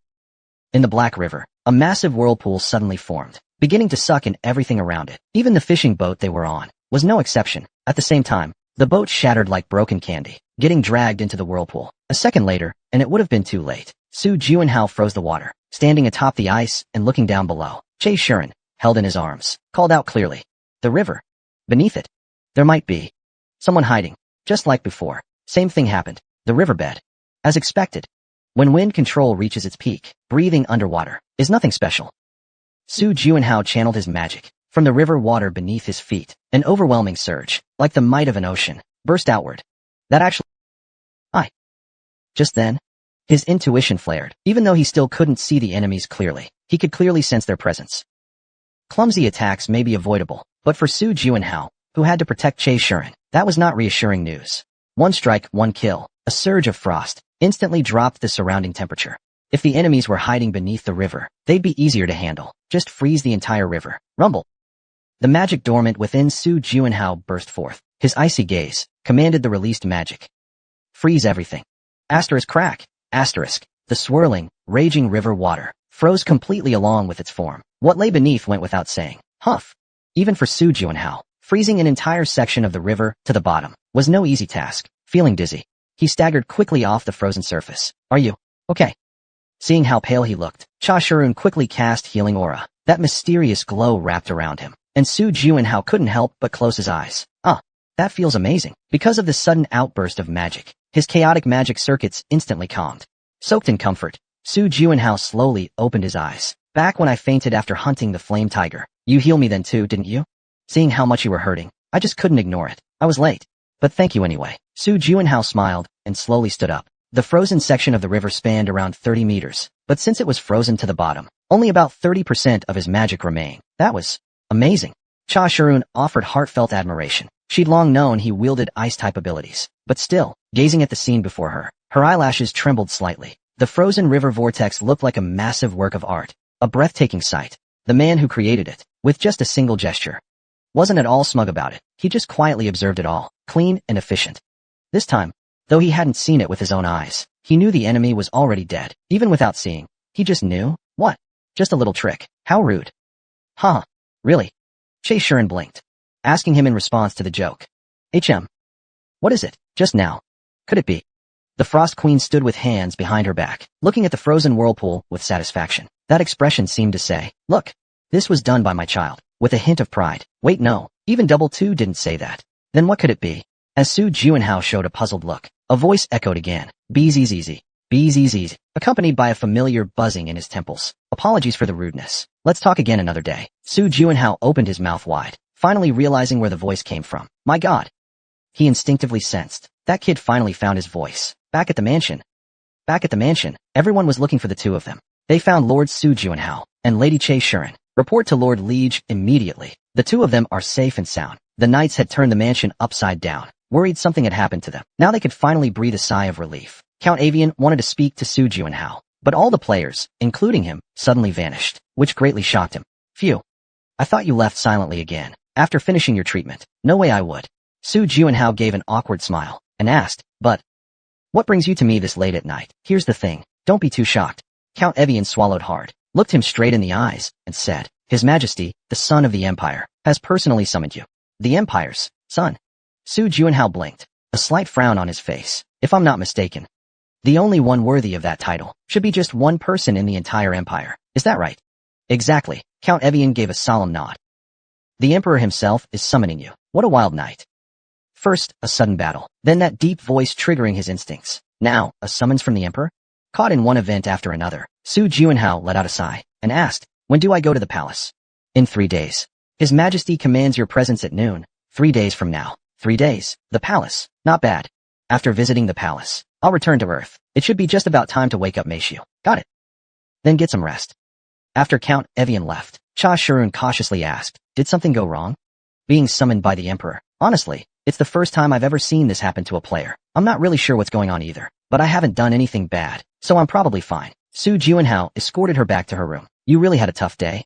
You must have been shocked too. Get a good rest, okay? Did I do something wrong? Lord Juanhao is just as he's always been. Cha Shirun murmured vaguely, lowering her head. Please continue to take care of me from now on. Of course. Somehow. It feels like we've become teammates or something. Please take care of me as well. The two shook hands and exchanged smiles. Neither of them worried about the future.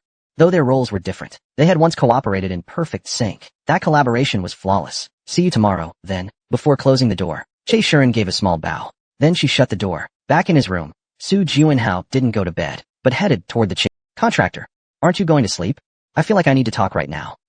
I'm getting sleepy. Can we continue this conversation tomorrow? Go ahead and sleep. Su Juanhao's words made the Frost Queen rub her eyes and ask, if my main body is asleep, who is the contractor talking to? Asterisk knock knock asterisk. Su Juanhao used his finger to gently tap his temple. Our contractor's really in trouble now. Looks like he's mentally unstable too. The Frost Queen looked at Su Juanhao with pity, who was trying to talk to her, then turned and went to sleep. In any case, Su Juanhao was left alone. He slowly closed his eyes and softly asked, asleep? Chapter 308. The one who answers or the one who inquires responds in reverse. 1. No response. So she really was asleep. Sleep well.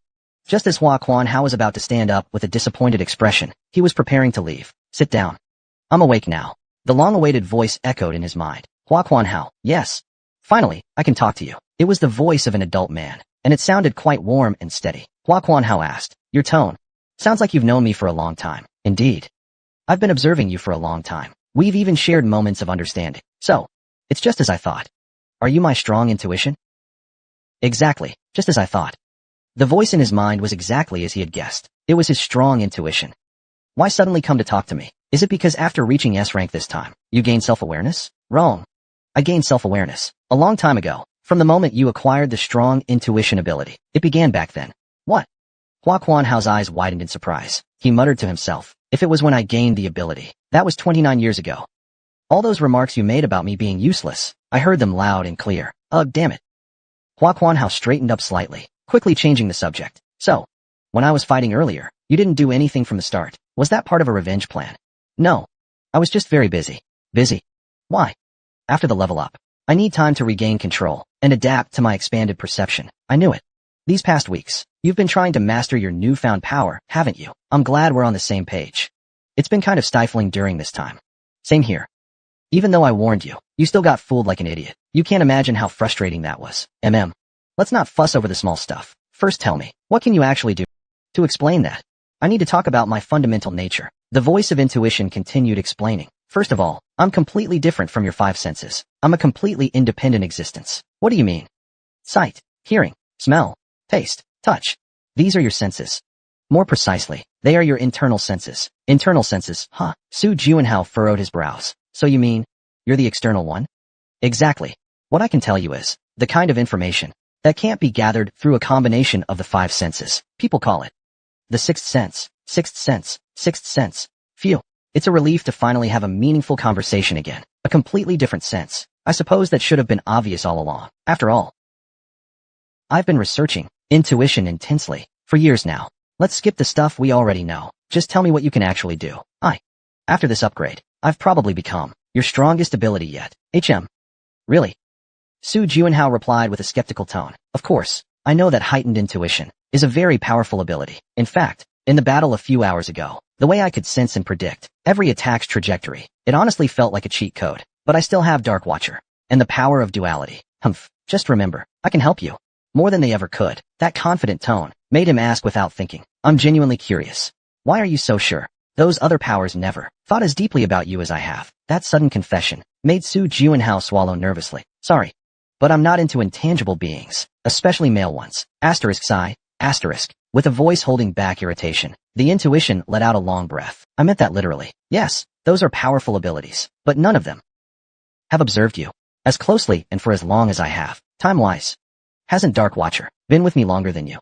Let me say this again. I'm a form of perception, entirely different from your senses. Even during the 25 years, when you and all your senses were asleep, I've remained conscious all along. Su Jianhao opened his mouth in surprise. To be honest, although 25 years have passed, to him, it felt like just a moment. He closed his eyes and opened them again, and time had already flown by. But you endured all that time. What kind of feeling is that? Spending 25 years trapped on unmoving ice. How did that feel? Are you okay? As far as he knew, intuition had often been mocked as useless, but it could still get flustered and emotional. Clearly, it was a sentient being, a being with emotions. For 25 years, unable to speak to anyone, it could only wait. Don't get me wrong, I'm not an independent creature. I'm just one of your senses, intuition said.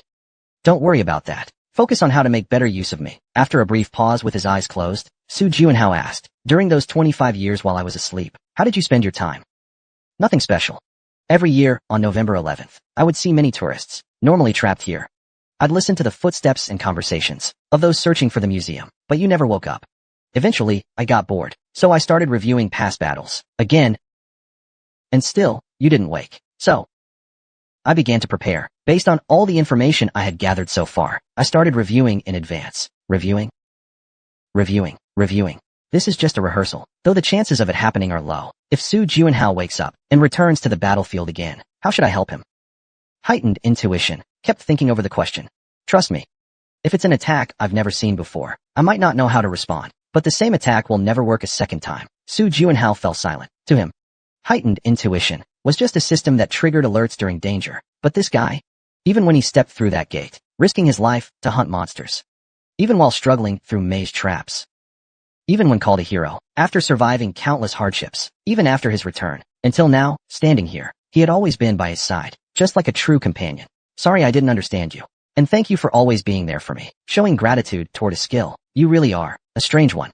Intuition let out a low chuckle. Let's keep working well together. I'll do my best to help you. And with that, their first conversation came to an end. Su Jianhao woke up early and took 2 cold cases from his backpack. They belonged to the assassins he eliminated last night.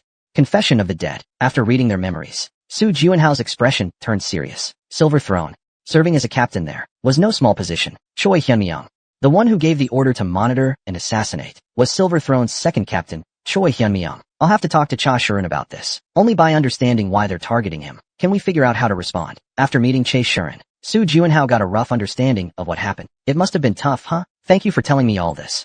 No, I believe it's something I ought to tell you. Her tone reminded him of her secretary days. That morning, she still seemed unsure how to address him. Call me whatever you like. No need to feel pressured. All right, I'll try to change the way I speak gradually. After comparing the 2 files he was given, he nodded slightly. First, what's certain is, there was indeed some involvement from the Silver Citadel side, but there's still something else to clarify. Have you ever heard of the name Choi Hyunmyung? Choi Hyunmyung? No, this is my first time hearing it.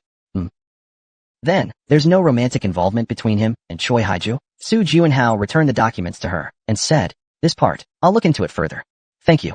I've already informed Lord Liege in advance. The elevator to Qin Liuing. Someone will escort Miss Shuren there. Am I to remain on standby on Earth? Yes. Is there anything else here that needs to be handled?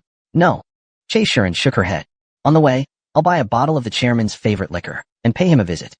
As expected, you truly live up to your name. As a capable subordinate, the two exchanged smiles and said their goodbyes. I'll head down first, then. I'm planning to go down within this week as well. See you then. After sending Cha Shuren off, Su Jianhao also prepared to leave immediately. There was no reason to stay in this town. Are you heading to the capital? Yes. I must not miss the appointment with His Majesty. Count Evian nodded in agreement and gestured toward the hallway. Just then, a girl about the same height as Xuan approached carefully. She bowed deeply. Thank you for healing me. I don't know how to repay such kindness. Maybe you could give me the chance to repay you?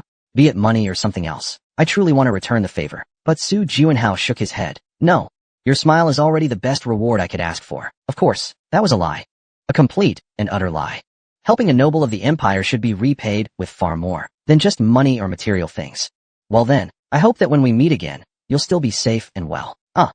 Count Evian watched as Su Juanhao walked away without asking for anything. He couldn't help but feel moved. Truly, he is a saint of the empire. He began to seriously consider how he could repay Su Juanhao. It wasn't a burden he bore alone. All the noble families whose loved ones had been healed by Su Juanhao were troubled by the same question. After arriving in the capital, Su Juanhao first arranged his accommodations. Then he headed to the market to purchase some essentials. Of course, these so-called essentials were mostly snacks for Shuang. This one's flavor is incredible. That one's really unique too. As expected of the empire's capital, holding a big bag of specialty snacks only available in the capital, Schwanger looked up and asked, "Contractor, what did you mean last night when you said we needed to talk? I was sleepy and didn't bother, so I just went to sleep." Well, Su Juanhao walked into the room, took off his coat, and said, "Strong intuition. You know about it, right? My ability. You even complained back then that the pills were useless, a waste. Hey, when did I ever say that?" Su Juanhao panicked and hurriedly changed the subject. "Anyway, with my level now upgraded, I can finally talk to him." Talk. So he's developed self-awareness now. Yeah, actually, he developed self-awareness much earlier than expected. How long ago? 26 years ago. 26 years. Humph.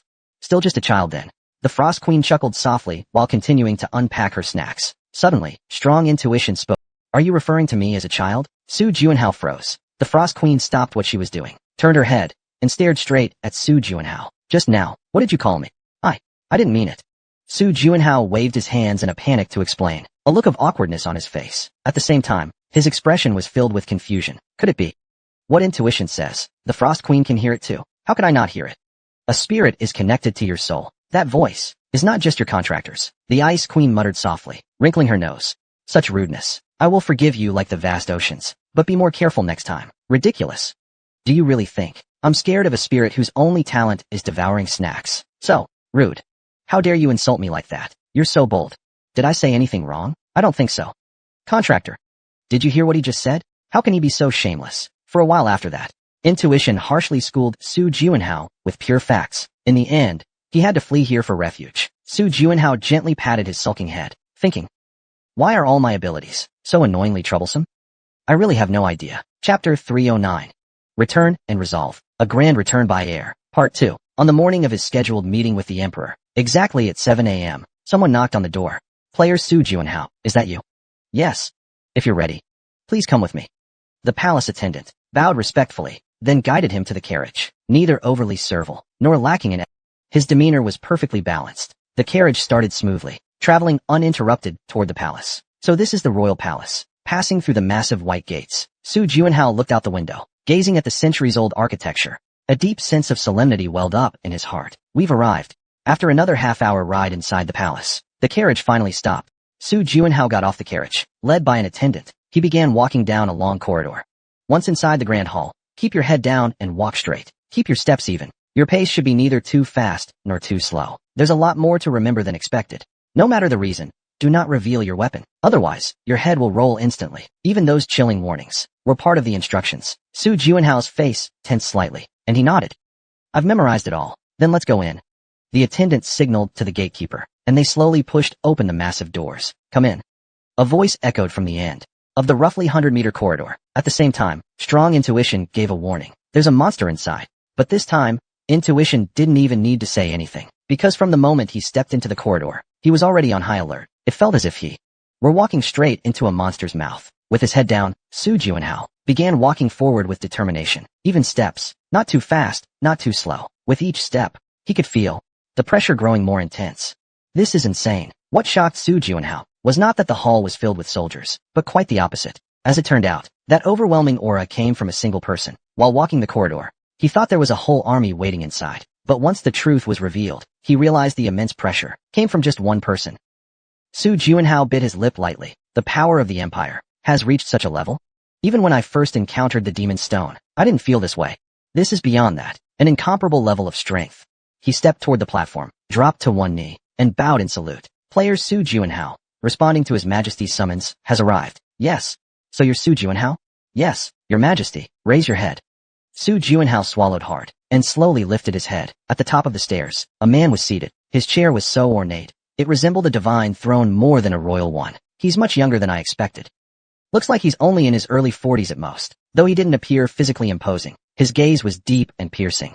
a true ruler of a vast empire. Also, a few steps below the throne, stood a knight and an elderly man who looked like a scholar. Su Juanhao's gaze locked onto the knight. It's him. The knight stood expressionless, almost mechanical in demeanor. He looked to be just over 30. If someone saw only a photo of him, they might assume he earned his place through family influence. Switch, Gauss, and Lubin turned to the knight and said, "Hart, that's enough. Apologies, Your Majesty." The red-haired knight named. At that moment, the oppressive pressure vanished like an illusion, without a trace, as if it had never existed. Sweat. Am I actually sweating? Su Juanhao realized in hesitation, and swallowed hard. The emperor gave a brief nod, skipping all formalities, and got straight to the point. I heard you've purged the demonic energy from the nobles' bodies. Is that true? Su Juanhao trembled slightly. He hadn't committed any crime, but he was still surprised. Why could it be? The royal family already knew the nobles had been injected with demonic energy. Every noble he'd encountered had been tight-lipped.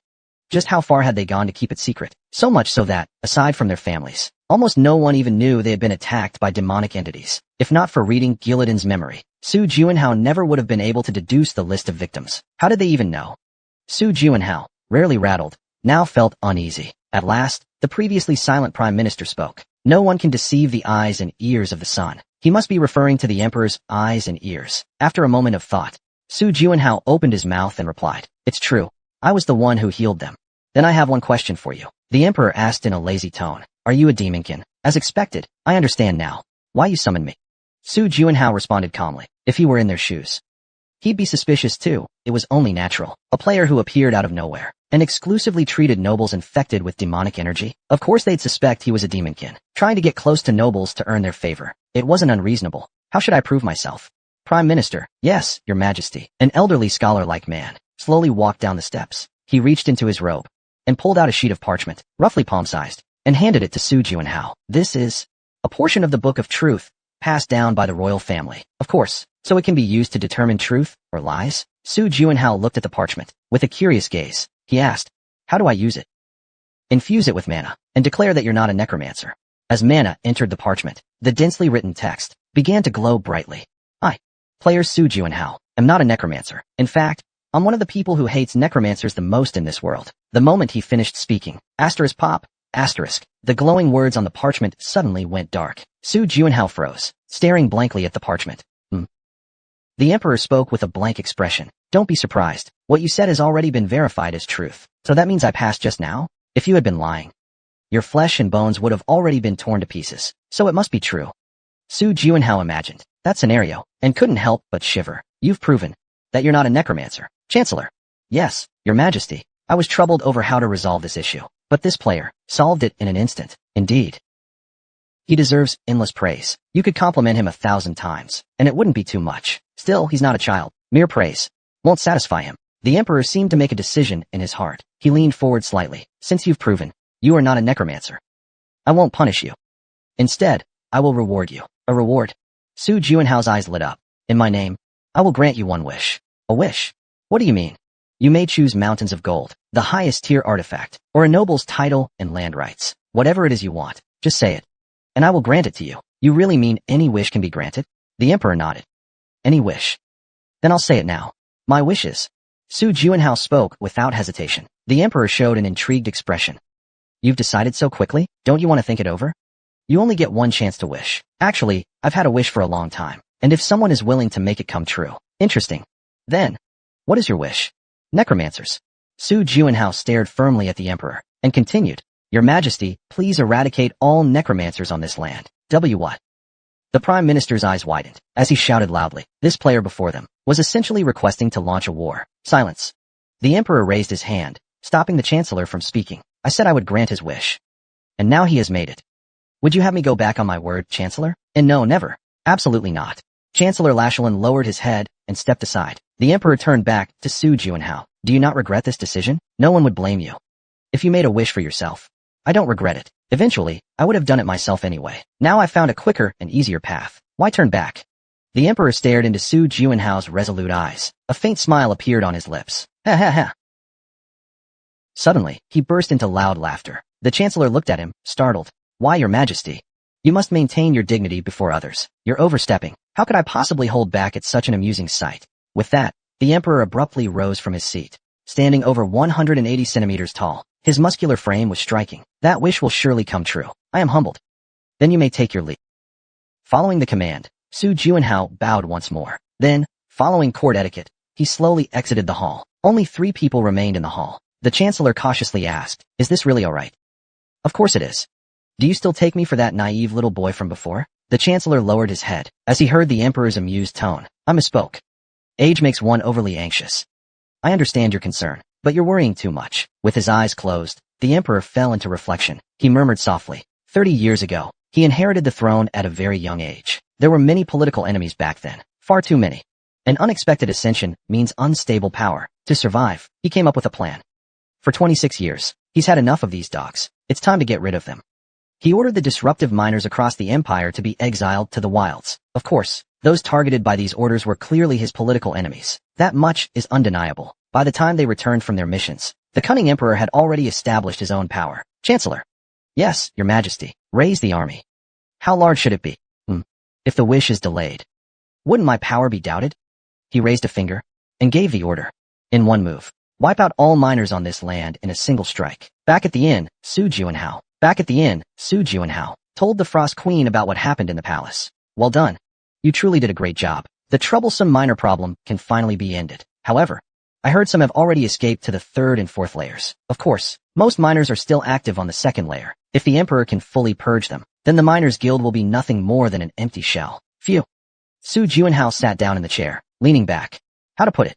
A sense of emptiness, perhaps? It feels like some sort of release. He once thought this was an evil chain that could never be broken, but unexpectedly, it broke so easily. Well done. Looking back, the war against the miners has lasted nearly 30 years. The number of times we regretted not wiping them out completely, we've lost count. But now, everything is over now. He was determined to cut ties with the miners in his generation. And to think, it was the Emperor of the Reuben Empire who set it all in motion. As for the few survivors left, he would take care of them himself. After that, as long as the 1st layer was tightly regulated, no magical factions would ever rise again. Do you feel both satisfied and a little disappointed? No. Rather than regret, it actually feels incredibly satisfying. It's just because I didn't do it with my own hands. It still feels a bit unreal. I'm not entirely at ease, but you should believe that the Knight Commander's strength is more than enough to face the Archdemon, right? Yeah, that's how I should think about it. Su Juanhao closed his eyes. He had reached it. Though the war with the Ma-ing had ended, he knew deep down that his journey was far from over. In a few more days, he should be able to wake Meishu.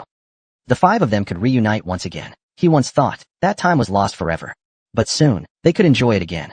Those who leave will return. Those scattered will one day reunite. With a smile on his lips, Su Juanhao slowly opened his eyes. It had been so long since he last came home with good news. On the way to see Diju, Su Juanhao's steps were as light as a feather. Even he was surprised by it. His body and soul had never felt this free. "Why'd you suddenly show up? You didn't even contact me first." Diju looked a bit surprised. "Usually, you're always saying, you're too busy to get in touch. It happened all of a sudden. The connection. I made the call." "Secretary Che, didn't Miss Poet tell you?" "I thought she was just saying it casually." Shin Diju opened the fridge and poured a glass of orange juice. "I want yogurt." Inserted a straw. "All right." Shin Diju came out holding the drinks, squinting his eyes. "You rescued me that quickly. Did you get into trouble again?" "I'm not a kid anymore, running around causing trouble. Just asking." "But I've heard a bit about your recent situation." Diju took a sip of coffee and continued speaking. "I heard you've been meeting with nobles all over the empire. It's been Is it related to those rumors?" "Fruit ice, please." Su Juanhao flicked his fingers and smiled brightly. "Diju, my friend, you're truly creepy sometimes. What are you trying to say? Why are you beating around the bush?" "Beating around the bush?" Su Juanhao slowly nodded, agreeing with him. "It's all over now." That sentence may be simple, but saying it took nearly 30 years. Geez, now you're just grinning to yourself? That's hilarious. Seriously funny. You're a real piece of work. Judging by your reaction, it doesn't seem like you've caused any trouble. So what exactly happened? Faced with Diju's curiosity, Su Juanhao told him everything that had happened. As he listened to the story, Diju's expression kept changing. "So, I requested to clear the 3rd layer of the labyrinth. Then I came down." "Juanhao. What? You're not joking, are you?"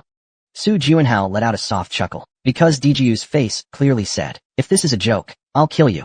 I swear on everything. I'm telling the truth. Have you ever seen me joke about something like this?" "No, never. But it's just so hard to believe." Diju gave a bitter smile, as if all the strength had left his body, and slumped against the back of the couch. "I never expected him to activate that iron blood puppet." "Yeah. Was it that hard?" "You're calling that hard? No one's been able to do it in the past 26 years. Making the Emperor owe you a favor is almost impossible." Because he's a man with no desires. He already has everything, and he's capable of sustaining himself. But now that the Emperor has acted, the Miners Guild is surely done for. DGU's expression was so complicated. It was hard to tell whether he was laughing or crying. The long war was finally coming to an end. You don't feel it yet, do you? Honestly, neither do I. The miners are gone, and crime rates have plummeted. It'll probably take another month or two before it really sinks in. The two of them shared a smile. Wait a minute. DGU suddenly remembered something. The operator Vita brought up the daily schedule. The timing should be just right. What timing? 3 days from now, the association is holding an event. What kind of event? DGU stared straight at Su Juanhao and said, they will officially announce that Phantom, who's currently lying in a hospital bed, will take over the ninth heaven position left behind by Tianma. Lord Lady and other well-known players, as well as guild representatives, will attend. Oh, so it's really happening after all. I think it's best to release that news at the same time. DGU imagined the scene, and couldn't help but smile. A new wave of hope will sweep across the world. The Miners Association will completely disappear, and a new 9 heavens will rise within the player faction. Su Juanhao pictured the scene in his mind, and nodded. It's a good image. More than just good. Especially in such a turbulent time. What do you mean by turbulent? Is something else going on? Su Juanhao, who had been busy treating nobles these past few weeks, wasn't aware of the recent changes. Haven't you been reading the community news? Been too busy dealing with those nobles? DGU showed a serious You know someone made it to the 4th layer, right? Yeah. Most of them were from Bit 6, right? Even if not, they were all famous guild players. That's right. Very few acted solo. Most belonged to large guilds. Did they run into trouble? The 4th layer is too difficult. If it was just the difficulty, that'd be fine. But their communications have been cut off. Su Juanhao didn't quite understand, and asked. What do you mean? Exactly what it sounds like. All the Vanguard teams that entered the 4th layer have lost contact. Not just from the community. Not a single player has returned from there. Su Juanhao swallowed hard. No matter how difficult it gets, these people are strong enough to protect themselves and escape. Besides, Shin Sung-yoon and Wei Tianxue are still on the 4th layer. If even 2 9 heavens level experts can't handle it, then it's truly unbelievable. The difficulty couldn't have spiked so suddenly. Besides, no one had ever cleared the 3rd layer this quickly before. That means, players are now strong enough to handle at least the 4th layer. It seems that each layer has its own uniqueness. The association came to the same conclusion. Currently, 32,810 players have reached the 4th layer. It's impossible that all of them perished. If this elite vanguard of humanity were to be completely wiped out, then there would be no hope left for the future. Therefore, they proposed a new hypothesis. The 4th layer might not be just an ordinary floor, a special floor. Once you enter the 4th layer, you can't leave until you defeat the first boss. Hearing that, a chill ran down my spine. All because of that miner. If word spread that the 4th layer was open, everyone would rush in blindly, right? That would basically be handing over an empty city to the miners. DGU let out a relieved sigh. In fact, that's been the biggest concern lately. You resolved this hidden threat just in time. We were just lucky. But it'll only get busier from now on. The minimum level required to enter the 4th layer is 150. It's going to be hectic. Not just Su Juanhao. His companions will all need to reach level 150 as well. That'll be interesting. Su Juanhao, who had been acting alone since returning, stood up. Leaving already? I want to visit the hospital. Go ahead. You've worked hard. DGU walked and patted Su Juanhao on the shoulder, saying, by the way, isn't it about time to wake up Meishu? Yeah. Su Juanhao glanced at Vita and replied, 2 days from now, once the 90-day restriction is lifted, I'll wake him up immediately. The 5 of us will finally be reunited. I'm getting excited just thinking about it. Su Juanhao let out a soft chuckle. On the surface, he stayed calm, but inside, his heart was trembling intensely. I'll get going then. Su Juanhao waved lightly and headed toward the ward. After seeing his friend off, Xian Dekue returned to his seat, just as he was about to wrestle with a mountain of documents again. Give me another yogurt with a straw. He saw the Frost Queen sitting alone on the sofa, and froze for a second. What's wrong? Aren't you going with Juanhao? No. Why not? Because if I go to Gilberto's ward, there's a higher chance of running into Skya, rather than having my face pulled long by him. I'd rather sit in a cool meeting room sipping juice. It might be, but it's the better choice. Bring some straws, the Frost Queen said. No. Skya won't join us until tomorrow. Ramatut said he'll come down this afternoon. That works out then. Visiting Gilberto turned out to be a very quiet affair. He's never been talkative or expressive, so this time was no different. You'll be able to move that day, right? I can move now. It's just that the doctor told me to stay in bed and rest. That's good then. Su Juanhao finished packing and stood up. Watching him leave, Gilberto's eyes were filled with warmth. Thank you. And I'm sorry for making you shoulder our mistakes alone. It's nothing. When traveling, whoever wakes up first takes care of breakfast, right? Just like on the ice. Whoever wakes first is in charge. It's the same logic. Gilberto let out a soft chuckle. That's so you. Get some rest. See you in 2 days. After leaving the hospital room, Su Juanhao, he was also familiar with this hospital. He had experienced things here too. He'd received a lot of help at this hospital, and owed them a favor. After asking the nurse, he was led directly to the ward. Asterisk knock knock asterisk. Come in. He pushed the door open and entered. There was Ji Yuzhong, alone, peeling an apple. When he saw me, his eyes went wide. Su Juanhao? Sir. This is kind of sudden, isn't it? Su Juanhao scratched his head. He walked over, pointing at the chair beside the bed. Mind if I sit for a bit? Of course not. Oh please. What kind of patient peels their own fruit? The food here really has no flavor. That's definitely true. Yeah, that's a fact. Su Juanhao had eaten hospital food more times than he could count. He nodded in agreement. Let me see. Taking the knife, Su Juanhao's fingers began to move deftly. Asterisk SHFF SHFF asterisk. Asterisk SHFF SHFF asterisk. Ji Yuzhong accepted the apple he had just peeled. He began eating in big bites. The atmosphere grew slightly awkward. After all, aside from a few meetings, there wasn't much of a bond between them. Make yourself at home. Is that all right? Ji Yuzhong's eyes lit up slightly, and he nodded. Okay, we're about the same age. No need to be too formal. All right then.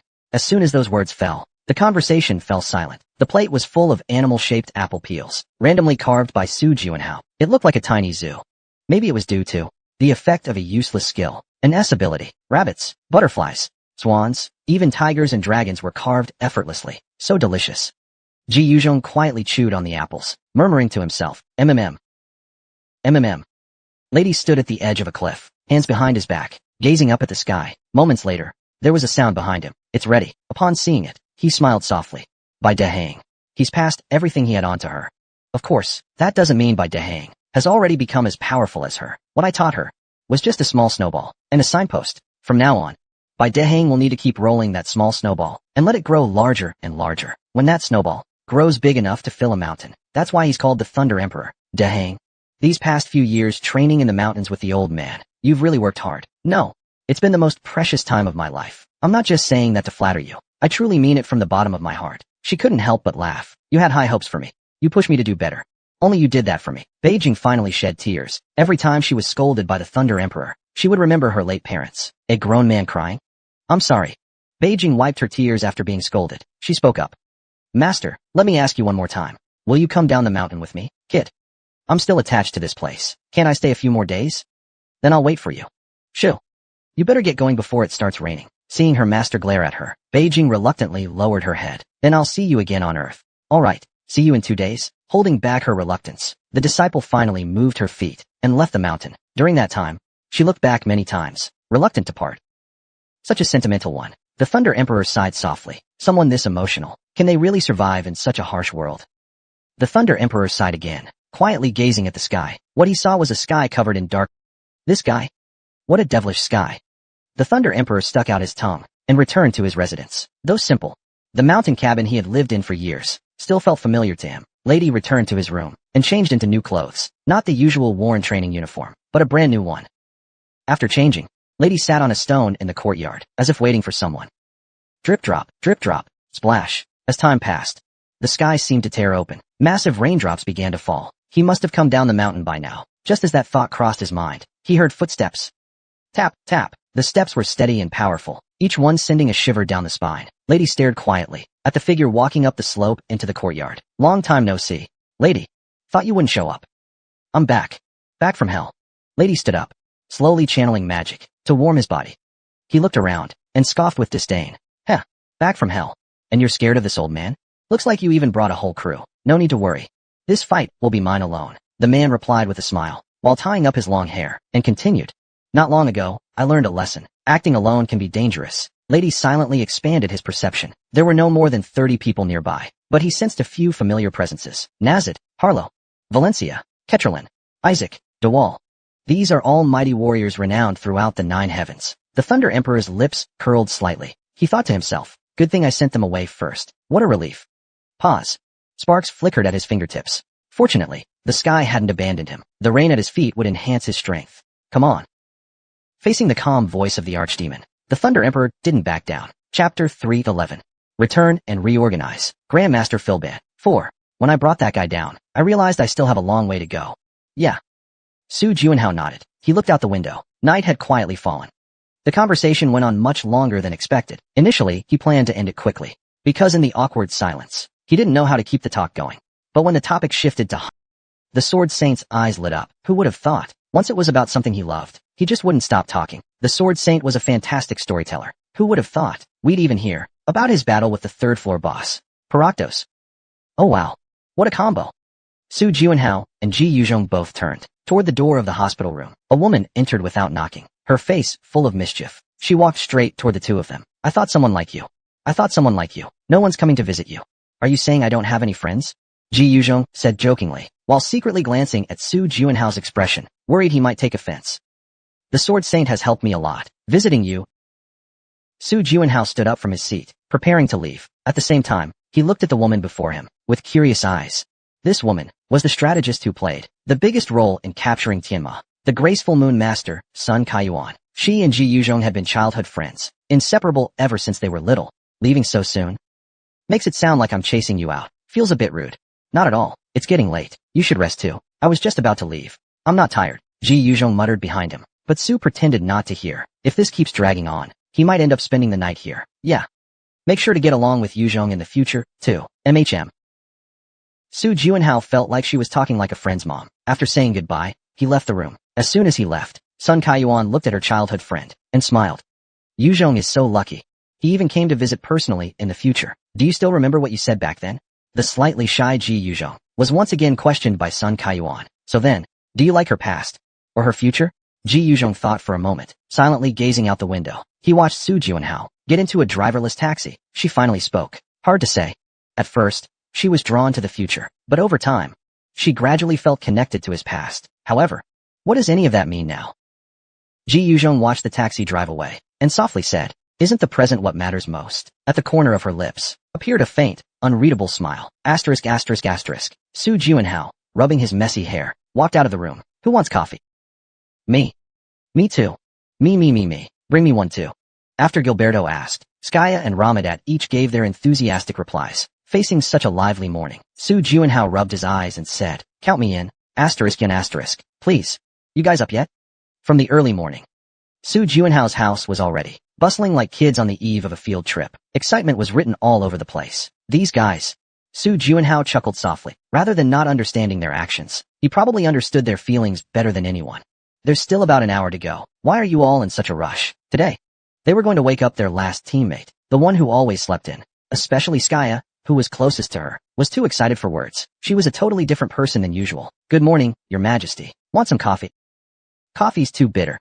I want coffee milk instead, the kind that comes in a triangle pack. Skaya nearly pounced on the Ice Queen in excitement. It made her feel a bit annoyed. I really miss the old days, Gilberto said while sipping his coffee. He added, back then, whenever someone was late, the four of us would wait while drinking tea. Are the members different now? Meishu was always the first to arrive. It was always Skaya who came late. You were late sometimes too, weren't you? Don't act innocent. Ramatut and Skaya started bickering again. Gilberto watched them with amused interest. Such a familiar sight. Whenever she quietly watched scenes like this, Meishu would always walk over and whisper softly, aren't those two ever going to get tired of arguing? This kind of simple, everyday life was so full of happiness and warmth. Today, the sunlight shining through the window felt especially warm and comforting. This feeling of ease, without worry or stress, might be the first time since grade school. Then someone in the group spoke up. Let's go. Upon hearing that, the three who had been drinking tea put down their cups and gathered around Skaya. When her hand gently rested on her shoulder, the scenery around them changed in an instant. You still haven't cleaned up here? I told you, I'm not the kind of person who does that stuff. Please stop fussing over my dorm setup, chatting as they walked forward. They finally stopped in front of an ice sculpture. Silent. The three turned around, their eyes all landing on Su Juanhao. Feeling their gazes, she took a deep breath. They continued walking forward, even when fighting Xena Bai or Tianma. She had never felt this nervous or shaken, but with the silent support and encouragement of her friends, Su Juanhao gathered his courage and reached out. Double motion EX detected as the seal on the ice pillar can be undone using the dual motion EX ability. With enough mana, the seal on the ice pillar can be lifted. If one has a good understanding of dual motion ability, there will be no penalties. Are you sure you want to undo the seal on the ice pillar? Time and memories swept by like the wind. Not only memories from the past 2 years since returning, but from long before that. Those 2 years of memories, like a gentle breeze, brushed through her mind. Those precious memories forged through shared experiences. Su Juanhao gazed at the sleeping Meishu and slowly said, you've slept for too long. It's time to come back. The moment she touched the icy surface without hesitation, crack asterisk, the thin ice shattered like snowflakes, revealing a delicate girl underneath. Su Juanhao quickly caught her as she collapsed. He turned back in a hurry. Meishu needs to lie down. Just as he was about to suggest finding a place to lay her down, he couldn't help but smile wryly. I already prepared a bed at home. He patted the mattress. This mattress is extra comfy. And there's a blanket right here too. Just in case. I even set up a heater. You guys are something else. But she understood.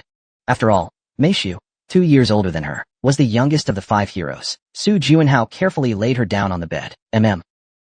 Meishu mumbled in her sleep, her eyes twitching slightly. After a moment, her long eyelashes slowly lifted. When those ice crystal clear gem-like eyes began to shine, a sharp scream suddenly burst out. She quickly pulled the blanket over herself, curling into the corner of the bed, staring at the 4 people in the room. What? What's going on? Oh. Only then did Su Juanhao realize his mistake. The moment she opened her eyes, she saw 4 faces leaning in close. No wonder she was startled. Wait. Seeing Meishu's confused expression, Skya spoke seriously. Why did you sleep so late today? Get up. We're going to attack the nest. The nest?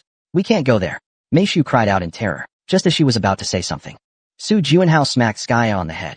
Ow. What kind of prank is that to pull on someone who just woke up? Sorry. It's just, if I don't do this prank today, I might never get another chance, so I feel a bit regretful. Su Juanhao stepped past the now pouting Skya and walked toward Meishu. Meishu. Lord Su Juanhao. Seeing the lingering fear in Meishu's eyes, Su Juanhao shot Skya another glare. Sigh. I'm sorry. I should have warned you beforehand, so she wouldn't mess around. I don't understand anything right now. Meishu looked around uneasily, biting her lip tightly. I see. Is this scary place, the underworld? It's my domain. It may look terrible, but this is still my domain. This is the living world. Ramatut shouted from the back, annoyed, gesturing for Su Juanhao to go on. Meishu. What's the last thing you remember? The elevator. Since only one person could go to the 2nd floor, we voted to send Lord Su Juanhao up. Looks like her memory's fine. Su Juanhao pulled up a chair and sat down, slowly beginning to explain the situation to her. So you're saying, it's been 26 years since then? Meishu widened her eyes and asked again. Yes. Mr. Su Juanhao, I know it's unlikely given your personality, but if this is a joke. Yeah. I figured. It's hard to believe all at once. Su Juanhao turned around and made a gesture to Skya. Come on. Are you ready? Leave it to me. Skya gathered her mana and took everyone's hands, then instantly teleported them. They appeared at the top of Seoul Namsan Tower, with a panoramic view of the entire city. They could see citizens at rest, parents playing with their children, couples holding hands on romantic dates, people jogging to stay in shape. Meishu silently walked forward. She gripped the railing tightly, and in her trembling eyes, reflected all of this. Nowhere in the city was there a trace of portals. On everyone's faces were smiles and happiness. Cherry blossoms bloomed in breathtaking beauty. We once had this conversation before, as everyone basked in the afterglow of peace. Su Juanhao spoke. If we fight this hard, one day the world will know peace. Families will be able to go on outings together. Children will once again attend school like normal. Pessimists believed that kind of future would never come. That it was a despair so deep, not even dreams could survive it. With portals endlessly expanding, and monsters relentlessly tormenting people. But look at it now. That day has finally come. Winter has passed, and spring has arrived as promised. Withered flowers bloomed once again in brilliant color. From the very first day I returned, I wanted to see this sight with all of you, to witness this moment, this peace that we built with our own hands. Su Juanhao gently patted the shoulder of Meishu, who was in tears. Welcome back, Meishu. It was a bright spring day, as if it foretold eternal happiness to come. Chapter 312. Return and Recovery. The giant Fey Urban. Tianma stared at the ground with a bored look. Ahem, heh.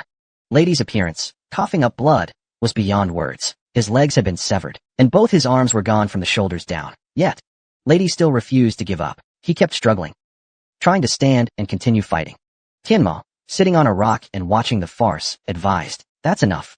You've done all you could. At this point, Lady had exhausted all his magic. The once mighty thunder dragon, who could summon storms, now couldn't even conjure a tiny bug. You've lost too much blood. The worst part is the internal injuries. The wounds from 6 years ago. They're like ticking time bombs. As the battle intensified, that bomb rapidly eroded his life force. Under such harsh conditions, Lady never had a chance. Compared to how much Tianma had grown over 6 years, Lady had only grown weaker. Humans grow old. They get sick, lose strength. Even a warrior as strong as you is no exception. What a fleeting existence. Tianma looked at Lady with pity. Last time I asked and you refused. But how about now? Asterisk cough cough asterisk. Lady let out a strange laugh. You want me to drink the filthy blood of demons? Aren't you afraid of death? Besides, You could regain your youth. Maybe even recover the strength you once had at your peak. Kila. It's fine. The Thunder Emperor isn't afraid of death, nor does he wish to defy nature, just to prolong his life in misery. In the end, is that truly all you're capable of? Humph. An old man like me, someone who used to be barely a shadow, now won't stop talking. You misunderstand me too deeply. I merely gave you a chance. Gave the players enough time to become strong enough. However, the once most powerful enemies grew weaker with time. It's not me. Who should be worried? Get ready. It's not old men like me. You need to fear. But those sharp claws that are waiting to rip you apart. The archdemon recalled certain people. People of quiet resolve and strange fortune. Could it be them? Heh. Heh. The Thunder Emperor, though bleeding, couldn't stop laughing. What was it that made him so delighted? That smile truly irritated the archdemon. What's so funny? Your nails. They've grown all the way to your neck, and you didn't even notice. Such a naive child. Nails? Nails reaching the neck? The archdemon paused in thought. He asked again, are you talking about your disciple? Dehang. Our Dehang is also quite remarkable. A gentle smile appeared at the corner of Lady's mouth. This was the disciple he had carefully raised in his later years. Because of this disciple, he had been angry many times and experienced a lot of frustration. But overall, he had been happy. Although he still had shortcomings, one day, he would spread his wings and soar through the sky. Too bad I won't live to see that day. You're incredible. Even better than I expected. I really wanted to tell you that, but I was afraid Dehang would notice something, so I didn't say it aloud. But maybe earlier, I should have told him. Lady continued with a bitter smile. You have no idea. Tianma didn't know.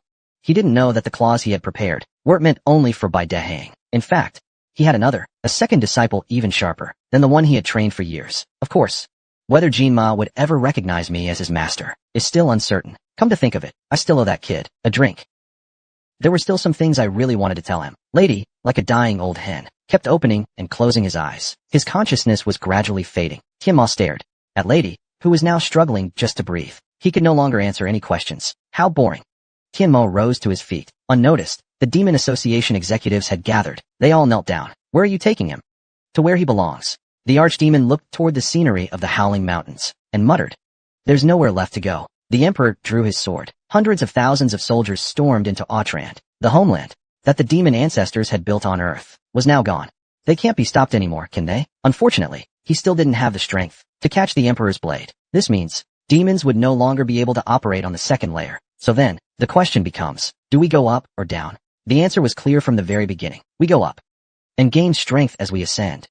We will build a tower of power no one can match and destroy everything humanity has built, just like how you destroyed our Tanabata land without hesitation. The archdemon turned and left. A dozen demons followed him like shadows. Asterisk. The Korea Player Association building had been bustling with people since morning. Where's everyone else? Picking outfits, doing makeup, Ramadat said. He wasn't interested in that stuff. He went to work out. There are 3 announcements from the association today. The first one, no matter what, we have to announce Meishu's return. As for the second, you need to go on stage yourself. You're the main character. I know.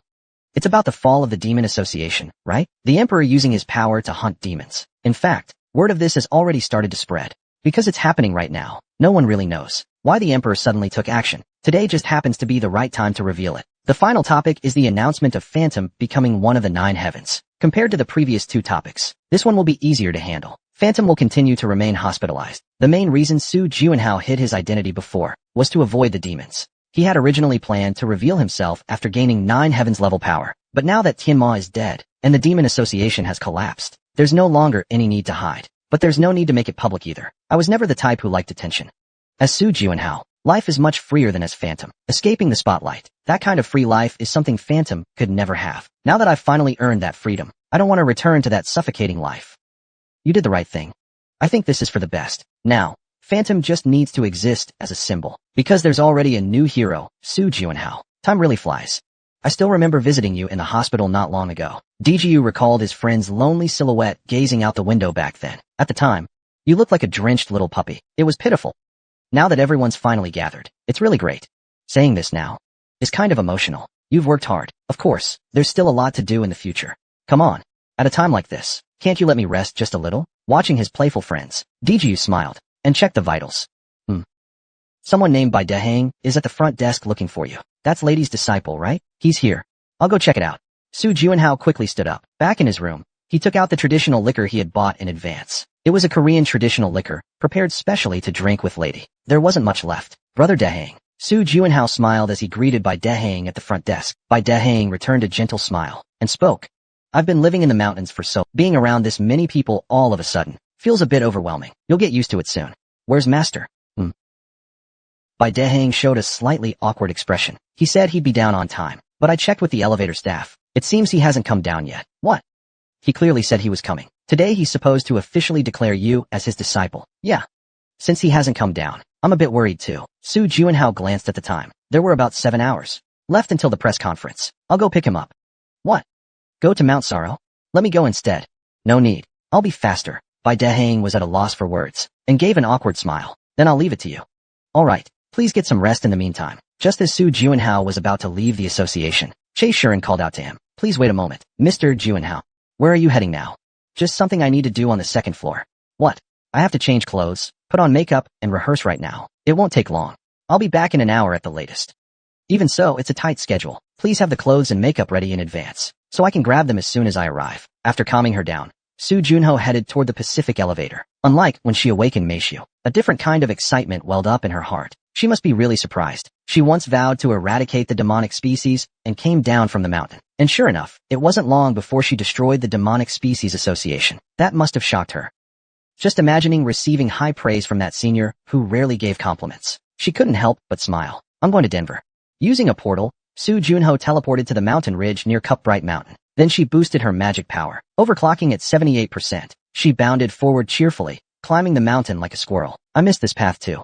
It was the mountain trail she climbed every morning with Bai Dejin. After finishing the climb each time, the old master would have food ready in the courtyard for her. His mixed vegetable rice was truly delicious. Training was tough. But looking back, those were beautiful memories. With a faint smile on her lips, Su Juanhao quickened her pace. With a relaxed breath, she reached the highest peak. A familiar slope appeared before her eyes. Once she climbed that slope, she'd see the familiar courtyard and house. But in that moment, Su Juanhao's smiling face slowly froze. A strong stench of blood halted her thoughts. Why does it smell like blood here? Frowning, she seemed drawn by something, and dashed up the slope. Normally, Lady Lei would be leisurely sitting by the rock in the courtyard, but right now, a bloodied figure lay collapsed there. Su Juanhao stared at the figure. Her pupils lost focus, and she trembled slightly. Master! There was no reply. Master! Su Juanhao rushed over. She hugged the bloody figure tightly. She checked her breathing first. She was still alive. Realizing that, she immediately opened her inventory. Please, please. Asterisk gulp gulp, gulp gulp asterisk. She grabbed a potion at random, and poured it down Lady's mouth and body like water. The warlock's potion was splashed without hesitation. Lady finally managed to open her eyes. Huff. My lady. Wake up. I'm going to drown. Sorry. Looking at Lady's smile, Su Juanhao smiled as well. Then she picked her up. Where there should have been arms and legs, there was nothing. What on earth happened? Why did this happen? Su Juanhao shouted out emotionally. She quickly picked her up. Let's get downstairs first. I know a capable priestess. She might be able to. Juanhao. Lady slowly shook her head, panting heavily. I know my own body best. Sit down, let's talk for a bit. She was in the state known as a final flare of vitality, like the final ray of sunlight before sunset. It was the moment of clarity given by the gods before death, so she could take one last look. She could still survive. She wouldn't die if they rushed for treatment now. Juanhao, do you really think I'll survive this? Lady looked at her with the same clear eyes as always. Even her rough voice returned to its usual gentle tone. Su Juanhao bit her lips tightly, because she knew what this state truly meant. She knew too well, because she'd experienced it far too many times. Who did this? Who else could it be? Lady wasn't lying. Even if she tried to stop him, that fool in front of her would still sharpen his blade and prepare for revenge. So now, the advice she needed to give had to be realistic. Even if she's a monster, don't attack recklessly. You're still no match for her. You must level up desperately. Learn to better use overclocking, practice dual movement abilities. The nagging voice continued. It was one she had grown used to hearing. You rely too much on magic. That's a bad habit. Get rid of it. Everything you see, hear, and feel, at least doubt it once. You're too confident. No matter how experienced you are, never blindly trust yourself. Always think. Keep improving. A player must keep moving forward. Standing still means the end. This nagging was no different from usual. Though harsh, the voice was full of care and concern for her, and that made her even sadder. MMM. She destroyed the Miners' Guild. She awakened the long-lost comrades she yearned for. She thought only happy days would remain. But, what is this really? Sob. Lady Lei truly felt regret. If she still had one hand left, she would have wanted to gently pat the head of this silently. Please don't die. She tearfully pleaded. This was the first player who had ever guided her. To her, he was like a true mentor. But, At that moment, Lady Lei coughed up black blood. There wasn't much time left.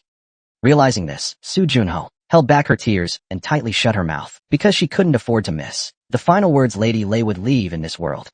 Done crying? Now shut your mouth. This kid really does whatever she wants, though clearly in pain. Lady Lei forced a smile and showed a radiant grin. There, don't cry. Haven't you heard this saying? Smile, and the world will smile with you. But if you weep and wail, the world will only mock you. These words offered no comfort at all. The tears blurring her vision didn't fall. They only gathered more and more in her eyes. In anger, she bit her lips tightly. The strong taste of blood spread across her tongue. Lady looked on and gave a powerless smile. A human hero crying like a child. Is that really okay? Why are you so surprised? There aren't many things you don't know, master. Once, an old friend, an astrologer from the tower, entrusted me with something. He said if a young person came to you and mentioned his name, you should pass on your teachings without hesitation. When asked why, the wise man gave a sad smile and said one thing. He is the one who links the past and present, the one who will carry the present into the future, the one who will bear witness to thunder that can no longer cry at its final moment. When Su Junhao mentioned the astrologer from the tower, Lady suddenly realized that person was Phantom, the one sent to witness his final moments. I've always wanted to meet you. There's so much I wanted to say. Lady's voice grew increasingly weak. It meant he didn't have much time left. Thank you. I've always respected you, even though you're such a little thing. You fought so hard and bravely, and I'm sorry. I'm really sorry. Please keep fighting for humanity. Don't give up. Keep going strong. And lastly, our Dehang. I leave him to you. After saying those words, the faint light in Lady's eyes faded away. The long-suppressed tears finally burst out. He held Lady Lei's featherlight corpse in his arms and cried for a long until his mind grew hazy. Su Junhao finally laid Lady Lei's body down. I'm sorry. Let me take care of this first. He reached out and examined Lady Lei's memory. His eyes widened, clearly remembering her final battle. What a pity. If she had been 10 years younger, she might have been a worthy opponent. But age caught up with her. Her body was heavy, and her strikes grew light and feeble. How disappointing. He thought she'd be different from the Phantom he met on Earth. Lady Lei had sensed her defeat from the very beginning. Her internal injuries were far too severe. They were inflicted by the heavenly demon. To say she could live another 20 years was a total lie. Even if she hadn't fought, Lady Lei would have still died within a year. Knowing that full well, she fought even more fiercely, ignoring her condition, even if it meant severing just one arm of the heavenly demon, or even just a finger, like a stubborn insect. The heavenly demon was confident in his victory. He kept mocking Lady Lei to the end. He didn't even use his full strength. Grinning, he cut off her limbs one by one. Su Junhao knelt down and began digging the courtyard soil. He dug out just enough space to fit one person. Su Junhao gently laid Lady Lei's nearly weightless body inside. He crafted a gravestone from the courtyard stones, placed it at the head of the grave, and set a cup of traditional liquor before it. Please, take this as an offering. Su Junhao drew his dagger. Without hesitation, he cut off his long hair. His severed hair scattered like silent watchers in the dark, falling freely to the ground. One day, I'll return with the heavenly demon's head and offer a proper drink then. His voice was sharp and resolute. Su Junhao stood before the grave for a long time. Then, he disappeared. Where the hell are you? And what are you doing? Xa Suan stomped his foot. Even though he was no longer a secretary, he voluntarily kept checking the time. He said he'd be back in an hour. But Hua Quanhao didn't return before his scheduled speech. At least show your face. As he let out a soft sigh and paced in front of the desk, the awaited person entered the building. Lord Quanhao. He had intended to scold him sternly, but suddenly stopped. Lord Quanhao. This was the first time he saw that face. That expression seemed to freeze anger into ice. Hua Quanhao coldly glanced at him and asked in a flat tone, is it still going on? Lord Quanhao's speech has already ended. Now it's Lord Huin Anna's announcement ceremony. Perfect timing. At that moment, Xa Suan saw Hua Quanhao pass by him without pause, wearing a familiar mask. Unfortunately, Lord Huin An is currently recovering in a hospital bed. Asterisk boom. President Tan Duk Q's words were cut off. All eyes turned toward the noisy entrance. That's Huin An. Is that really Huin An? Wasn't he supposed to be recovering in a hospital bed? Is it a double? Or a surprise event? There's blood on his clothes. Quick, take a picture. This is definitely exclusive news. As reporters swarmed toward Huin An, he silently stepped onto the podium. You? Tan Duk Q looked at his friend with worried eyes. What had changed in those few hours? He didn't know. But honestly, he wanted to stop this decision. Isn't this the freedom you've always longed for? The one who was just laughing, saying he didn't want to give up freedom. He handed over his freedom with his own hands. What must he be feeling right now? It's hard to imagine, but if this is truly your will. Shin Dijiu closed his eyes, his expression complicated, standing beside the podium. This time, it wasn't helplessness like before. If it's for even a shred of your freedom, this time, I will be your support. The Phantom felt his resolute gaze and slowly walked toward the podium. Countless eyes followed him. Hundreds of players, reporters, and guild members. But at this moment, there was not a single person in his eyes. Heavenly Demon, listen. That voice made...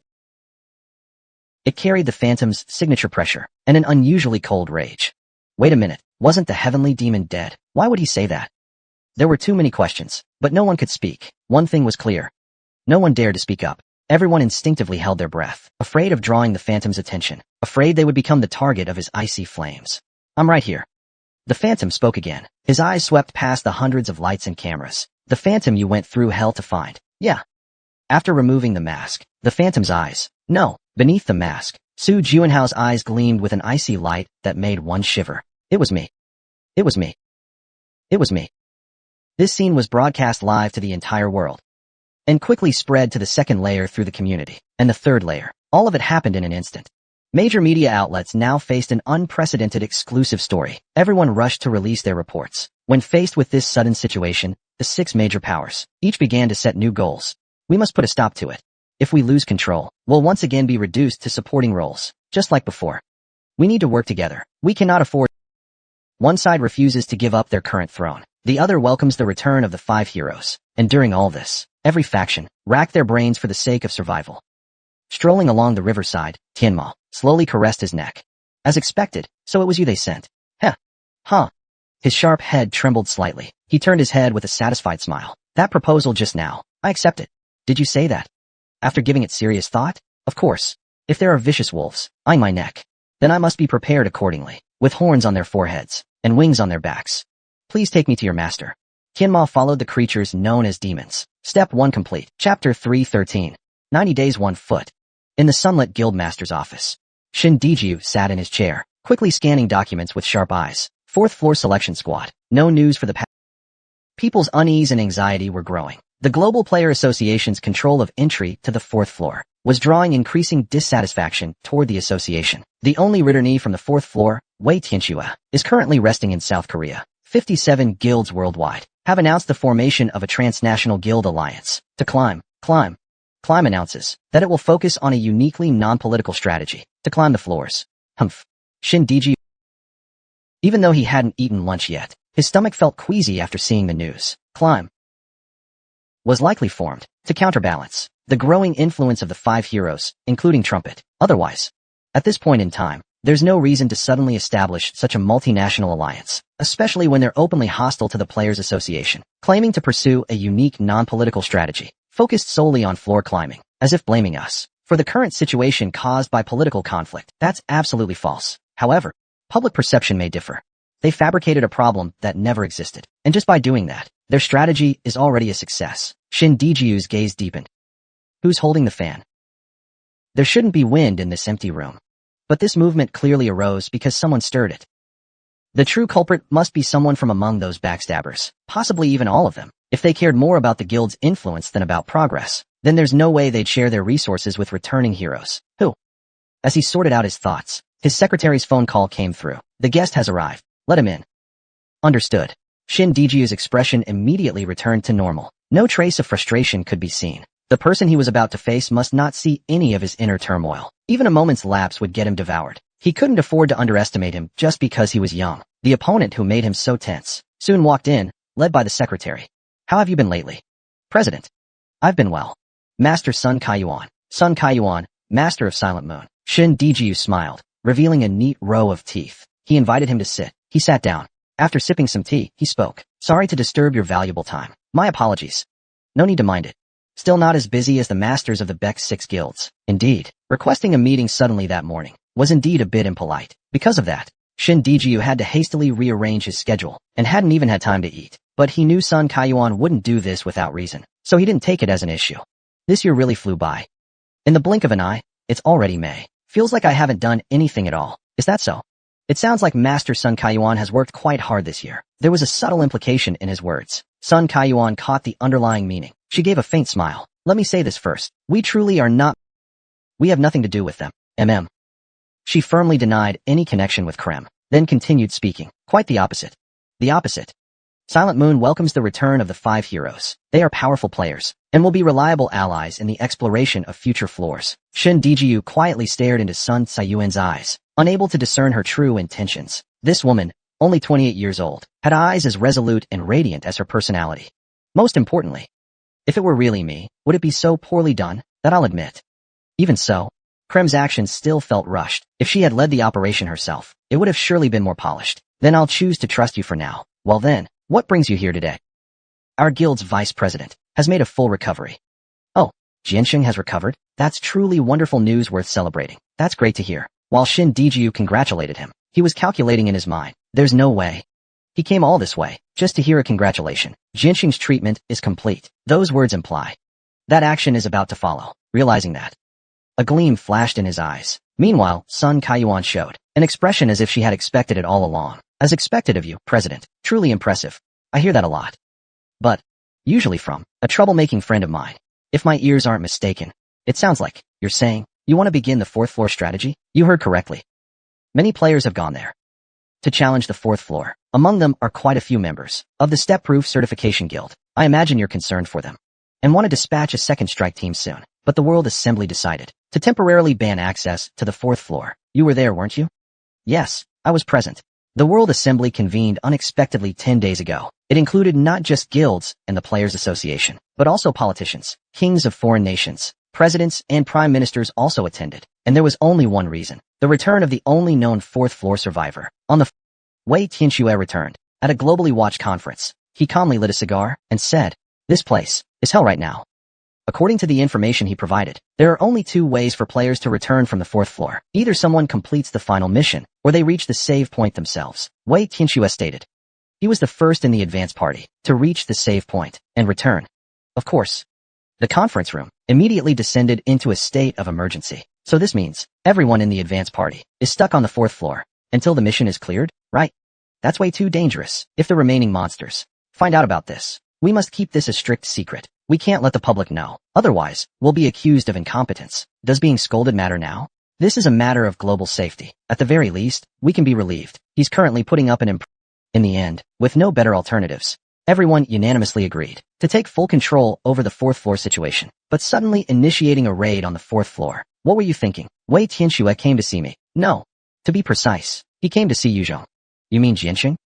Yes. He said the 4th floor needs exceptionally capable players, and he also proposed a collaboration, as expected, so it was to recruit Jianxing. In that case, Master Sun Kaiyuan came here. Also to recruit talent, didn't she? Shin Diju spoke thoughtfully. You're looking for Juanhao, aren't you? That's right.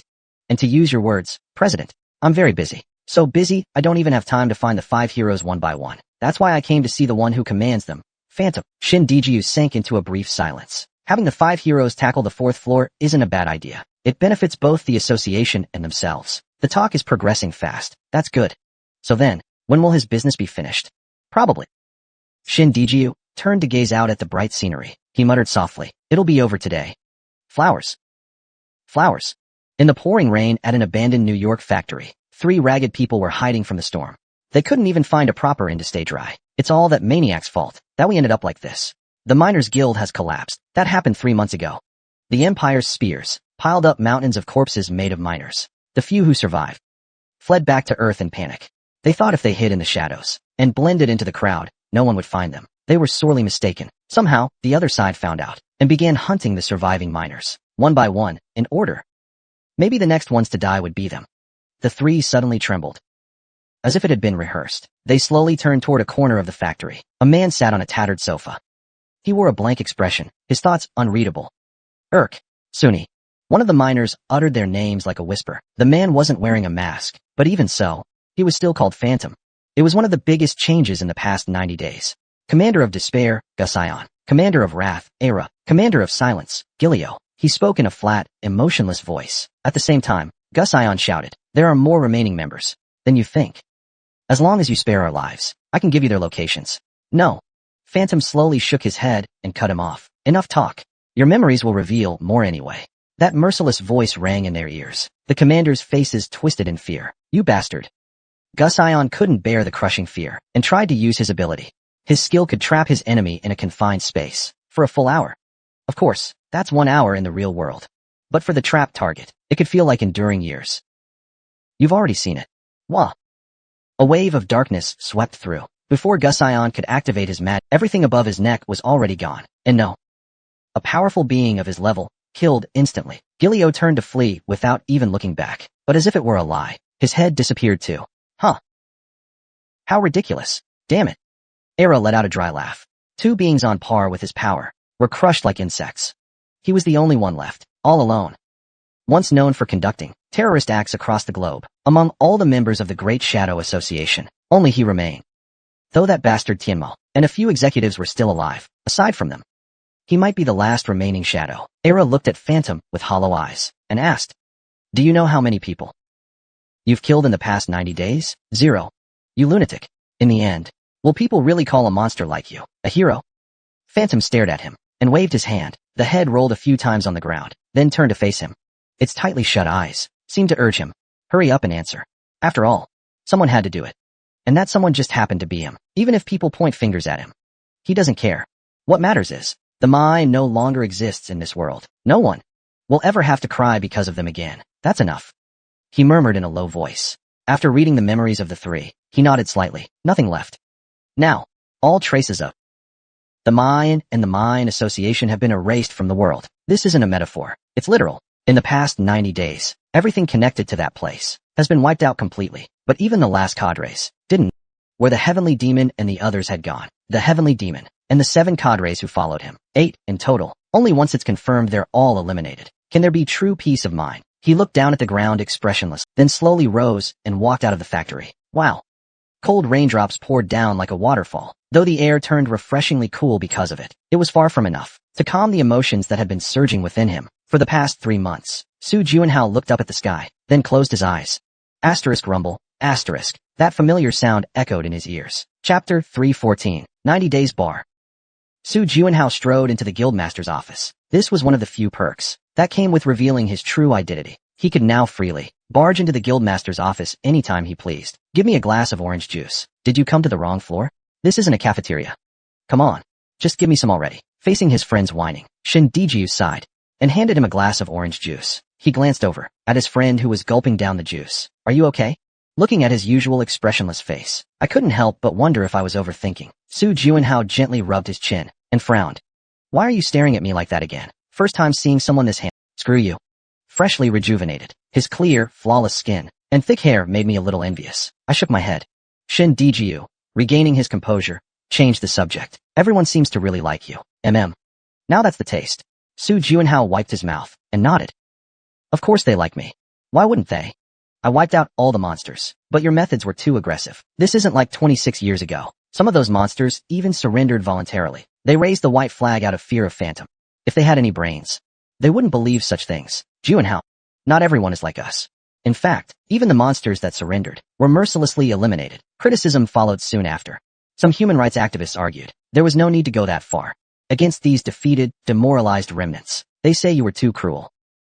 Maybe someone's lighting fires on the mountaintops in the name of human rights. Human rights movement? What a joke.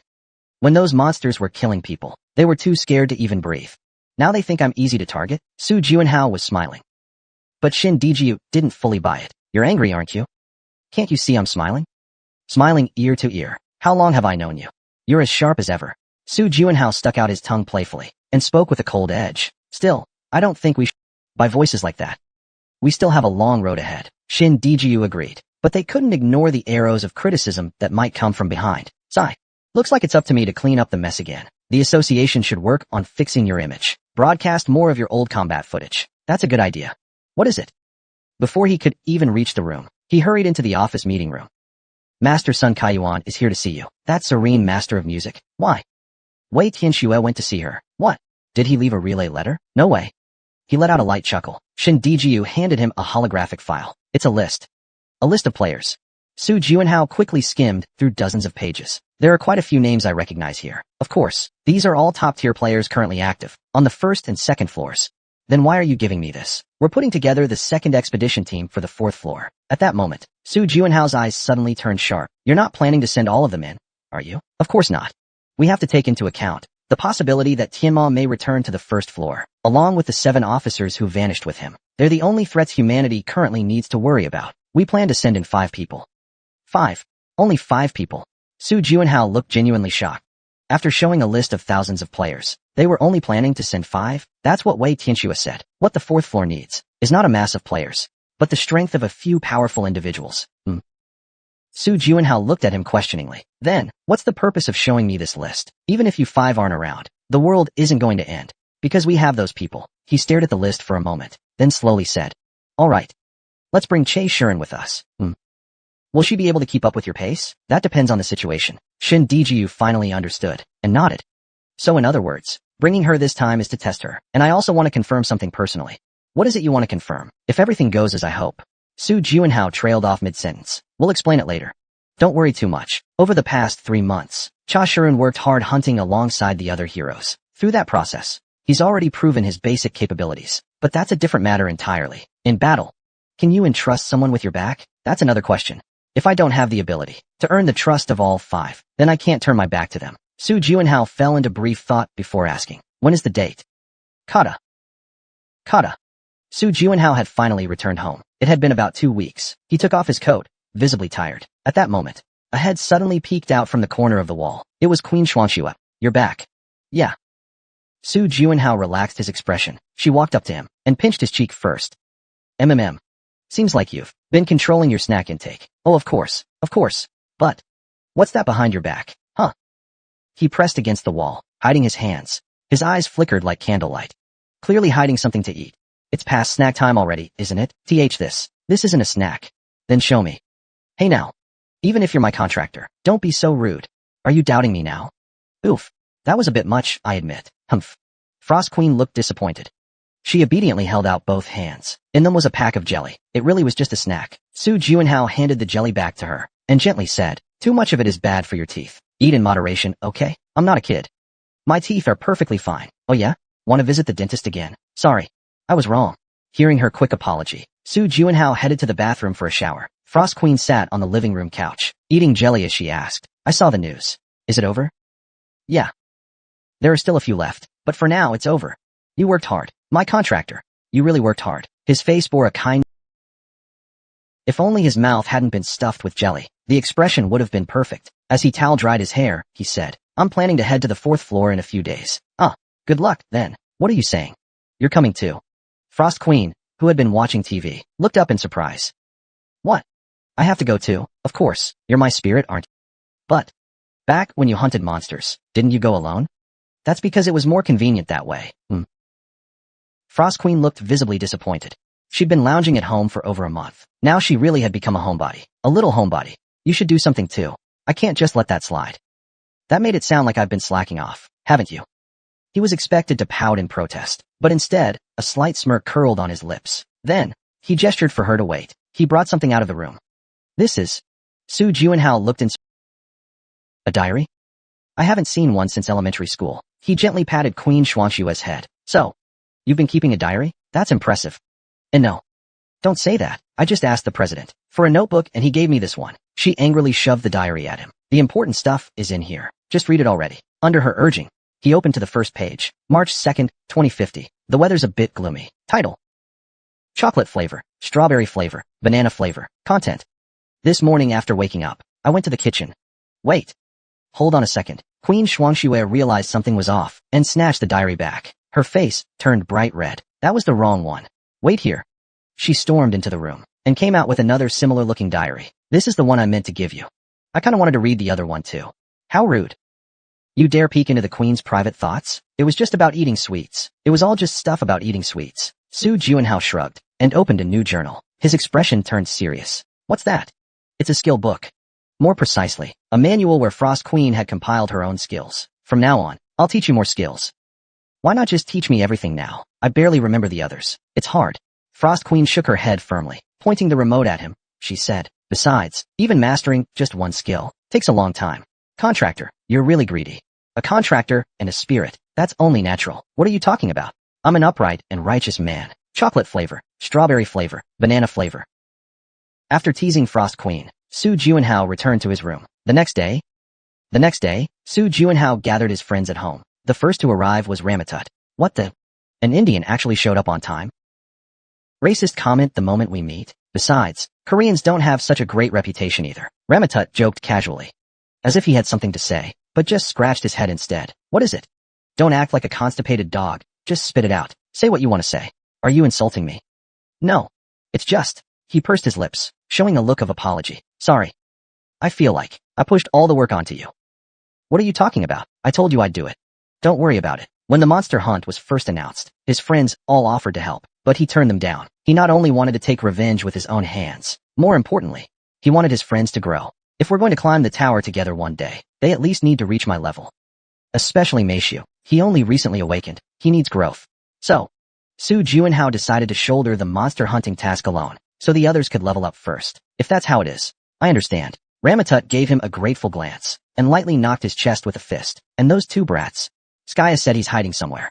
Just then, noise came from the entryway. Ugh. I've been hunting nonstop lately. I'm exhausted. I told you already. Don't push yourself too hard. You're just shooting from the back. You have no idea how hard your big sister works. You're just casting. And I'm older than you. Muttering the whole way, Skya and Gilberto walked in. Then Meishu followed behind and said, sorry for intruding. He stepped in carefully. Su Juinhao stood up to welcome them and let out a sigh. You're noisy the moment you arrive. Though his tone was cold, a gentle smile curved on his lips. Exchanging glances with his friends, he spoke. Now, let's begin again. The climb we left unfinished 26 years ago. Chapter 315, 90 Days, 3 Foot. Su Juinhao looked at the friends seated on the couch. He said, currently, about 25,000 players have entered the 4th floor. Without exception, all are top-ranking elites. You could say they're humanity's finest players at this stage. His friends looked at him with questioning expressions. They didn't say a word. Why bring this up all of a sudden? Su Juinhao calmly met their gazes and continued. The association has made an official request. They want us to lead the effort to conquer the trapped 4th floor. At that moment, everyone's expression changed instantly. It wasn't fear or anxiety, but anticipation and excitement. Finally, we can stretch our legs a bit. I'm sick of beating up those pitiful weak monsters. Perfect timing. I get to try out some new magic too. Gilberto silently clenched his fists. 2 months ago, Arthur led the night watchers into the 4th floor. Only Meishu asked coldly and calmly, why bring this up now? Did you get some new intel? I heard a few things from Wei Tianxue. He's the only one who's come back from there. Su Juinhao held up 2 fingers. First, there are 2 ways to return. Reach a save point or completely clear a floor. That sounds just like the video games we used to play as kids. Exactly. Wei Tianxue described it that way too. Ramadak crossed his arms and asked, then, what's the condition for clearing this game? Complete the final mission. It's probably a task to defeat the final boss. Haha, it really does sound like a game. He scratched his cheek with an amused look on his face. Nana, I have a question. Skya even raised his hand to ask. So, in the past 4 months, was Wei Tianxue the only one who reached the save point? No. Shin Sung-yoon also reached the save point around the same time. Maybe he didn't come out for other reasons. In other words, the difficulty here isn't completely unmanageable. At least, not until the save point. This damn system won't assign impossible tasks. Even if it means defying the heavens, it will still leave a way out for you. One more question. Are there only 5 of us challenging it? 6 people, if we're planning to bring Miss Cha Shirun. Oh, that's great. Skya, who was close to her, looked delighted, while Gilberto showed a hint of hesitation. Is that really okay? As a healer, her body might not be able to keep up with us. This will also serve as a test. All this time, we've been relying too heavily on Skya's healing magic. Of course, her magic is already quite impressive, but it hasn't reached the level of A-grade healing yet. Moreover, mana isn't an infinite resource. It always puts a huge burden on her. I feel really sorry about that. I've gone hunting with that healer lady a few times. I support bringing her along. She's definitely helpful. In this matter, even the picky Ramadat acknowledged her. Aside from that, no one expressed dissatisfaction, just as Su Juinhao had predicted. In the past, we never excluded anyone. It was just that we hadn't found a suitable person to act with us. Departure is scheduled for 3 days later. During this time, please prepare the necessary items and equipment. Even if we left now, it wouldn't be a problem. Ramadat stood up and smiled slightly, but to give these lazybones some prep time. I'll be generous and let it slide. As soon as the meeting ended, she said her body couldn't wait any longer and left to train. Gilberto and Skya said they wanted to grab a bite. As they headed to the dining hall, the atmosphere turned a bit awkward. Thinking about it, since Meishu came back, I haven't really had a proper talk with her in private. Sigh. That was my oversight. Of course, there were reasons.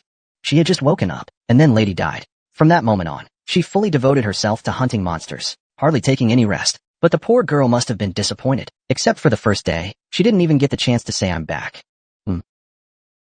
Meishu closed her eyes and took a sip of the green tea she had brewed. She savored it slowly in her mouth, then slowly opened her eyes, smiling softly. Still the same as always, eh? You overboiled the tea. Too bitter. Really? I thought I had improved quite a bit. Next time, if there's a chance, I'll teach you again. As the daughter of a prestigious family, she was practically capable of anything. That made her envious. And at times, also a little sad. A prestigious family. Thinking of her family, Su Juanhao cautiously asked, Meishu, since you came back, I haven't gone back. She seemed to have guessed his question, and answered, simply staring at the teacup in her hand, with a powerless smile. They don't seem to be actively looking for me either. How could that be? You're their only daughter. Though he said, Su Juanhao wasn't so sure himself. That man. It wouldn't be surprising if he really did that. The head of the Tianming family, in his memory, was indeed a cold and ruthless man. He felt no familial bond, and shed no tears. A man who only weighed things in terms of benefit and loss. To be honest, the fact that she still hadn't contacted her actually felt even more baffling. A touching father-daughter reunion would have been great publicity for both the family and the guild, yet there was no contact at all. In the past, she would have used every advantage she had to squeeze out whatever benefits she could. Thinking about it that way, maybe she really has changed. Maybe she's trying to apologize to you. To me? That's too touching. You must be joking. Meishu shook her head, indicating it was impossible, but he's your father. Maybe after you left, he realized his mistake. Sinking into his drink, Meishu closed her eyes and gently sipped the green tea. It was really bitter. Extremely bitter. Oh my, oh my, oh my. Reached a save point. Phew. Gao Shuxia wiped the sweat that was constantly dripping from her forehead. So hot. It's too hot. Renhao. I'm dying from the heat. Don't come near me. You'll just make me feel hotter. She looked in disgust at the subordinate who came too close. Her gaze full of dissatisfaction. You don't even understand gratitude. I was raised by my parents, not by you. If he didn't talk, maybe he wouldn't be so annoying, but he just had to be so articulate, which made him even more annoying. He fanned his face nonstop, saying, Sigh. At least we're halfway there now. Save point doesn't necessarily mean halfway. There could be 10 save points. Han Renhao gave a realistic suggestion, but sensing the murderous aura, immediately shut his mouth. He turned his head and saw 161 centimeters, self-reported height. His superior was staring at him with murderous eyes. Renhao, you're always so realistic. That's really something. You're so smart. And I'm so dumb. Isn't that right? That's not true. Just as Gao Shuxiao was yearning for Han Renhao, a subordinate walked over. Princess, your master is looking for you. I told you not to call me princess here. He shot a playful glare at his subordinate. Because the guild members always called her princess, people actually started believing she was a foreign princess. So then, your highness the princess. Make sure you pronounce it right. Anyway, I've delivered the master's message. After teasing his superior, the subordinate ran off with a laugh. That guy. I really want to set his hair on fire, but I'm afraid he'll go bald. So I'll let it slide. Straightening his clothes, Gao Shuxia went straight to find Shin Sung-yoon. Master, you asked for me? Yes. Shin Sung-yoon turned around after hearing him. His eyes fixed on the large map pinned to the wall of their temporary base. He got straight to the point. They've reached the save point. Really? Yes. Just now. Good. Then you need to head downstairs. Me? Gao Shuxia. In about a week, the assistant manager is expected to reach the save point. Why go now? I want to understand the situation outside, and I'm worried that the miners might try something funny while we're distracted. Didn't Wei Tianxue say he would explain everything? He's not the type to lie about something like that. But he's not exclusively under my command. If there's anything he failed to report or failed to relay, I have no right to complain. In this world, only fools get deceived. I have a guild to protect here. So the people I can send out right now, it's just you now. If that's the case. Gao Shuxiao nodded. But on his face, there wasn't much expectation. I'll come back. To be honest, the outside world probably hasn't changed much. For a month's time is enough for a lot to change. It's not 10 years. How much could change in 4 months? Gao Shuxiao smiled and waved her hand. Don't get your hopes up too much. The world's probably still the same. He didn't need to pack. He was ready to return, whether going to Earth or the border zone. He had mansions and villas everywhere. He was wealthy. When will you come back after heading out? The master said, you should observe for around 15 days before returning. 15 days? Han Renhao glanced sideways at him and asked, then I guess you'll be heading to the association too? Maybe. The president might look for me. Then you'll get to see Mr. Juanhao. Hearing that. That was true. Gao Shuxiao's expression became a bit complicated. In her inventory, she still had what he left, a crumpled restaurant coupon and some jewelry. When they meet again, she really wants to ask, why didn't you keep your promise? Why did you just leave those things behind and vanish? Was having a meal with me really that much of a burden? Whenever she thought about it, her mood worsened again. I just want to burn you to ashes. You can't do that. After repeated persuasion from Han Inho, Gao Shuxiao finally agreed. He then took out a strange-looking orb, smashed it, and said, return to Earth. Censored or obscured content. Gao Shuxiao took a deep breath. The air was filled with a familiar, murky stench. I'm back. Just as he expected, Earth, especially Suyu District, hadn't changed one bit. The rice cake shop and bakery he often visited were still the same. As expected, nothing had changed at all. Even so, returning to Earth again somehow lifted his mood. It made him feel cheerful. He headed for the Ghost Guild headquarters. He took a driverless taxi to the Guild HQ. The moment he stepped inside the building, the front desk staff all widened their eyes. They stood up one after another. Captain Gao Shuxia. Hey, hello everyone. Seeing him wave and greet them so cheerfully, the staff immediately burst into excitement. Welcome back. Did the guild master order you to return? While I was gone, nothing major happened, right? It was just a polite question in passing, really just courtesy. After all, when you haven't seen someone for a long time, it's only natural to ask how they've been doing. However, the response he got was completely different from what he expected. Nothing happened. The world has changed. That's why the arrests. It's far more than just one or two issues. Even with the acting president's authority, some matters couldn't be decided. They've piled up like a mountain. You really chose the perfect time to return. Please head to the office first. I'll contact the secretariat. They'll hand over the detained tasks from this period to you. This wasn't the kind of welcome he was hoping for. He thought it would be a vacation resort. Turns out it was a workplace hell. Gao Shuxiao asked with a troubled expression. What's going on? While I was away, what on earth happened to this world? Oh dear, you didn't hear anything on your way here? As the staff member finished speaking, Gao Shuxiao's eyes nearly popped out of their sockets. What? What did you just say? Say it again. Chapter 316. 90 Days, Part 4 Foot. His Majesty Lady has passed away. He didn't mishear. Gao Shuxiao's body swayed slightly. She barely held onto the table and didn't fall, but she felt dizzy. Her stomach churned. Gao Shuxia tightly closed her eyes and asked, how could this happen? Even though they weren't particularly close friends, she had seen him many times at formal events. He was someone with a warm heart, someone who always put people at ease. He was a true hero of this era. And so, she had always respected him. It was the Heavenly Demon, the one everyone thought had died, the Heavenly Demon. Turns out he's still alive. That news was an even bigger shock. Although she wasn't at the scene during the confrontation, the Grandmaster had clearly said he was certain he had shattered the Heavenly Demon's heart. All humans must eventually die. It's a natural fact. Could it be? Has the Heavenly Demon ceased to be human and become something beyond humanity? A pained expression appeared on Gao Shuxiao's face. A moment later, she slowly opened her eyes. Where's the grave? The grave is on the second floor, but the memorial hall is inside the Hall of Heroes. The address is. After the staff wrote down the address for her, Gao Shuxiao immediately turned and left. I have to go back. Your Highness the Princess. The rest of the news. Tell me later. I'll listen to it next time. The receptionist watched as Gao Shuxiao disappeared from view, trailing off as she spoke. There was more news the princess might have liked. Censored or obscured content. A massive conference room. Dozens of people sat around a circular table. What's the reason we've gathered here today? With that question raised, most of the attendees turned to the speaker. Two people were the focus of attention. One of them spoke up. Very soon, the Korean Players Association will collaborate with Jeonseo to conquer the fourth floor. No way. Haven't they already taken control of the entrance to the fourth floor? How long has it been? We can't just sit by and do nothing. Of course we can't. The man nodded. The purpose of establishing CLAM was to clear each floor without interference. That's right. No interference. Every time I hear that phrase, it just sounds so good. The people, the masters of the 57 guilds that make up CLAM, each smiled faintly. No one present was foolish enough not to know how to leverage this news. The reasoning was solid. They were going against the World Council's decision. A national association and a single guild. Let's start by exposing their reputation. Once that's done, everything else will fall into place. If they manage to reach the fourth floor, then we can take that opportunity to enter too. As long as we get inside, there's nothing to worry about. Even though it was an extremely arrogant statement, the masters from other guilds nodded in agreement without hesitation. Of course we can.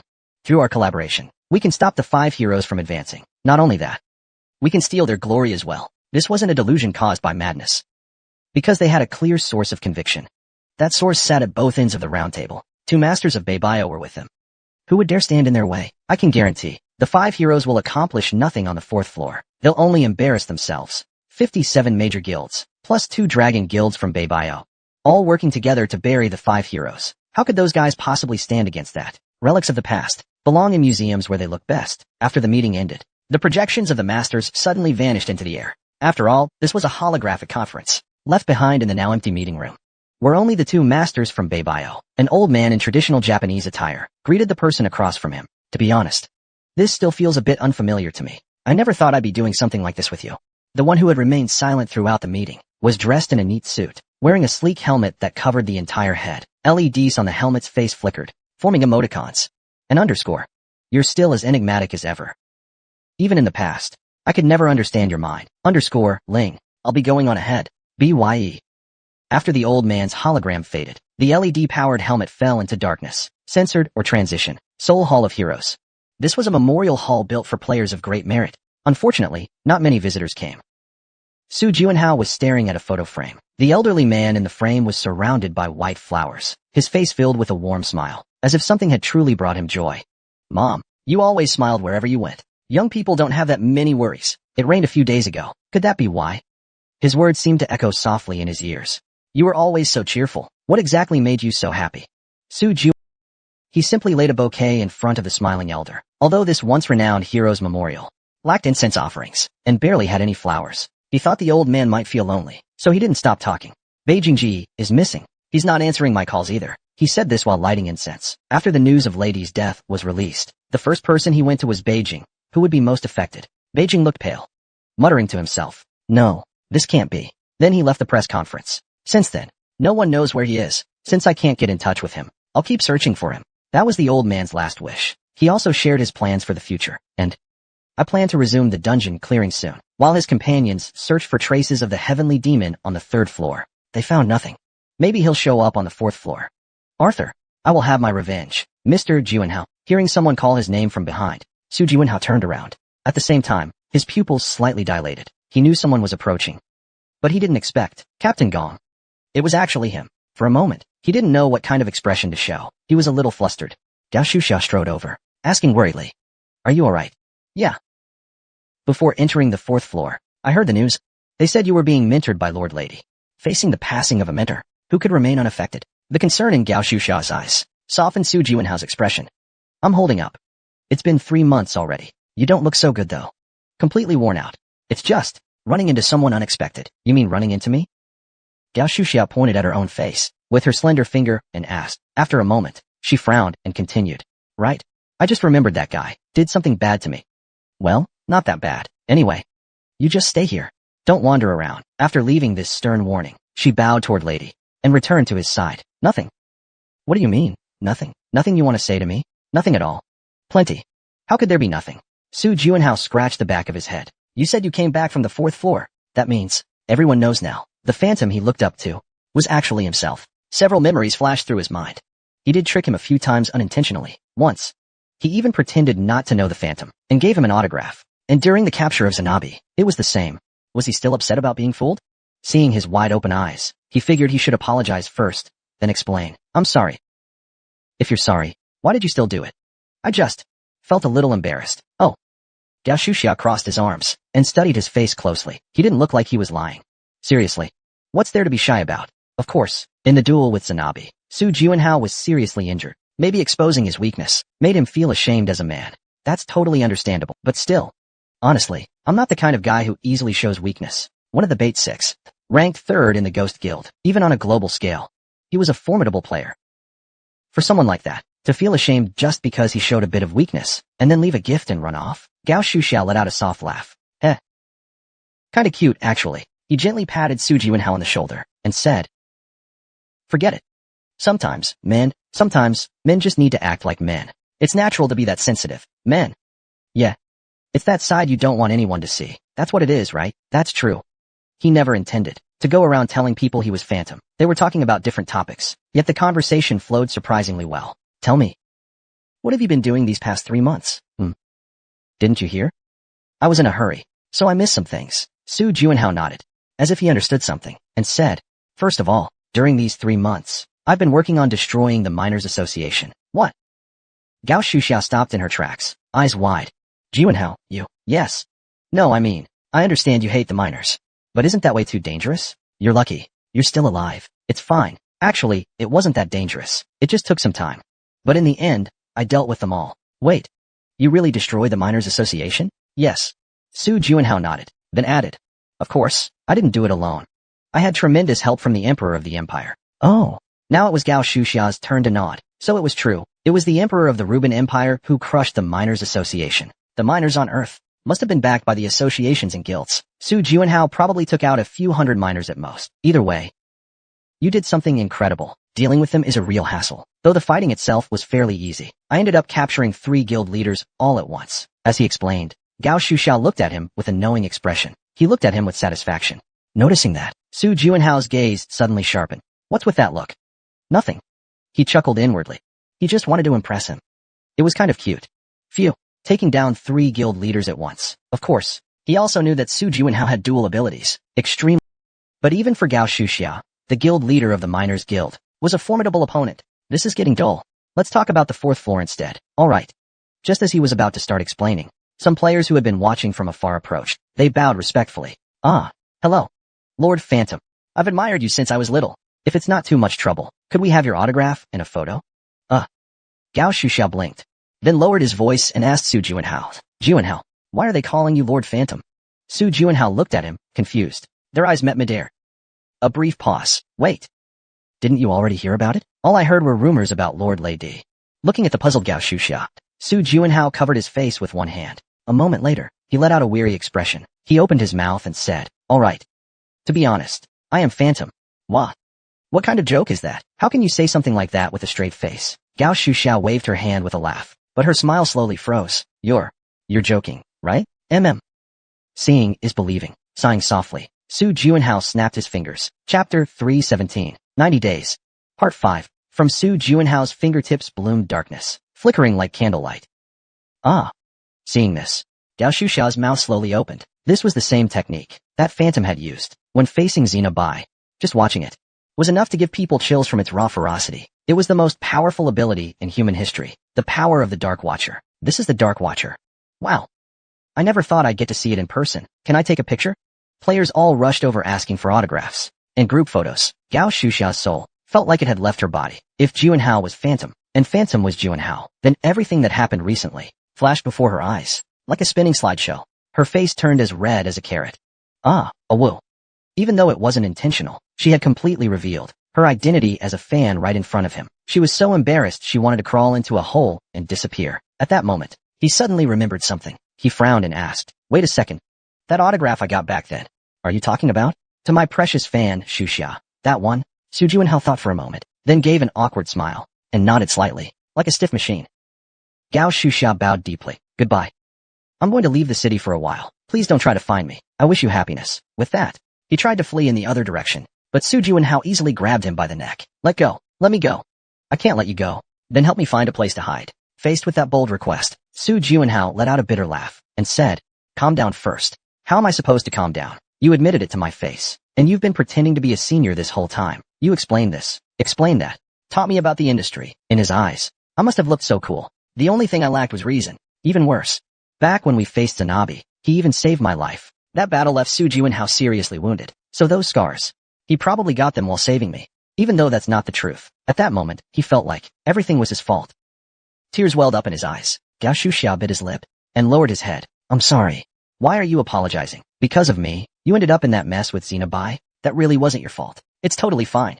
To avoid deepening the misunderstanding, Su Juanhao quickly corrected him. In fact, his injury at the time had nothing to do with him. In order to use transcendence more effectively, he had intentionally let himself get hurt. And as a result, he received a lot of help from Captain Gong. Su Juanhao let go of the hand on his neck and said, 25 years. To be honest, that kind of time gap really creates distance. His experiences on Earth had taught him to face the past alone, but it was different in this world, without his help.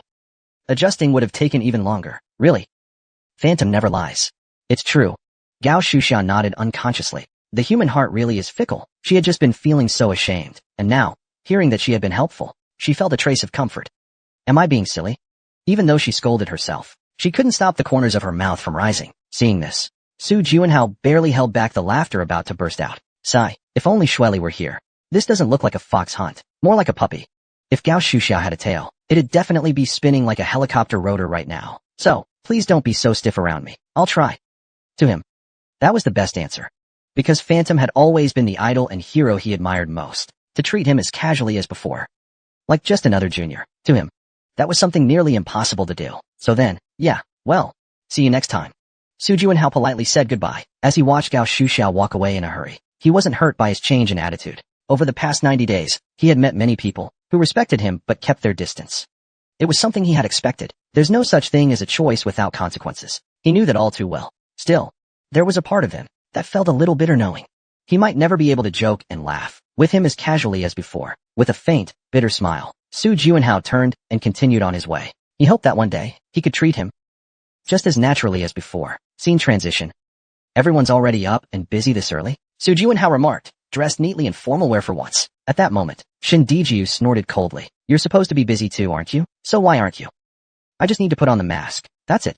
The reason for all the morning hustle was because the association was holding a press conference about the 4th floor's Imperial Guard. Of course, the discussion centered on the 4th floor's Imperial Guard. So, the 5 heroes had been busy with preparations since morning, except Su Juinhao. Your face is already out there. Why are you still wearing a mask? It's called professional ethics. If I were makeup too, what would the actors eat? You're talking nonsense.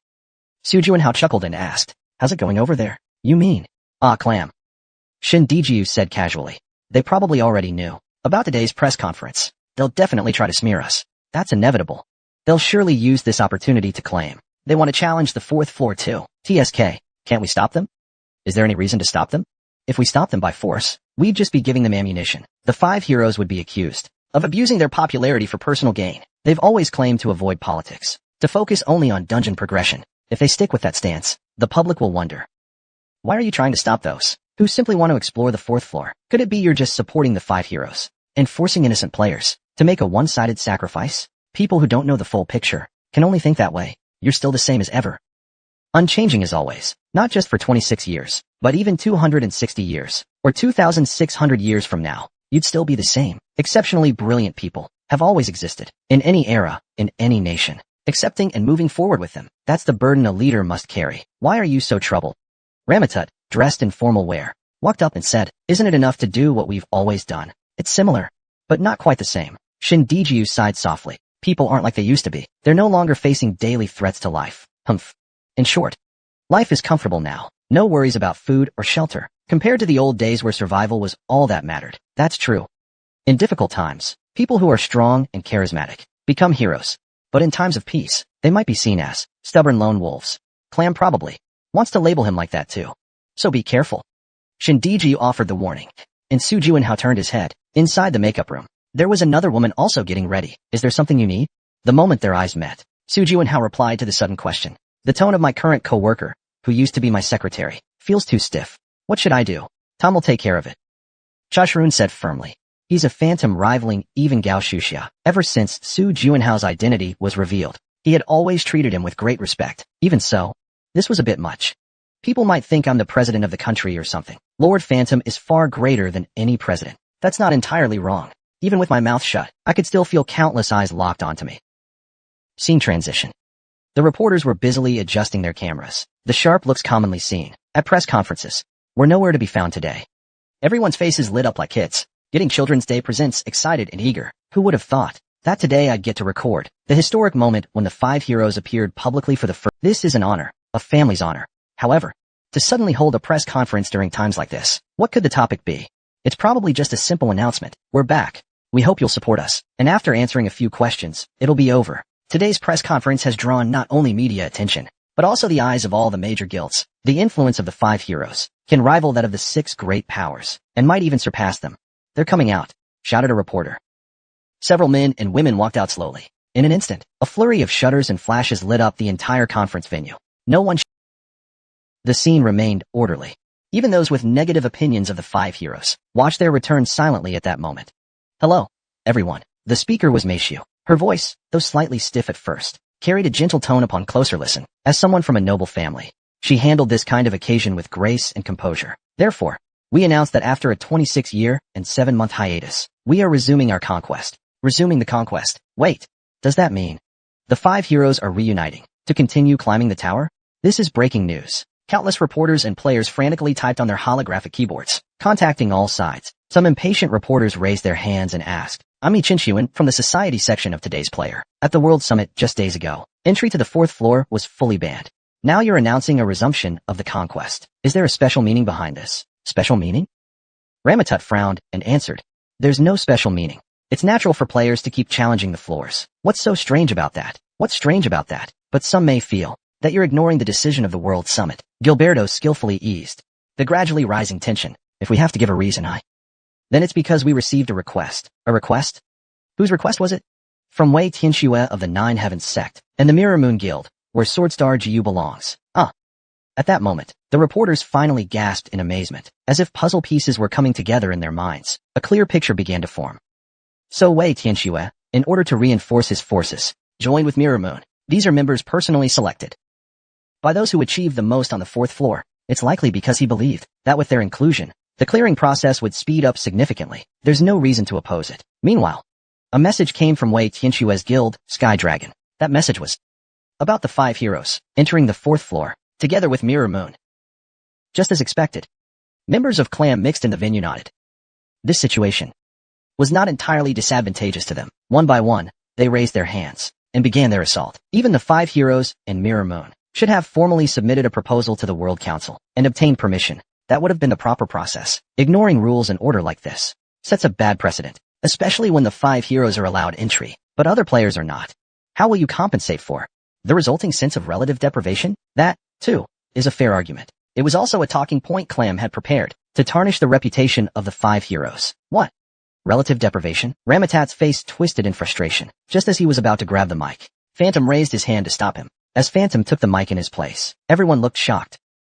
Because the Phantom of the past, he was already famous at the venue for remaining completely silent. Wearing a mask really doesn't suit Su Juanhao at all. Never would have imagined that the guy wandering around in slippers was actually Lord Phantom. The way he's presenting himself today might just be the image of the new Phantom he intends to push. A silent and stoic hero, Phantom, and the elusive Su Juanhao. Now that his identity is exposed, which side will Phantom stand on? As anticipation swelled like a balloon, Phantom finally spoke.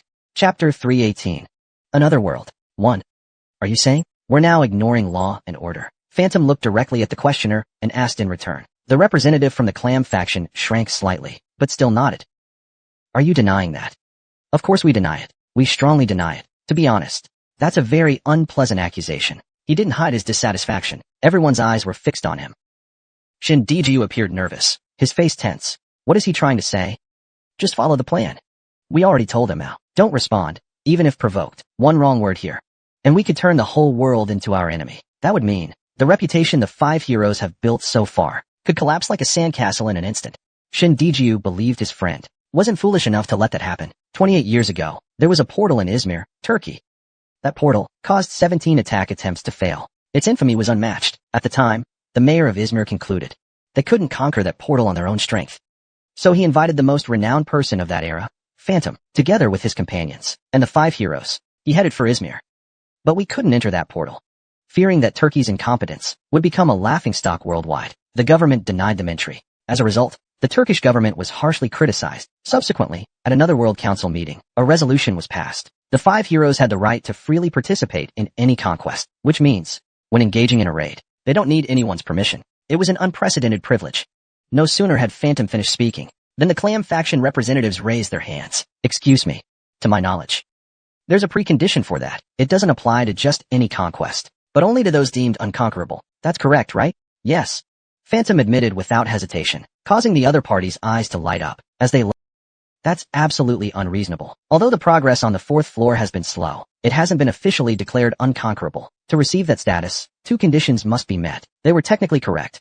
Generally speaking, for a floor to be considered unconquerable, 2 conditions must be met. The event must last more than 6 months, and 15 raid attempts must all fail, unless there's a special variable. When we were granted free access to enter and exit the gates, I was also given a special privilege. An additional privilege? Hearing this completely new information, everyone looked puzzled, but Phantom calmly declared, from this moment on, I hereby designate the 4th floor as an unconquerable level raid, effective immediately, and began forcibly intervening. It was like a bolt from the blue. No one in the Clam faction had anticipated such a development. Wait, are you saying one of Phantom's privileges was the authority to arbitrarily declare a zone unconquerable? That's absurd. At the World Summit, how could the representatives of each nation grant such insane power to a single individual? Madness, absolute madness. Unless you had lived through that era, it would be hard to comprehend what that meant. Because it was an immense power no individual could bear, the ability to declare something unconquerable at will and proceed with a conquest without needing approval from anyone. In an age where gates could be bought and sold through massive deals and bids, this kind of authority is simply unbelievable. We've been deceived. This is too dangerous. Even if we file a lawsuit right now to revoke this power, it would still take at least a few weeks. And during that time, they will have already reached the 4th floor. We can't let only them go in, no matter what. Clem's members must be allowed in as well. The people on Clem's side were on high alert. raising their hands to speak one after another. But in the end, only the 5 heroes entered, right? Just as Lord Ramadat said earlier, players exist to clear dungeons. Other players also have the right to conquer the 4th floor, to avoid feelings of deprivation. Please grant them equal opportunity. Of course. Phantom didn't get angry. Instead, he nodded gladly in agreement. That's exactly what I was going to say, since you brought it up. Just as you said, we are players, regardless of background, age, or gender, as long as one has the will to and the strength to back it up. You're always welcome. But according to Mr. Wei Tianxue, who returned from the 4th floor, it's incredibly dangerous there. I can't just stand by and watch valuable players be sent to their doom. Therefore, starting today, for 3 days, we will hold a player selection test. Anyone who can last more than 5 minutes in a match against me or one of my companions will be included in the 4th floor raid team. It's a trap.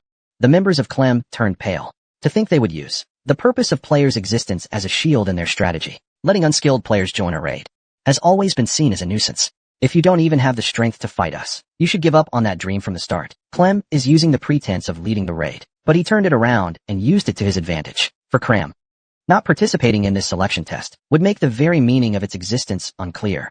However, having the confidence to face those monsters was simply impossible. When people without strength make such a fuss, they only invite ridicule from the entire world. How heartless. Unlike the gloomy members of Cram, the reporters looked at Phantom with very serious expressions. Things that are too hard break easily.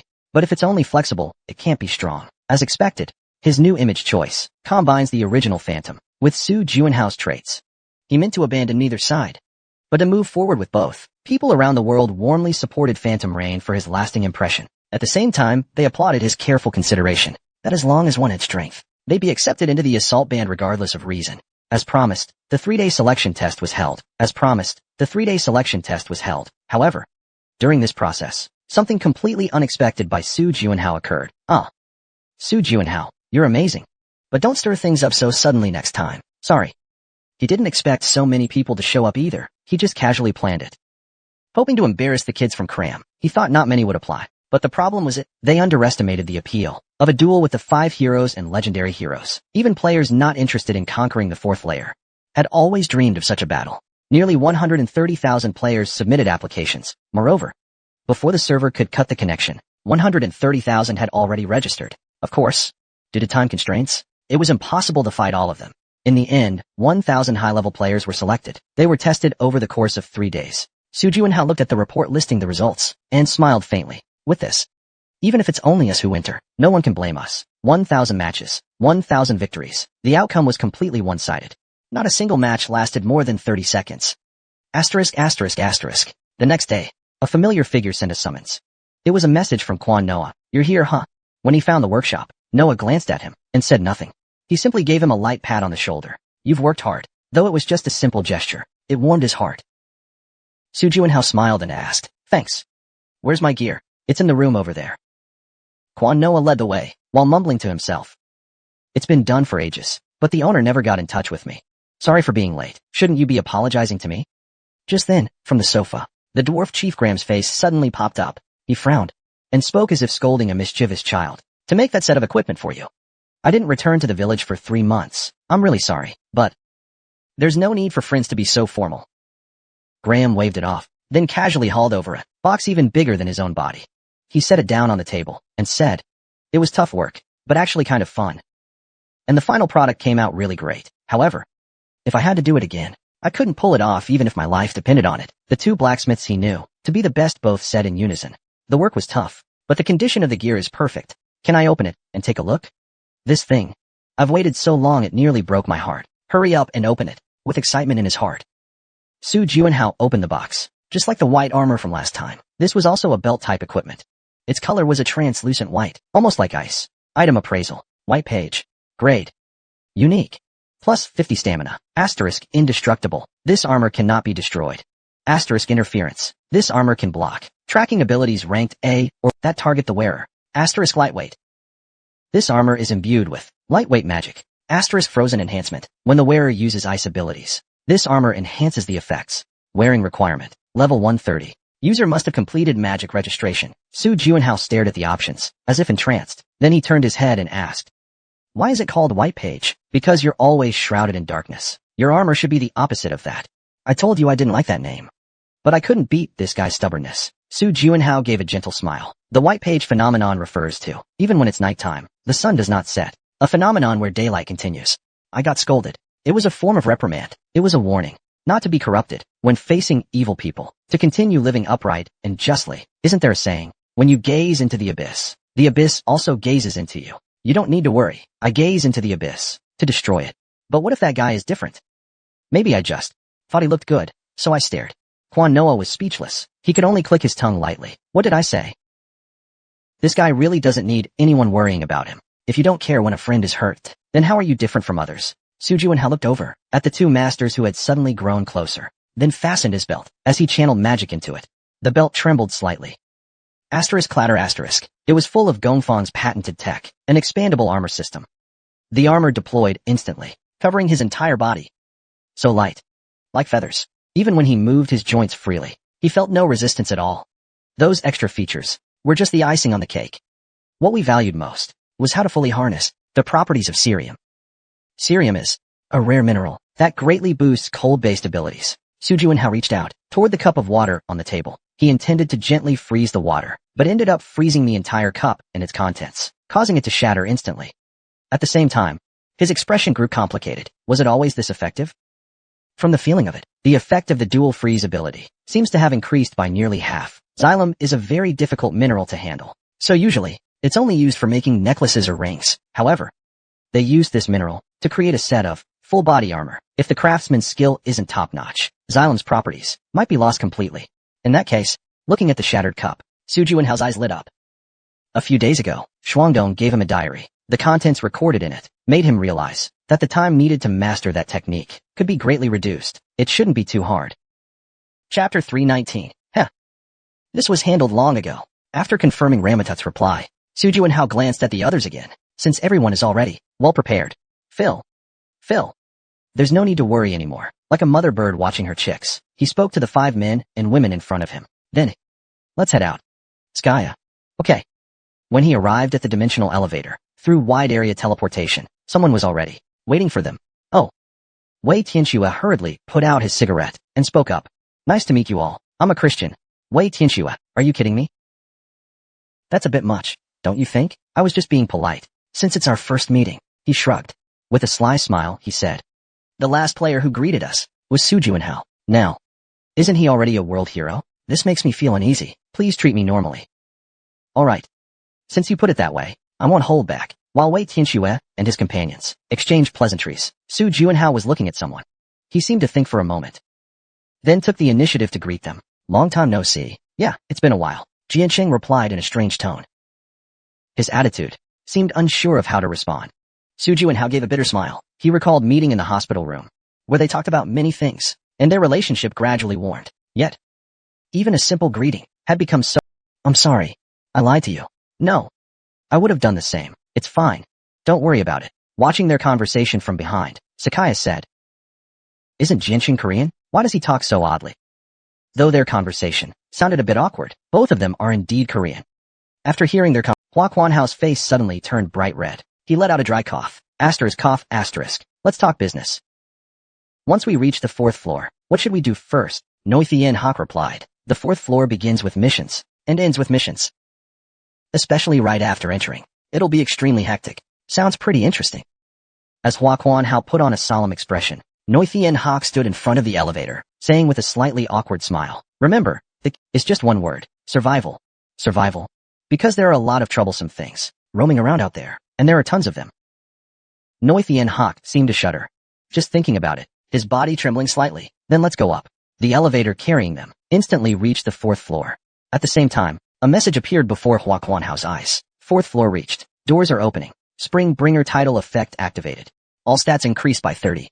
This was already the 3rd time he had received the Spring Bringer effect. Hua Kwanhao checked his status window. Hua Kwanhao. Level. Title. Spring Bringer. Plus 4 others. Strength. 578 stamina. 568 speed. 580 magic. 604. These stats, even calling them overwhelming, feels like an understatement. Even though for the past 3 months, he hasn't fought a single monster. Only mind ores. His level has skyrocketed. Thanks to that, I've unlocked all my sealed stat points. In other words, the full legacy I left behind. At this rate, when I fought the Sky Demon at the baseball field, my stats were only around 300. But now, I've grown to twice that strength. The day I cut off that bastard's head isn't far off. Su Jianhao glared coldly. More information appeared before him. Entered another world. Task generated. Task? What's this about?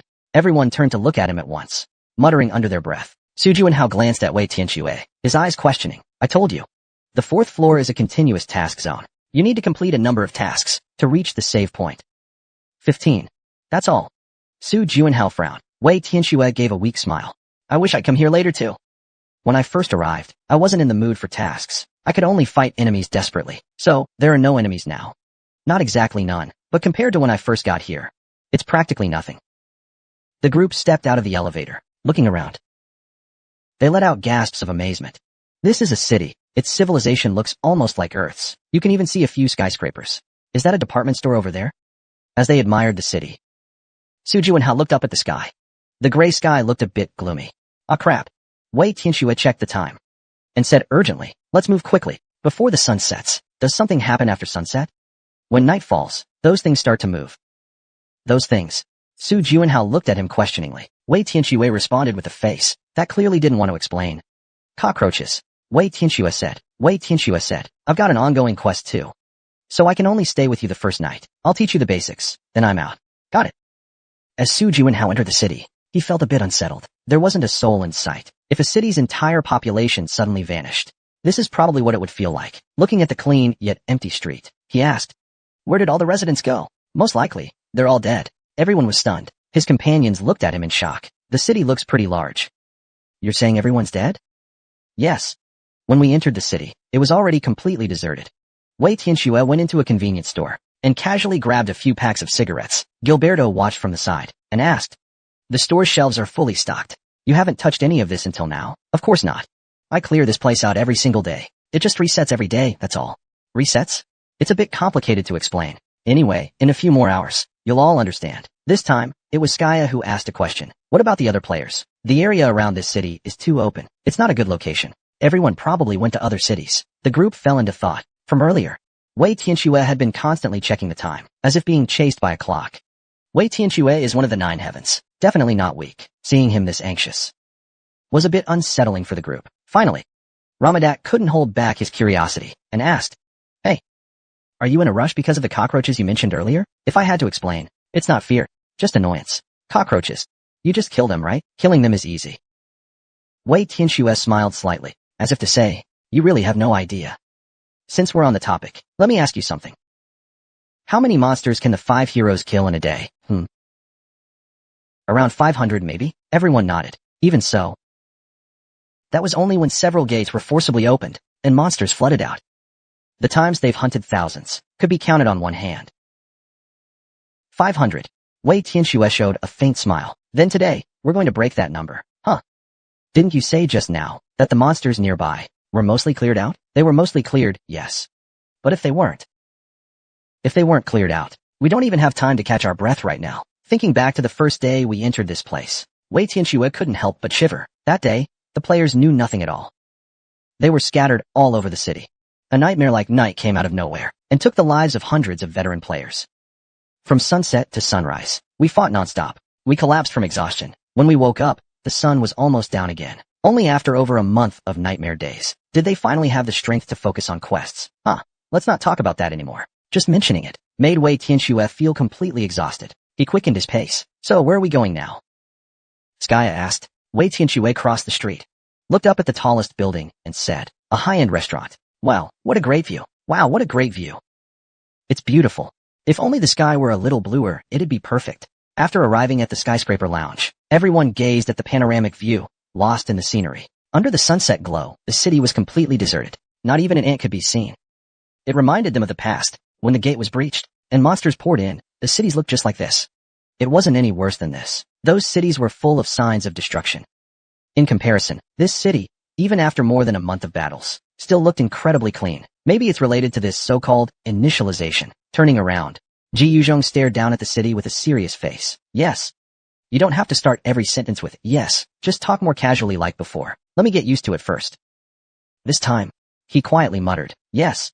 Almost inaudibly, the 8 of them silently gazed out at the cityscape. Once nightfall was confirmed, Wei Tianxue swallowed nervously. You'd better be grateful to me. What are you talking about all of a sudden? This dome. This barrier. You can't see inside from the outside, so it's hard for those things to find us. Asterisk tap asterisk. Wei Tianxue tapped on the barrier with his finger and stared off in a certain direction. If it weren't for me, on the very first day, we would have had to fight those things. Those things. Ramadad seemed to notice something and squinted his eyes. Is it just too dark? I can't see anything. Yeah. At that moment, one by one, the streetlights in the dark city lit up. But even so, the streets remained pitch black. Oh my god.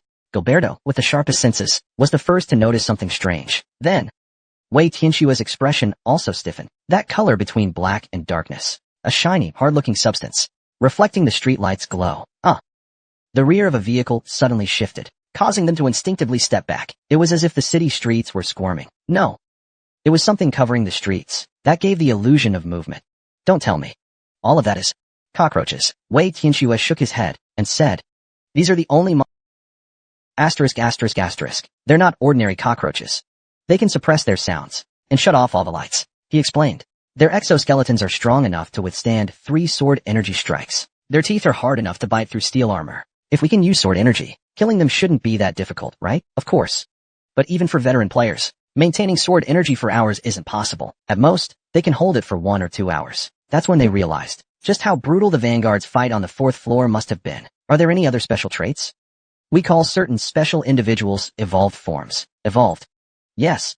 The strongest one I've seen was a cockroach that looked like a human. The women imagined the image and all grimaced in disgust. There were also bizarre cockroaches that mimicked tigers, bears, and eagles. Ugh. That's disgusting. Can't we just go back? You can only return after reaching a save point. Wei Tianxue shrugged and gave a suggestion. After completing the basic mission, it's best to leave the city as soon as possible. Staying too long won't do you any good. After dawn, the cockroaches disappear with a screeching sound. At the same time, it's as if time rewinds. The destroyed buildings, traffic lights, and street lamps begin to return to normal. Every morning at 6 a.m., the city undergoes complete initialization. Su Juanhao bit his lip. This seemingly clean city looked especially filthy in his eyes. Although they stayed up all night, no one felt tired. Let's all take a shower first, then meet up in the dining hall. Wei Tianxue handed out the hotel room keys he got from the 1st floor. He spoke as he walked into a freshly cleaned and reset room. A refreshing scent filled the air.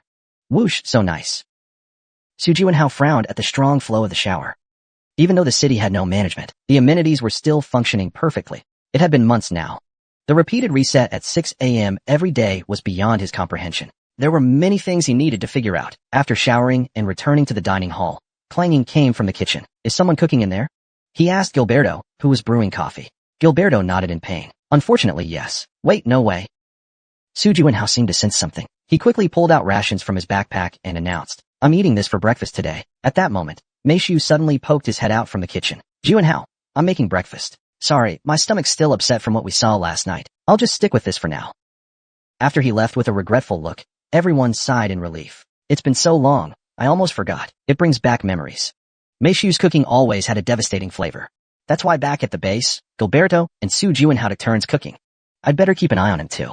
Can't let him back in the kitchen. Just as Gilberto said that, the group started showing up. I'm starving. Who's cooking? Give me some food. Yeah, I'm kind of hungry too. Skaya and Ramadan had just sat down when Meishu walked out of the kitchen with a plate. Skaya's face immediately froze. Why are you out here? I made breakfast. Why? Because I was the first one here. Why? Skaya sometimes asks weird questions. Why? Ignoring Skaya's confusion, Meishu put down the plate. The plate was neatly arranged with freshly grilled pancakes. Wei Tianxue, Cha Shirun, and Jiyu all picked up forks, unaware of the danger. I've lived this long and even eaten food made by Lord Chiafeng. Let me handle the next meal. Please enjoy. Meishu nodded in satisfaction. Then she looked toward Ramatut and Skaya. What about you two? I'm not eating. The stuff you made is disgusting. Everyone froze for a second, hearing Ramatut's blunt words. They stopped their hands midair with pancakes. Meishu quickly tried to defend herself. It's not like that. My cooking has improved a lot. Really? Forget it. Juanhao, share some of your bread with her. Faced with firm rejection, Meishu felt hurt. She turned to look at Skaya. Her eyes were as pitiful as an abandoned puppy's. That shook Skaya's heart. No, I can't. No one knows better than her. She would regret eating it, but she also didn't want her cute and pitiful friend to feel hurt. In the end, she picked up her fork with a tremble. Breakfast still had to be eaten. Skaya's eyes fell on the plate. The pancake drizzled with maple syrup gave off a tempting aroma. It looked pretty good too. Yeah. Maybe Meishu's cooking really had improved. Besides, this was just a simple pancake that only needed proper frying. Pancake. From the outside, it looked pretty appetizing. The taste couldn't be that bad. With everyone watching, Skya nervously took a bite of the pancake. Northeast arrow. A surprised sound slipped out of her mouth. Then she suddenly realized the pancake wasn't fully cooked. How is it? Meishu asked nervously. Ramatut scoffed disdainfully. One look at your face says it all. It doesn't look tasty at all. So noisy. I'm never cooking for Ramatut again. Well, I should be thanking you then. Meishu glared fiercely at her, then turned to Skya. She struggled to swallow the soggy batter in her mouth, and reluctantly gave a thumbs up. Meishu let out a furious snort. One look at your face says it all. It doesn't look tasty at all. So noisy. I'm never cooking for Ramatut again. Well, I should be thanking you then. Meishu glared fiercely at her, then turned to Skya. She struggled to swallow the soggy batter in her mouth, and reluctantly gave a thumbs up. One look at your face says it all. Meishu glared fiercely at her, then turned to Skya. She struggled to swallow the soggy batter in her mouth, and reluctantly gave a thumbs up. One look at your face says it all. If you're talking about the quest window, then you're right. Quest window. As soon as she spoke, a semi-transparent blue window suddenly appeared in front of them. First quest. Objective, collect 10 pearls. So we have to collect pearls? For the upcoming quests. These pearls will be the most important thing. What are these things used for? There are machines in the city that dispense pearls, but let me just show you. She stood up from her seat, waved her hand. Want to take a little walk? Everyone followed her out of the dining hall. Only Su Juanhao stayed behind. She spoke to the transparent Shuang only she could see. Why aren't you coming out? Heh. Shuang, seated on the chair, gave a gentle smile, shook her head. I'm fine. Be careful with your friends. Have fun. What are you talking about? You should come along too. I said I'm fine. Why is this kid acting like this all of a sudden? Shuanger tightly gripped the chair's armrest, showing a resolve to hold on. Even if the world collapsed, are you like this because of cockroaches? At the word cockroaches, she visibly reacted strongly. What are you talking about? You're like this because you're scared of cockroaches, aren't you? How could I be? I'm not a child. Those little bugs. She tried to hide her extremely frightened expression. I glanced at her with slight disdain. She nervously rolled her eyes, finally revealing her true feelings. Contractor, can you let me stay here today? Just for today? She forced a smile. Today's smile seemed especially fake. Su Juanhao gently patted her head and said, No way, come with me now. That's absolutely impossible. Scene transition. 8 men and women filled the wide street. Wei Tianxue, wearing a coat, led them forward. Gems were scattered across the city, with no fixed location. For example, she suddenly crouched on the ground, reaching under a vending machine. Wei Tianxue, amidst everyone's puzzled looks, stood up with a radiant smile. Don't look at me like that. Gems really do hide in places like this. She opened her dusty palm. 3 sparkling gems appeared before their eyes. So she wasn't looking for a coin under the vending machine. The gems contain a faint magical energy. Everyone needs to stay focused while walking. Turns out it's not that hard to find them. Skya should be the best at this, right? As expected, she excitedly pulled something that looked like a vacuum out of her backpack. With a magic detector on hand, it's as easy as drinking soup. So then, what exactly are these gems used for? Jiyu's question was answered by Wei Tianxue. Good question. Everyone come this way. She walked into a small alley and stopped in front of a white vending. This is what's called a gem vending machine. So you put gems in instead of money? That's right. For every 100 gems inserted, you get a random reward, a spiritual potion, a skill book, or a piece of equipment. However, some vending machines are broken, so be careful. The gems you insert might not be returned. Curious looks sparkled in everyone's eyes. After all, the more gems you collect, the more powerful you become. So if we just gather enough gems, can we grow endlessly stronger? Unfortunately, no. Each player can only receive up to 10 rewards. Only 10 times. It's hard to tell if that's a lot or not. Besides vending machines, are there other ways to use gems? At least in the past 2 months, we haven't found any. So in other words, these pearls can only be used in the first city. Wei Tianxue showed a slightly worried expression. If we really have to leave, it's kind of concerning. Yeah, a bit unsettling indeed. Although we have over 20,000 players living together, once I leave, only 7 people will remain. As long as we don't wander around at night, it should be fine, right? Not exactly. During the day, they also roam inside dark buildings, or in the sewers. In other words, unless you're in a bright place, you can't guarantee complete safety. However, with this team lineup, we shouldn't need to worry. Until the 5th mission, it will be about collecting gems. After each person collects 1,000, we'll draw lots 10 times, then head to the next city to regroup. Wei Tianxue lightly waved his hand. I should go complete my mission too. Let's say goodbye here. Thanks for your help. It's no big deal. If you're grateful, join the front lines soon, and help us out too. After bidding farewell to the group, he walked off with a cigarette, disappearing at the end of the street. I'll head out to find gems too. Since there's danger, it's better to move in groups. No problem. Then the female members will form one group. Sakaya, Meishu, and Che Shuren headed toward the department store. Mad 8. Come with me. Whatever. This is Gilberto, showing concern for Ji Yuzhong, who has no close allies. After the two teams left, Su Juanhao spoke up. We should get moving too, right? Alright. The magic emanating from Ji Yuzhong instantly filled the entire street. Found it. He looked around and quickly found 5 pearls. Seeing this, just as Su Juanhao was about to release his magic, the chopstick holder on the second table at the noodle shop on the left caught my attention a bit. A rugged voice suddenly interrupted in his mind. Oh right. This guy. That strong intuition. For the past 3 months, it hadn't said a single word. He'd almost completely forgotten it existed. I thought you were dead. This whole time, there wasn't anything that needed my help. He stepped into the open noodle shop and rummaged through the chopstick holder. He found 7 pearls all at once. Staring at the pearls in his hand, Su Juanhao asked, how many more times can you do this trick? Faced with the question, the strong intuition replied more confidently than ever before. All day long, if needed. Chapter 321. Another event. 4. 5. Are we heading to mid lane? Myeongdong. 1. Skya, holding the vacuum, walked through the street, making quite a racket. Suddenly, she tilted her head, because not far ahead, she saw a familiar face. At the event, he stood in the middle of the street, quietly with his eyes closed. At first, she thought he was releasing magic to find pearls, but apparently not, because around him, not a trace of magical energy could be felt. Just then, a sudden strike, like a bolt of lightning in the rain. He suddenly opened his eyes. He rushed into a nearby knife-cut noodle shop, frantically searching for something. Moments later, Sk walked out empty-handed, walking slowly toward him. She asked, what are you doing? He cleverly dodged the question, and replied with another. Weren't you going to the department store? Why are you running a vacuum cleaner in the street? This isn't a vacuum cleaner. It's magic detector number 4. This sensitive little thing has already found 70 gems today. It's been so effective that he's now working alone. After explaining, Skya asked again. So, what was that weird behavior just now? Faced with her relentless questioning, he finally stammered and explained what happened.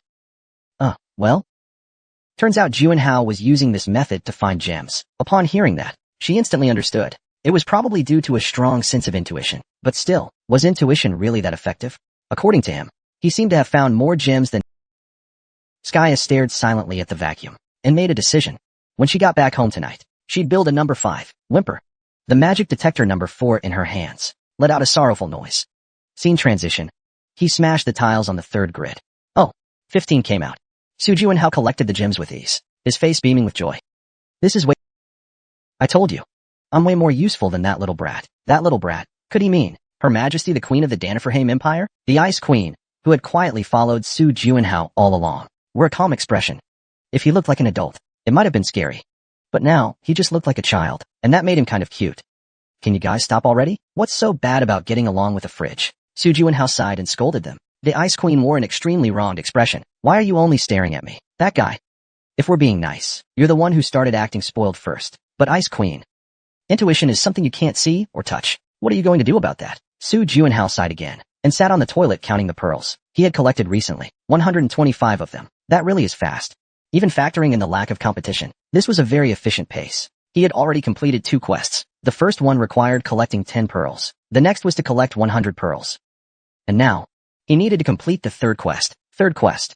Condition: use the pearl auto-harvester once. As long as he kept this pace, he could reach the next city within a week. Alright, stop. Stop arguing already. Just tell me the next location. Su Juanhao stood up from his seat, ready to head to the restroom. Above, with a sharp warning sound, the ceiling suddenly collapsed. 3 giant insects dropped down. Thanks to his instincts, Su Juanhao sensed the danger in advance, and already had his sword drawn. Die. The ambition sword, covered in 7 layers of sword aura, instantly sliced a bug clean in half. To guard against a counterattack, Su Juanhao glared at the 2 bugs. Suddenly, their movements froze, as if enchanted. Like battery-dead toys. Are they trying to lure us into lowering our guard?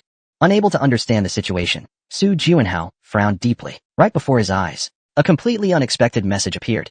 Title: Exterminator effect activated. The bugs feel fear toward you. This wasn't some kind of tactic. These 2 bugs had simply frozen up at the presence of their natural predator. They seemed to be praying for this moment to pass. Their antennae trembled slightly. Exterminator. That was the title he earned after defeating the floor boss Shinobi on the 2nd floor. He had once complained multiple times that it was useless, but he didn't expect it to work on the bugs of the 4th floor. He originally thought it only affected small insects, like mosquitoes and flies. But apparently it worked on these cow-eating giant bugs too. Su Juanhao swiftly slayed the 2 stone-stiff bugs like a bolt of lightning. Staring at the lifeless corpses, his expression grew complicated. Can I really be happy about this? As long as the title's effect remained active, on the 4th floor, he wouldn't have to fear monsters anymore. Let's see if I can extract their memories first. Su Juanhao reached toward the bug covered in green fluid. Confession of the Dead. His hand emitted a soft glow. A message appeared. Skill activation failed. Su Juanhao stared at his hand in a daze. It failed. He had experienced low-level failures before, where he couldn't access full memory info due to level gaps. But this was the first time the skill didn't activate at all. He tried using the skill on other bugs as well. Skill activation failed. Skill activation failed. Su Juanhao's expression finally turned serious. What exactly was the reason? His mind spun quickly, coming up with 2 hypotheses. First, that these bugs weren't living organisms, because the Confession of the Dead can only read memories from deceased living beings. Second, that the memories had been erased. If that was true, then it would make sense why the memory couldn't be read. Or maybe there was another. He felt a wave of frustration in his chest. Su Juanhao spoke up. Let's go. There's nothing more to find here. When Sherry didn't respond, he turned to look back and scratched his cheek. All right. Looks like the bugs weren't the only ones who ran into a natural enemy. She too stood frozen. Like a toy whose battery had run out. Like a toy whose battery had run out. Su Juanhao returned to the hotel before sunset. In the lobby, the other teammates were already gathered. They were betting on who had collected the most pearls. Ahem. Skya looked particularly smug today. He stared nervously at Su Juanhao. How many did you collect? 214. Damn. If you hadn't shown up, things would have turned out differently, he said, clearly frustrated. I only managed to gather 155. So depressing. Is it really that big a deal? No, it's not just that. Skya sighed deeply and said, there's a pearl harvester near the school gate. They're practically everywhere. While passing by, I noticed another one nearby. So I tried using today's collection on it. It takes 100 pearls to use a harvester once. Everyone looked at him, expectant. So what did you get? A skill. A stat. A stat. Nothing at all. Oh. So this must be what Wei Tianxue meant. An empty auto-vending machine. Skya put on a miserable face. Even though nothing came out, it still used up 1 attempt. 1 attempt down. Now I can only use 9 more gems. On the auto-vending machines. Isn't this a bug or something? No compensation. And it still deducts an attempt? What kind of machine is this? Something like this. Doesn't exist without a reason. Su Juanhao suggested. Since 1 was already wasted, why not try inserting the other 9? Are you trying to get me killed? Do you still want to eat Meishu's cooking tomorrow morning? Though Meishu stood there in a daze. The conversation went on. I found 49 gems. Ramatut and I found about 60. At this rate, we'll need around half a month to collect 1,000. Except for Che Shuren, who found the fewest. The numbers are pretty close for everyone. Starting tomorrow, I'll lend magic detector number 4 to Shuren. And you? I'm good. I'll make detector number 5 tonight. If Skya lent the magic detector to the others, the collection speed would increase further. I have something to say too. Su Juanhao shared the info about exterminating bugs, so the cockroaches couldn't move at all. Yeah. They just froze up, completely still. Everyone's eyes shifted slightly. They remembered what they saw the first night. A swarm of cockroaches covering the entire city. If this is true, they could hunt them with ease and level up quickly. But it's still too early to jump to conclusions. We should run a few more tests during tomorrow's pearl hunt, Gilberto calmly suggested. If we get the same results tomorrow, we won't need to keep hiding at night anymore. Gather pearls during the day, gain experience at night. Apparently, intuition had techniques too. The one who found 214 pearls on the first day had already found 150. Before noon on the second day, 364 pearls. Enough to use the auto harvester 3 times. To complete the third task, Su Juanhao began searching for a pearl harvester, but when he actually needed one, he couldn't find any. After walking a bit more, he finally spotted a pearl harvester. But this place? Su Juanhao looked around. While searching for pearls, he had unknowingly returned to the school gate. This was the very machine Skya mentioned last night. The empty pearl harvester. Though it bothered him a little, he didn't want to use that machine. Wait. Try using the pearl harvester. Didn't we all hear it yesterday? That it was an empty pearl harvester. I know. But I have a feeling. Same as usual. When it comes to intuition, there's barely any evidence. Intuition just conveys what it feels. Still, Su Juanhao rubbed his chin. Even monkeys fall from trees sometimes. Intuition isn't always right. In fact, the place that thing told him to go yesterday, there weren't any pearls at all. Even taking that into account, the probability was still high. But to trust it completely, was still a bit difficult. Are you saying? That auto-vending machine, did it give you any special feeling? Of course. The choice is entirely yours. Strong intuition only increases the chances of a correct choice. It doesn't force you to choose. It won't compel you to make a decision. Putting a gem into a known empty vending machine. Now that's a tough call. Wei Tianxue warned. If you put a gem into an empty one, don't hesitate, move to another machine. They say. Among more than 20,000 players, not a single one has profited from doing so. This issue needs more thought. Su Juinhao couldn't decide on the spot. He couldn't find a reason to abandon a guaranteed gain for a gamble. And then there's the school. Su Juinhao looked at a large campus high school and pondered. A school this big should have an underground parking lot, right? Today, his goal wasn't just collecting gems. Testing the effect of the exterminator title was just as important. Let's go. Do we have to? If we go to the hotel, I'll buy you cake. A sweet little voice came from behind. Chapter 322. Another incident. Since Su Juinhao couldn't understand the language of this world, he couldn't read the school's name. But he seemed to realize one thing. This was a prestigious school. How do you know that? Just look at the sports field. The quality of the turf, it's as good as a pro soccer field. That says enough. And besides, just as expected, next to the building, there was an entrance to an underground parking lot. That means a lot of people used to work at this school. But what use is that information? Let's go. Although it was dim inside the parking lot, it wasn't dark enough to obscure their vision. Sasha. Something scurried quickly in the dark corner. He realized it was a cockroach. It didn't take long to figure that out. Hearing that spine-chilling noise, Selen shuddered all over, glancing around the garage in fear. Don't be afraid. Take a good look. Su Juinhao gently patted his shoulder to calm him down. They're just watching us quietly. They absolutely won't come near. Is it because of the pest exterminator title? Probably. Even as he got closer to observe, the cockroaches didn't budge. Even when he turned his back on them and looked completely unguarded, they still didn't move. That proved the effect of the pest exterminator title was real. After all, cockroaches aren't aberrant bugs. Aberrant bugs. He clenched his fist and slowly gathered magic. Now then, let's see if my abilities work on them, and whether they have any particular weaknesses. The power of the Dark Watcher, frost magic, and various weapons. After multiple tests, Su Juinhao nodded. Thankfully, all of his abilities worked well. The bug's tough shells were easily cut open under the scornful might of the Dark Watcher. Like butter under a blade, combined with the breath of frost, freezing it solid before slicing it makes it less nauseating.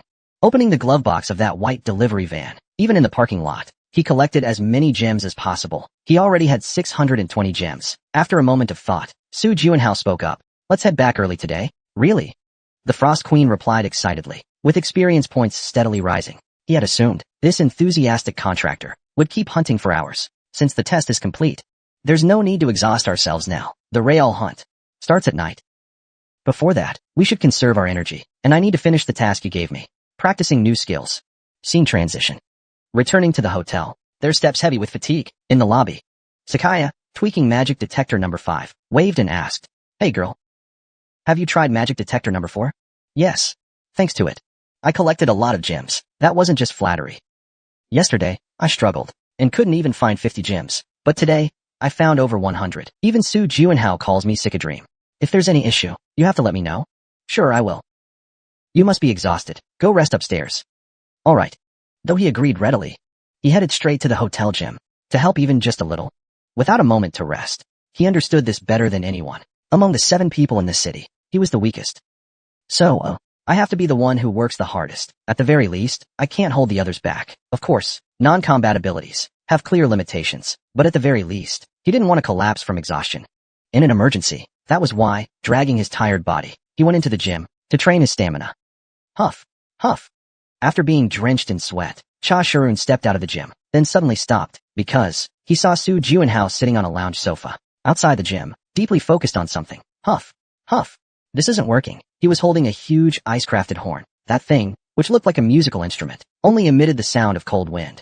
"What are you doing?" he asked as he entered the lounge. Su Juinhao replied awkwardly, "It's not making any sound. It's the first time I've seen a wind instrument shaped like that." It looked like a horn, sure, but it was way bigger. So big, in fact, it made you wonder if human vocal cords and lung capacity could even produce sound with it. That thing. Can it even make sound? It can. And I can too. Since Shueli already demonstrated it. There's no doubt about that. But still, why are you suddenly trying to learn an instrument? To be precise, I'm not trying to learn an instrument. I'm developing a new technique. What's the connection between new technology and wind instruments? Is there really a link? Che Shuren blinked. After thinking for a moment, she spoke up. As far as I know, wind instruments aren't simply activated by blowing a lot of air. They don't work that way. Really? You need to blow air? Continuously and steadily. It's like launching a stream of air. Oh. Su Juinhao looked surprised. You know instruments too? I just learned a few basics. From books, that's all. I thought so. Su Juinhao tried blowing a few more times. Poo-poo. Then he nodded. Thanks to your guidance, I think I'm getting the hang of it. Thank you. You're welcome. Even without my advice, You would have done well, Mr. Juanhao. Che Shuren smiled and nodded softly, then left the lounge. He felt that helping someone he respected was a truly uplifting experience. Why didn't you teach me? Su Juanhao squinted his eyes and looked at Shui Ling sitting next to him. He just casually tossed an instrument over, without teaching any technique, like Che Shuren. A good teacher knows how to wait for the student to find the answer. So the saintess isn't a good teacher after all. Shuang's expression turned somewhat displeased for some reason. She hadn't shown her authority as a queen lately, so she planned to flaunt a bit before teaching him. Didn't expect to be interrupted though. Forget it. No big deal. Shuang showed a faint smile, thinking maybe she was being too harsh on her contractor. You're just fooling around again. Go practice now. Go practice now. As the sunset painted the sky, everyone gathered in the hotel lobby. Are you really sure about this? Gilberto frowned with concern. Su Juanhao gave a small chuckle. It's fine. I've checked everything multiple times, but it's the first time I'll be facing dozens, no hundreds of monsters, all at once. Who knows how it'll turn out? Precisely because we don't know, we need to test it. This guy's been nagging nonstop, ever since he became Arthur's dad. Su Juanhao was already fully geared for departure. I'll be watching. If anything happens, I'll come get you. Don't worry too much, even if things go as badly as Gilberto fears. And the title's effect doesn't work on hundreds of monsters. They still had Skya standing by as reliable backup, so there really wasn't much to fear. If tonight went smoothly, starting tomorrow, they'd form a full-fledged hunting party. This city once took over 20,000 players, an entire month to clean up. Now, just 8 people could do it in a few days. Be careful. With everyone's worried gaze behind him, Su Juanhao stepped alone into the street. The afterglow of the sunset was slowly swallowed by the night sky, spreading across the world. Night had fallen. The Hunter's Night. Skill A activated. All attributes increased by 10%. All senses sharpened. As the night curtain fell, and the street lights began to glow, something began to surge from the corners of the city.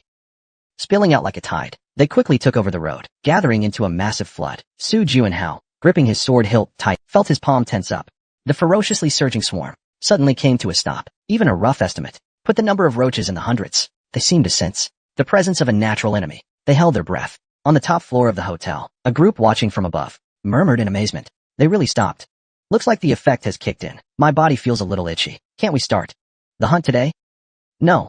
We agreed to collect the beads tomorrow and spin the vending machine, then begin the hunt. Lord Juanhao truly is a legend. Su Juanhao cleanly sliced through the bug cloak and walked deeper into the city. 4.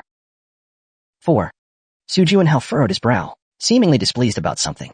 Everything was fine, but the stillness caused by fear was quite frustrating. It was as if massive walls that didn't exist during the day were now rising in every corner of the city. So after killing the bugs, he had to detour around them or step on sticky green liquid to keep going. According to plan, Su Juanhao should have returned to the hotel earlier, but he took a small risk, and because of that, he dove into the sewers and retrieved 4 beads from the bottom. Clutching them tightly in his hand, a gentle smile appeared on his face. He had gathered them all. In just 3 days, he had collected the target amount, 1,000 pearls. This was an achievement that none of the 20,000 players before him had reached. Now that the pearls were all gathered, it was time to decide how to use them. As Su Juanhao walked back toward the hotel, he pondered the options. He hesitated. Should he really go with what his intuition suggested? Intuition, do you still stand by that idea? Of course.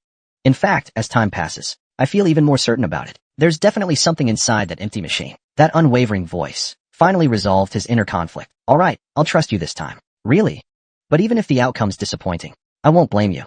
This is ultimately my choice. It's just my trust and intuition might drop just a little. Having made his decision, Su Juanhao headed straight to the pearl harvester in front of the school. The harvester, lit by the streetlight, stood alone on the dark road. Inventory.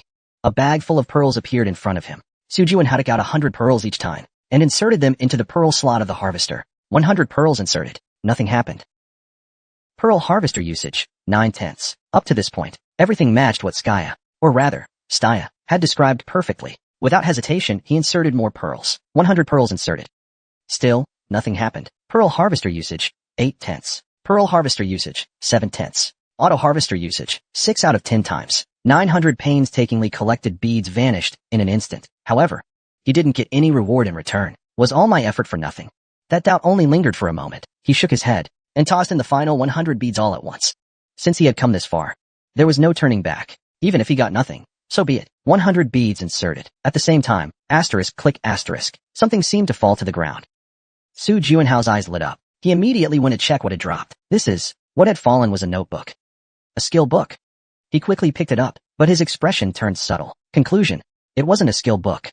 Obtained, Journal. Item appraisal reveals. No info on its level, contents, or effects. All they know is, it's in a used journal once belonging to someone. Su Juinhao thought, maybe it had some special function. So he took out a pen, and casually wrote a sentence inside. Heaven demon, die. However, the words he wrote vanished. Like dust in the air. A journal you can't write in? How's one supposed to use this thing? Intuition. Do you have any hunch? Sorry, I don't know either. Burned through 1,000 beads, only to get a useless diary in return. A wave of bitterness surged in his heart. Su Juinhao stuffed the diary into his backpack casually, then returned to the hotel. Chapter 323, Death Diary In. As soon as he returned to the hotel, everyone rushed over. What were you doing? Why are you just getting back at sunrise? Were you hurt? If you were, get healed right away. Did the community channel crash? Why couldn't we reach you? He got scolded quite thoroughly. But the concern behind those scoldings didn't make him feel bad. Su Juinhao just chuckled softly. What are you laughing at? What's there to be happy about? Even as Gilberto gave him a cold stare, Su Juinhao continued smiling and said, well, the experiment was a success. That's good news, then. Great. Then we might be able to clear the 4th floor quickly. Can we jump straight to the 5th floor? That means we're already halfway done. Everyone's face lit up with excitement. Talking about a future filled with hope, Su Juinhao watched for a moment, then lightly clapped his hands to get everyone's attention. Alright then, rest until morning. Tomorrow afternoon, we all gather pearls. We'll start the hunt at sunset. To conserve energy for tomorrow, everyone returned to their rooms. Skya, wait a sec. What is it? I have a favor to ask. Su Juinhao pulled a diary from his backpack and handed it to Skya. He was very knowledgeable about magic and artifacts, so maybe he could figure out what this diary was for. Can you help me find out what this thing is used for? Appraising an artifact? If that's all it is.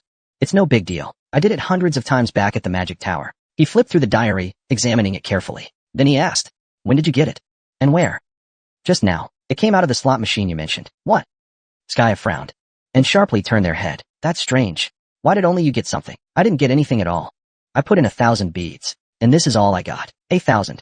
Skya instinctively stuck out their tongue. Whoa. You're crazy. You knew it was probably empty, and still gave it a go. I don't know why. But I just had a feeling I should try. Fair enough. None of us 5 are normal anyway. Why are you dragging me into this? I'm totally normal. He protested in a wrong tone, but no one paid him any attention. That's just what you think. Fine. Then hurry up and appraise this for me. Got it. Don't rush me. Hold on. Skya closed their eyes and slowly gathered magic. Like a spider web, the fine, vast threads of mana poured into the diary, and in that instant, with a brief spark, the diary dropped to the floor. Su Juinhao was startled and quickly asked, what happened? Are you okay? Ouch. Damn it. Look at this. Skya rubbed their numb fingers, squinting while staring at the diary. What's going on here? I tried analyzing the magical runes on it, but I was completely rejected, and the rejection was absolute. You mean? Su Juinhao's gaze also turned toward the diary. That meant the magic sealed within it had quietly surpassed Skya's capabilities. It didn't even allow itself to. How fascinating. Just who created something like this? He picked up the diary again and flipped it open, then asked, was anything written inside? Yes. But the moment I finished writing the sentence, the words disappeared. Let me see your pen. Skya took the pen and quickly wrote a few lines in cursive script. Shuang is always adorable. Shuang always follows.